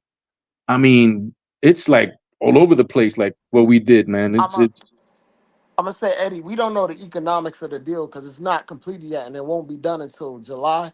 Mm-hmm. So about like the Hartenstein thing, we don't know. We don't know yet.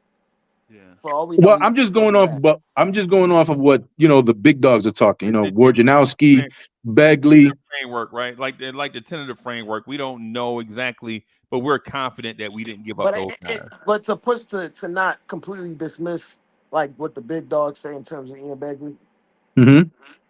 we have the best capologist in all of basketball, and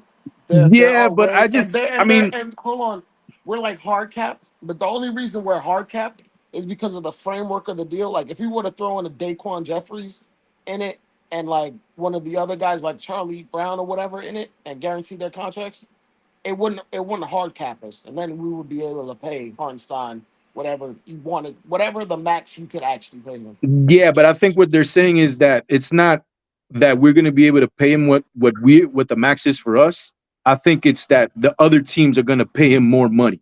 So he's going to get a better deal with other teams no matter what. Like there's going to be like a $20 million offer out here for 3 years for him for $60 million or 4 years for $80 million. And I think that he's going to take that extra $8 million, you know what I'm saying, and go play somewhere else. I think that's what they're talking about. I mean, and obviously they know more than we do. So I'm not one to be, what I think you're saying is that you're still holding out hope that we're going to be able to re-sign Hartenstein? I'm not holding out hope. I just know that it's still feasible. It's not like everything isn't set in stone in terms of the language of the trade. Like, for instance, because the trade isn't even done right now, it could turn into a 3-team deal for all we know. by July, because the only way the deal is done is in July after free agency, right? after everything is settled. So we don't know When the league year exactly yet. officially start. Yeah. We don't So, know. so you're saying that there's a way that we can have a 3-team deal where Mitchell Robinson is getting sent out somewhere, and then we're able to re-sign Isaiah Hartenstein? It's feasible. Maybe a Like team jumps in. Yeah, maybe a team jumps into that like deal. and because we're like 2 weeks And out. you know who that team? You know who that team may be? That team may be Brooklyn. If they lose Nicholas Claxton in free agency, Yeah.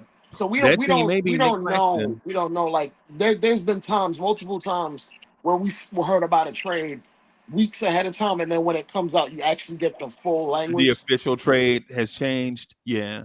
And like, oh, another team jumped into it. As long as the principal parts are the same, Yeah. you can tweak around the edges. We don't know Yeah, yet. I don't know. I think it's going to be hard to be able to keep OG Anunoby at a $40 million clip.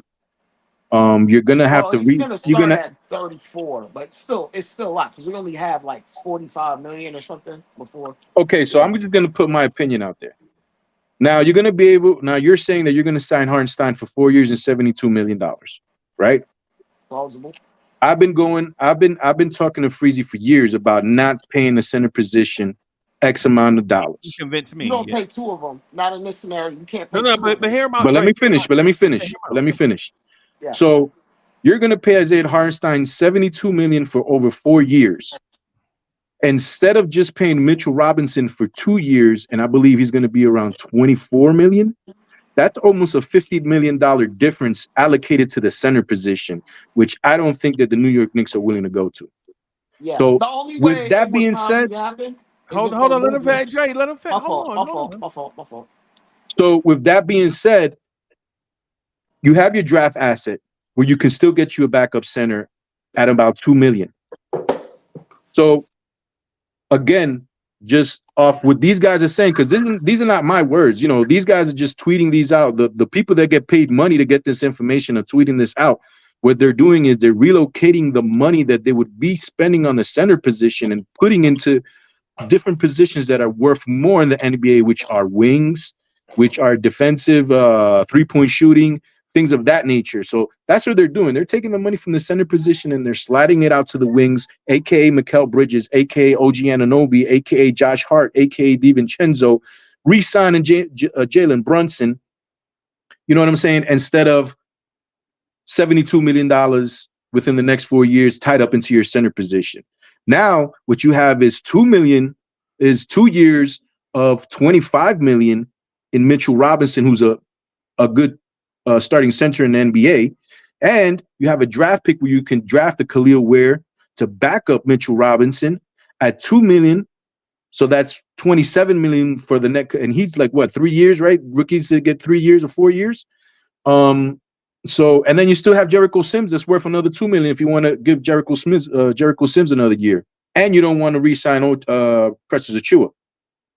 Okay. So you get me. The economics is just, you're just spending way less in the center position, and there's also centers out there that are going to be cheap too. Goga Bataze, all these guys that we've been talked about. Call him, blowing up my phone. So I'm just saying, man. There's a lot of ways. I love Isaiah Hartenstein, but I just don't think that right now, especially getting Mikal Bridges, you don't put in that money into the center position. You go and you put that everywhere else. I'm 100% agreeing with you. I'm saying if they were to take Hartenstein back, Mitch is gone. He's all but gone. Like, you don't keep both. You keep one or the other. You can't keep both. Yeah, but I think where we're getting lost is, I know Mitchell Robinson will probably love to be back. Yeah. I just think that he's going to get paid somewhere else. And here's another thing: you get two, like he just said, you get 2 years of Mitchell. When you have Ware, like he said, move up while Ware's developing a year or two, you save that $50 million.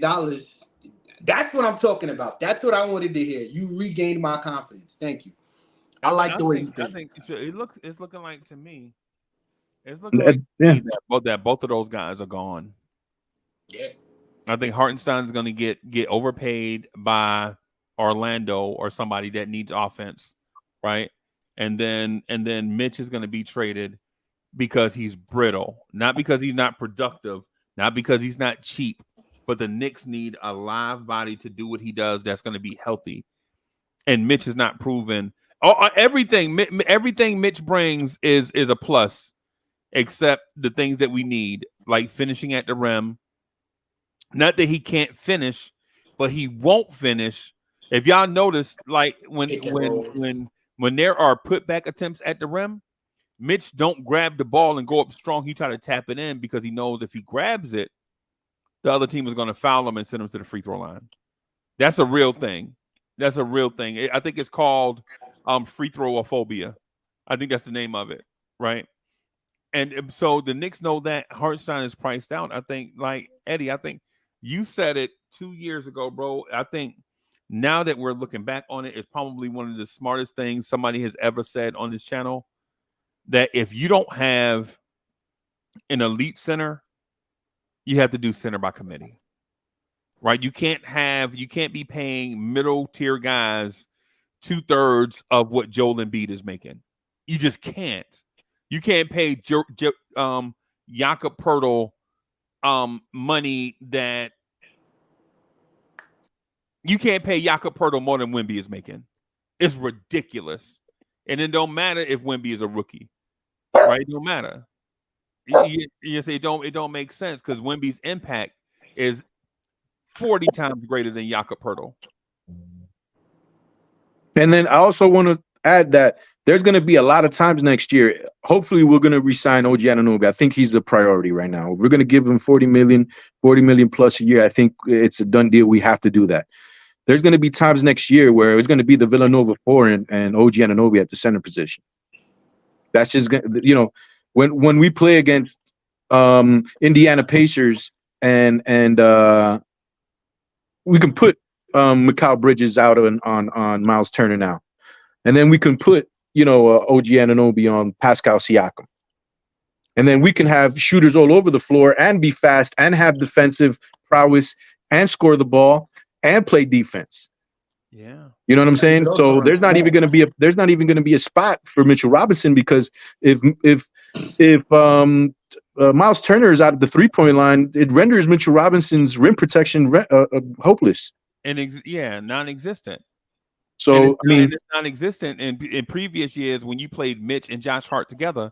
When you pull the big away from the rim, now Josh Hart is your rotational rim protector at 6'4". And the same thing with Porzingis in Boston. If we keep Julius Randle, OG Anunoby is going to be the one that's going to be guarding Porzingis at the perimeter. But you know what I'm saying? We'll probably give up.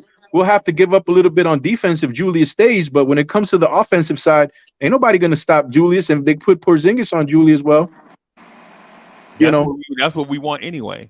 We want a 7'3" guy moving his hips in space. They probably put Drew Holiday on Julius, and he's had success against Julius. No, but that's fine. But then you have to account for Mikal Bridges. You have to account for OG Anunoby. You have to account for Josh Hart. You have to account for Dante DiVincenzo. You know what I'm saying? So that's fine. If you want to put Drew Holiday on him, then you're going to put Derek. I mean, they're both two good teams. I mean, that's the Atlanta blueprint. You remember in the playoffs, Atlanta was guarding Julius Randle with Bogdanovich, who was a non-defender. And then they had the real defenders spying Randle. So every time he got into a move, they brought a real defender like DeAndre Hunter or some other guys to double team. It was DeAndre Hunter initially, and then they would bring Capella in that zombie zone thing, Freezy, over the top. Like most of the time, DeAndre Hunter was on Randle, and Randle doesn't really have problems with the first man. It's the second man that makes him start thinking and hesitating. And, you got to think about, you got to think about who those other men were. Yeah. That's the thing, because when we were there, we were sitting about, me and Hoodie Cat, we were like 3 rows back, and we watched when Gallinari was guarding Randle, and they were laughing. Like Gallinari was like, "What you want me to do with this? Is legit, real talk." Gallinari's like, "What you want me to do with him?" Like he legit was muscling up Gallinari, right? As soon as he get into his move, they sent the defenders to him. Yeah, it was like SWAT. And I'm gonna tell you something, bro. At the end of the day, if I think that Julius has enough of the chops and is strong enough that he can pretty much get whatever he wants on Drew Holiday. He's just gonna have to keep that ball high because Drew Holiday likes to swipe at the ball. But once he realizes that if he keeps the ball high on Drew Holiday, he can get any shot off on Drew Holiday. Yeah, and they did that too when they did that a lot too when Grimes was on the floor. Yeah, it's a different ball game when you got Mikel on one side, OG on the other side, Brunson at the top of the key. You got DiVincenzo who's a sniper. I mean, yeah, it's different. Yeah, we in a different world, bro. And the other game after the roster was made over, Randall missed that last game against Boston because he was out due to injury. In the game that we blew them out. So I don't know if I'm comfortable with Randall at the small ball 5 for more than a few minutes. Especially not extended minutes. Like even if you do it for 6 minutes, he got to do it like at 3-minute intervals. Like 4 minutes in every half. I can see Which leads me to my next take. I mean, I can see a world where Randall's here for the first half of the season next year, just to see how it really looks. Right. You know what I'm saying? If not by the end of this year, by this offseason, he's relocated somewhere else. Because you either pay him or he goes. I mean, yeah. So because just to the point that you just made, we're just a better defensive team. Offensively, we're not as good, but defensively, you know, and then adding another offensive weapon like Macau kind of like offsets. But the defense, it's in another stratosphere when it's OG at the 4 and Macau at the 3 and Josh Hart out there at the 2 with Brunson and DiVincenzo. You know what I'm saying? It's just a different. What all I'm gonna say is for me, regardless of what anybody else thinks, because I don't know everybody's thoughts, but for me, when it comes to Randall, the size, what he can contribute with us, that consistency is what we need. Because you think about it, he can give us 20 to 25 points, about 8 or 9 rebounds, and probably 4 or 5 assists with passing and ball creation, and his 3-point improved. So the offense that we can get from Macau, we could double down with it with Julius. And if we have these defenders, these wing defenders, in McBridges, OG, and we're working with it, it'll help us because half of the team is shutting down their offense, but we're creating our own off of that. You see what I'm saying? It's more balanced because you have 3 good defenders when you have 2 guys in Randall and Brunson who may struggle, but their offensive side would be more impactful because they'll get to the line. They'll draw fouls, and when they're doing that, the other team's best defenders got to go to the bench. That's what I tell everybody.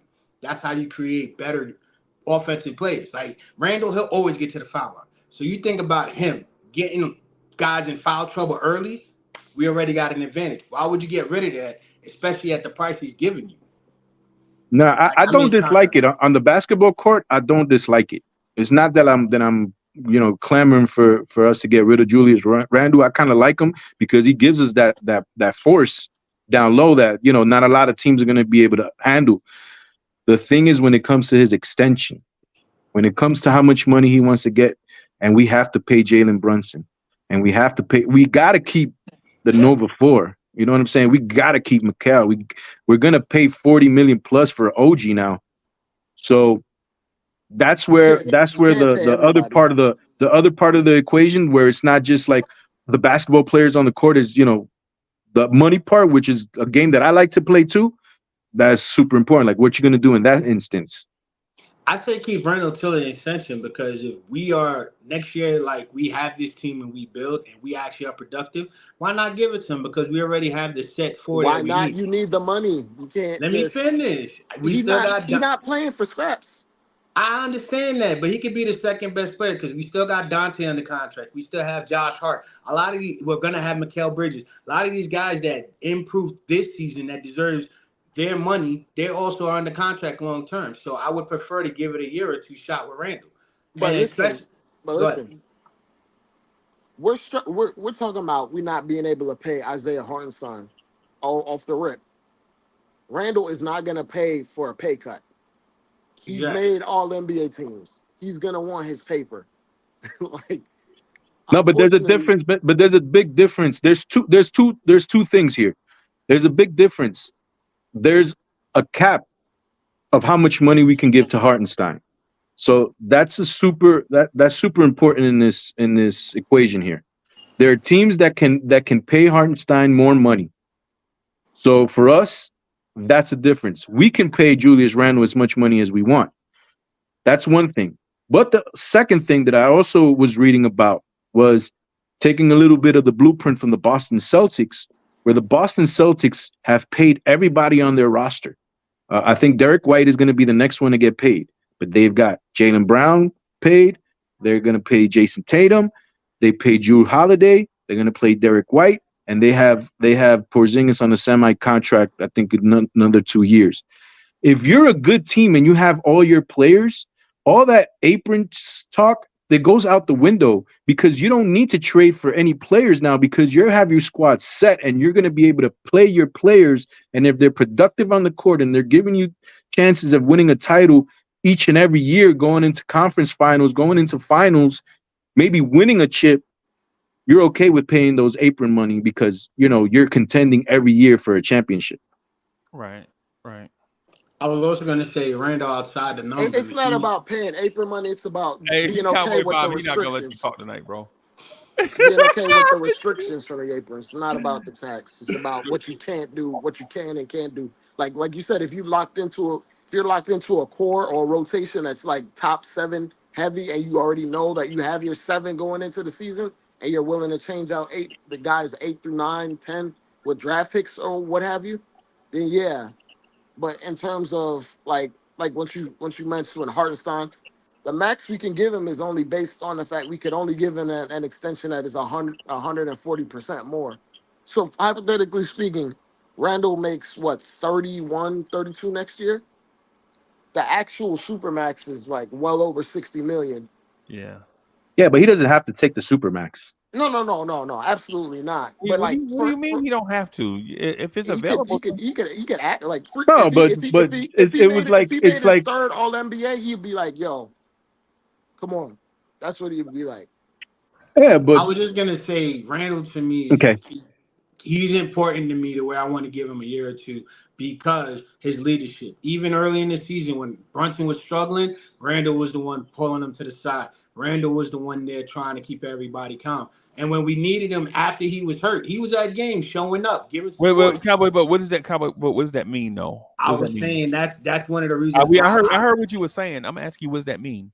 To me, that means a lot because it contributes to the team core. He adds value to the team because he's there and everyone supports him. So for me, I could understand getting away from iHeart. I could understand getting away from some of these Bogues, whoever. But when it comes to Randall, he brings another aspect of leadership that most of these other guys don't have. And I think we should work on that. Don't get me wrong. Brunson's a leader because he proved it this year. But to have 2 of those guys, I want to see if it can work. Yeah, I'm mad at him, bro. I don't mind watching Julius Randle play with this team because he's surrounded by a bunch of defenders and a bunch of shooters, and he's never had that in his whole career here. Like he only been playing with Jalen Brunson for 2 years. You know what I'm saying? He just got a shooter in DiVincenzo last year. He's gonna get another shooter in Mikal Bridges, and he got half a year of OG Anunoby. Not even half a year. He played a month with him before he got injured. So, and going into the draft, like if there's one position where you're going to have probably the pick, not the pick of the litter, but you're going to be able to get a pretty good center out of the 4 or 5 that are out there. You know what I'm saying? It's going to be 4 or 5, feasible centers in the draft. Filipowski's out there. Khalil Ware is going to be out there. Missy is going to be out there. You never know if Zach Edey might be out there. So I was gonna say you could even wait until later rounds and pick up Pope from Boston College. He's a work in progress. I'm just saying, you can find bigs because you've seen Pope's game. It's basic. It's post, defense, rebound. It's simple. Isn't that what we need? And I think that they really like. Well, I don't want to get off the subject, but for a second round pick, I think that Mogba guy, the power forward who can dribble and pass, I think he's a great fit for this team because he's a power forward. He can come off the bench. Yeah, he fit right in because he's a midget. Why? How small is he? He's 6'8" or something? Hey, yeah. Yeah, but he has handles, bro. I've seen him play, and I like his game. I think it fits. Not being sarcastically, but I think it fits because he could pass the ball. The center from UCLA is who you talking about? Are you No, talking that's about Bona. the kid from San Francisco? I'm talking about the kid from San Francisco. Yeah. Yeah, he's 6'5.5". He's 6'6". No way. Yeah, he's 6'6" in shoes, bro. I thought he was like 6'8"ish. No, he is not. But he has okay.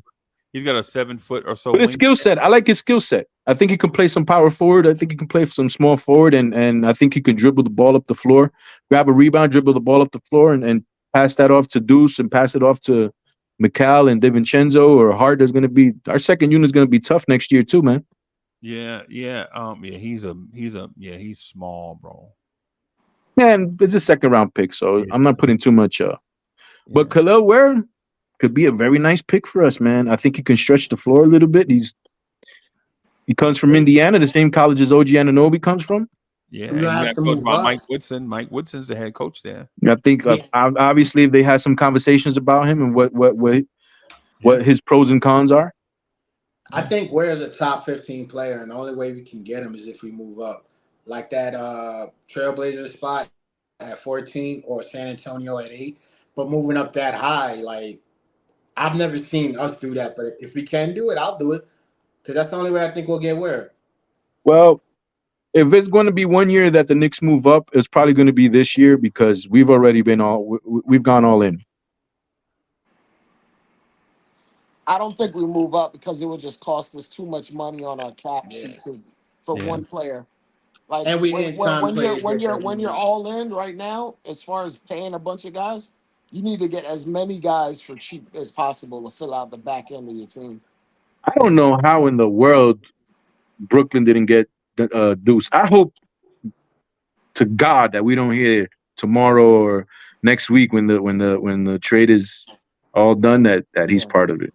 Well, here's a hint: if we draft Tyler Kolek in the draft, we got better McBride. Well, I don't know if we're in the need for a backup point guard anymore because if Dante goes to the back, he has a little bit of he has some point guard skills, and I think he's a good match with Deuce.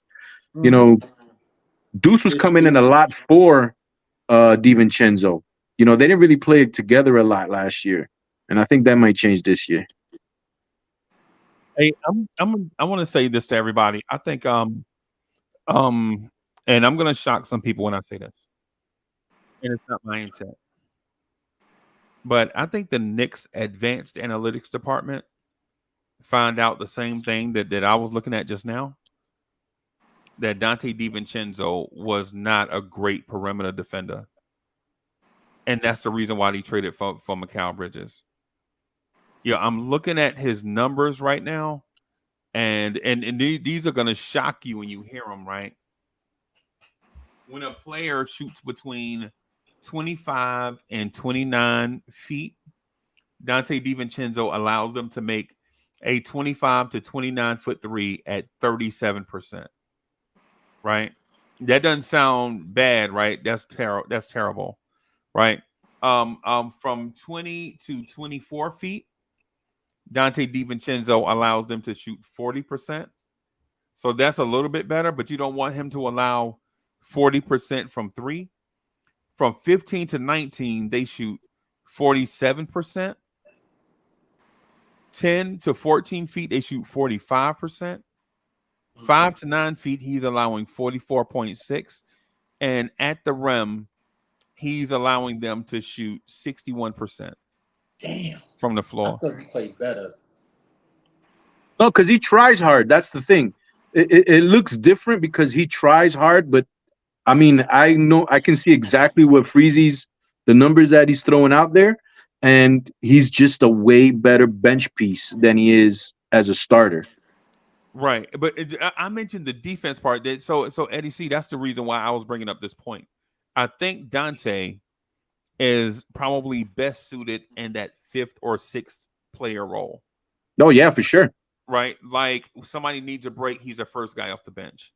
No doubt about it. Right, like whoever's hurt, you make a lineup with Dante in it, because at the same time these defensive metrics are telling, when you look at his offensive numbers, they're amazing. Right? So it's like trying to balance the offense and defense. Like when everybody was going out injured and they were putting pressure on him to be more of a scorer, facilitator, two-way player. Mhm. I think with Dante being that type of player, I think some things fell off. And so with that said, I want to make the point that adding Mikal Bridges to that spot, the 2, I'm not confident in Mikal Bridges' handles, right? I'm not confident in a lot of things in Mikal Bridges offensively, but I feel like as a complementary player, you basically get the best of Dante and the best of Mikal Bridges, because you know who rocked the spot in that setting. Remember the stuff that I was talking about, like this percentage, that percentage. You know who was elite for us across all categories? Tell me Deuce. OG Anunoby. Oh yeah. No, not Deuce. Oh no, not Deuce. Not Deuce. Right? Quentin Grimes is better than Deuce. Like, for instance, Oh God. 29 feet. Miles McBride gave up 34.7 from 20 to 24 feet. He gave up 42% from 3. From the midi to 15 to 19, 49%. 10 to 14, 47. 47. At the rim, Deuce was letting people score at 62%. But Deuce is only 6'2". Right? So at the rim, a dude, he giving up 60. I mean, what can he do, bro? What are you gonna do? Tackle somebody? No, it's imperative. It's imperative that we sign OG. Like, it doesn't even matter. Like right now, like we have to pay that guy. We have insurance. Remember we were talking about insurance the other day? Yeah. About OG Anunoby? Like Mikal Bridges is like the perfect insurance. Like he's above and beyond insurance policy for OG Anunoby. Because we know OG is going to play about only 60 games. Yeah. Every year. But if he plays, this is the argument I keep making. If he plays 60, right, and the team go 47-13 in that stretch, why are you going to be mad at OG Anunoby if the Knicks have a losing record in the other 22 games? No, that's not the point. The point is if he gets injured in the playoffs when we need him the most. Right. Now, if that were to ever happen again, we have somebody that could step in and give us similar production to him. Agreed. I agree with you, bro. I understand where you were going. I was talking about the regular season aspect of it, but I do understand where you're going. Like, we need you available when the chips are on the line. But the fortunate and unfortunate thing is we hadn't gotten to a place where, like, we lost to Indiana in a game 7 in the second round, and we were disappointed. At the end of the day, it was a game 7 in the second round, right? Now, if it were a game 7 in the finals, or a game 7 in the conference finals, then we'd probably be like, torches and pitchforks, right? At the end of the day, not downplaying it, but it was a game 7 in the second round of the playoffs, man. And sure, we wanted to win, but you don't get a ring or a banner or anything by winning the second round of, you know what I'm saying? Like Josh Hart said, when Tyrese Halliburton was talking trash about him beating the Knicks, and he goes, and both of us still won the same amount of games. Yeah. Basically, Josh Hart's a troll, bro. Josh Hart is a troll to his heart. I think y'all guys like Josh Hart sarcastic. Bro, Josh Hart is if I were to get a jersey, that would be mine. Like, I will get a Josh Hart jersey. But to be honest, I just think it's still the same old Knicks, like where we had the tough dogs, you couldn't mess with us. Instead of it being physical, And Mikal's a little a-hole, bro. Yeah. Mikal's an a-hole, man. Like, OG's the one that's quiet, you know what I'm saying? But Mikal's an a-hole. Josh Hart, DiVincenzo's also another a-hole, bro. Like, forget about it. I think if you do something to Dante, you're gonna hear it. Like, if you foul, do certain things, you're gonna hear it. But for the most part, I think he keeps to himself.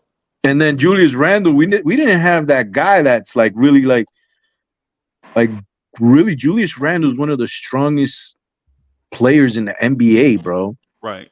Like, who's gonna really like step to Julius Randle like on some tough. You know what I'm saying? Like Julius Randle's And A he's dog. physical.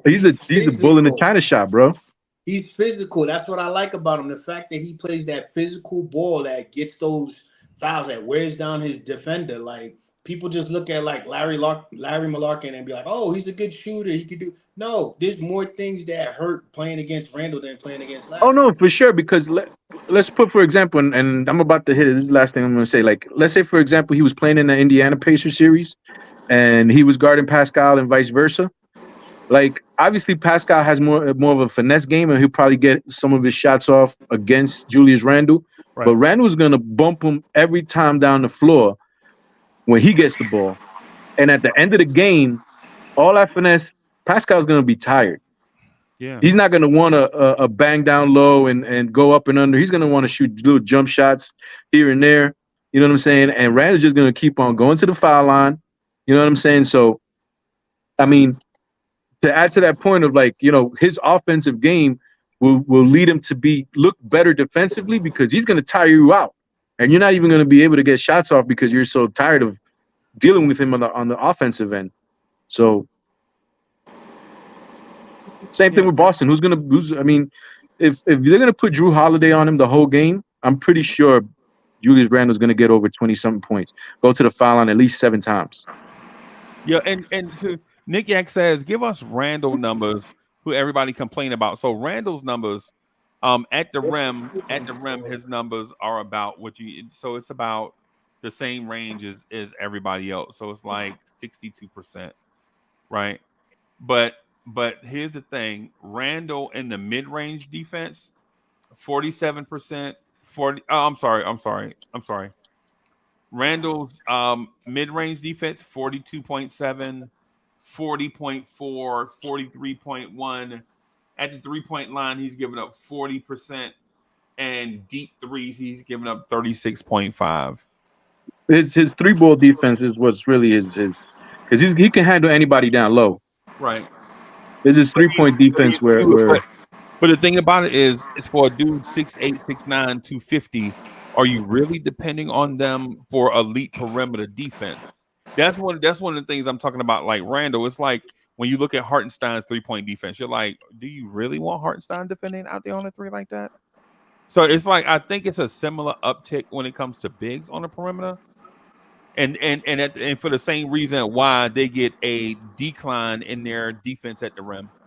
Like the big guys, their percentages at the rim are generally lower, except for Mitchell Robinson, who's, hey, everybody, I hate to say it, but Mitchell Robinson's field goal percentage at the rim from 5 feet and in, Mitch was giving up 68.7% from 0 to 5 feet. And if I see this, you know, the Knicks analytics department see this, and Mitch is probably on the first thing smoking. I'm sorry, everybody, because he can't. If he can't protect the rim, then what is he really here for?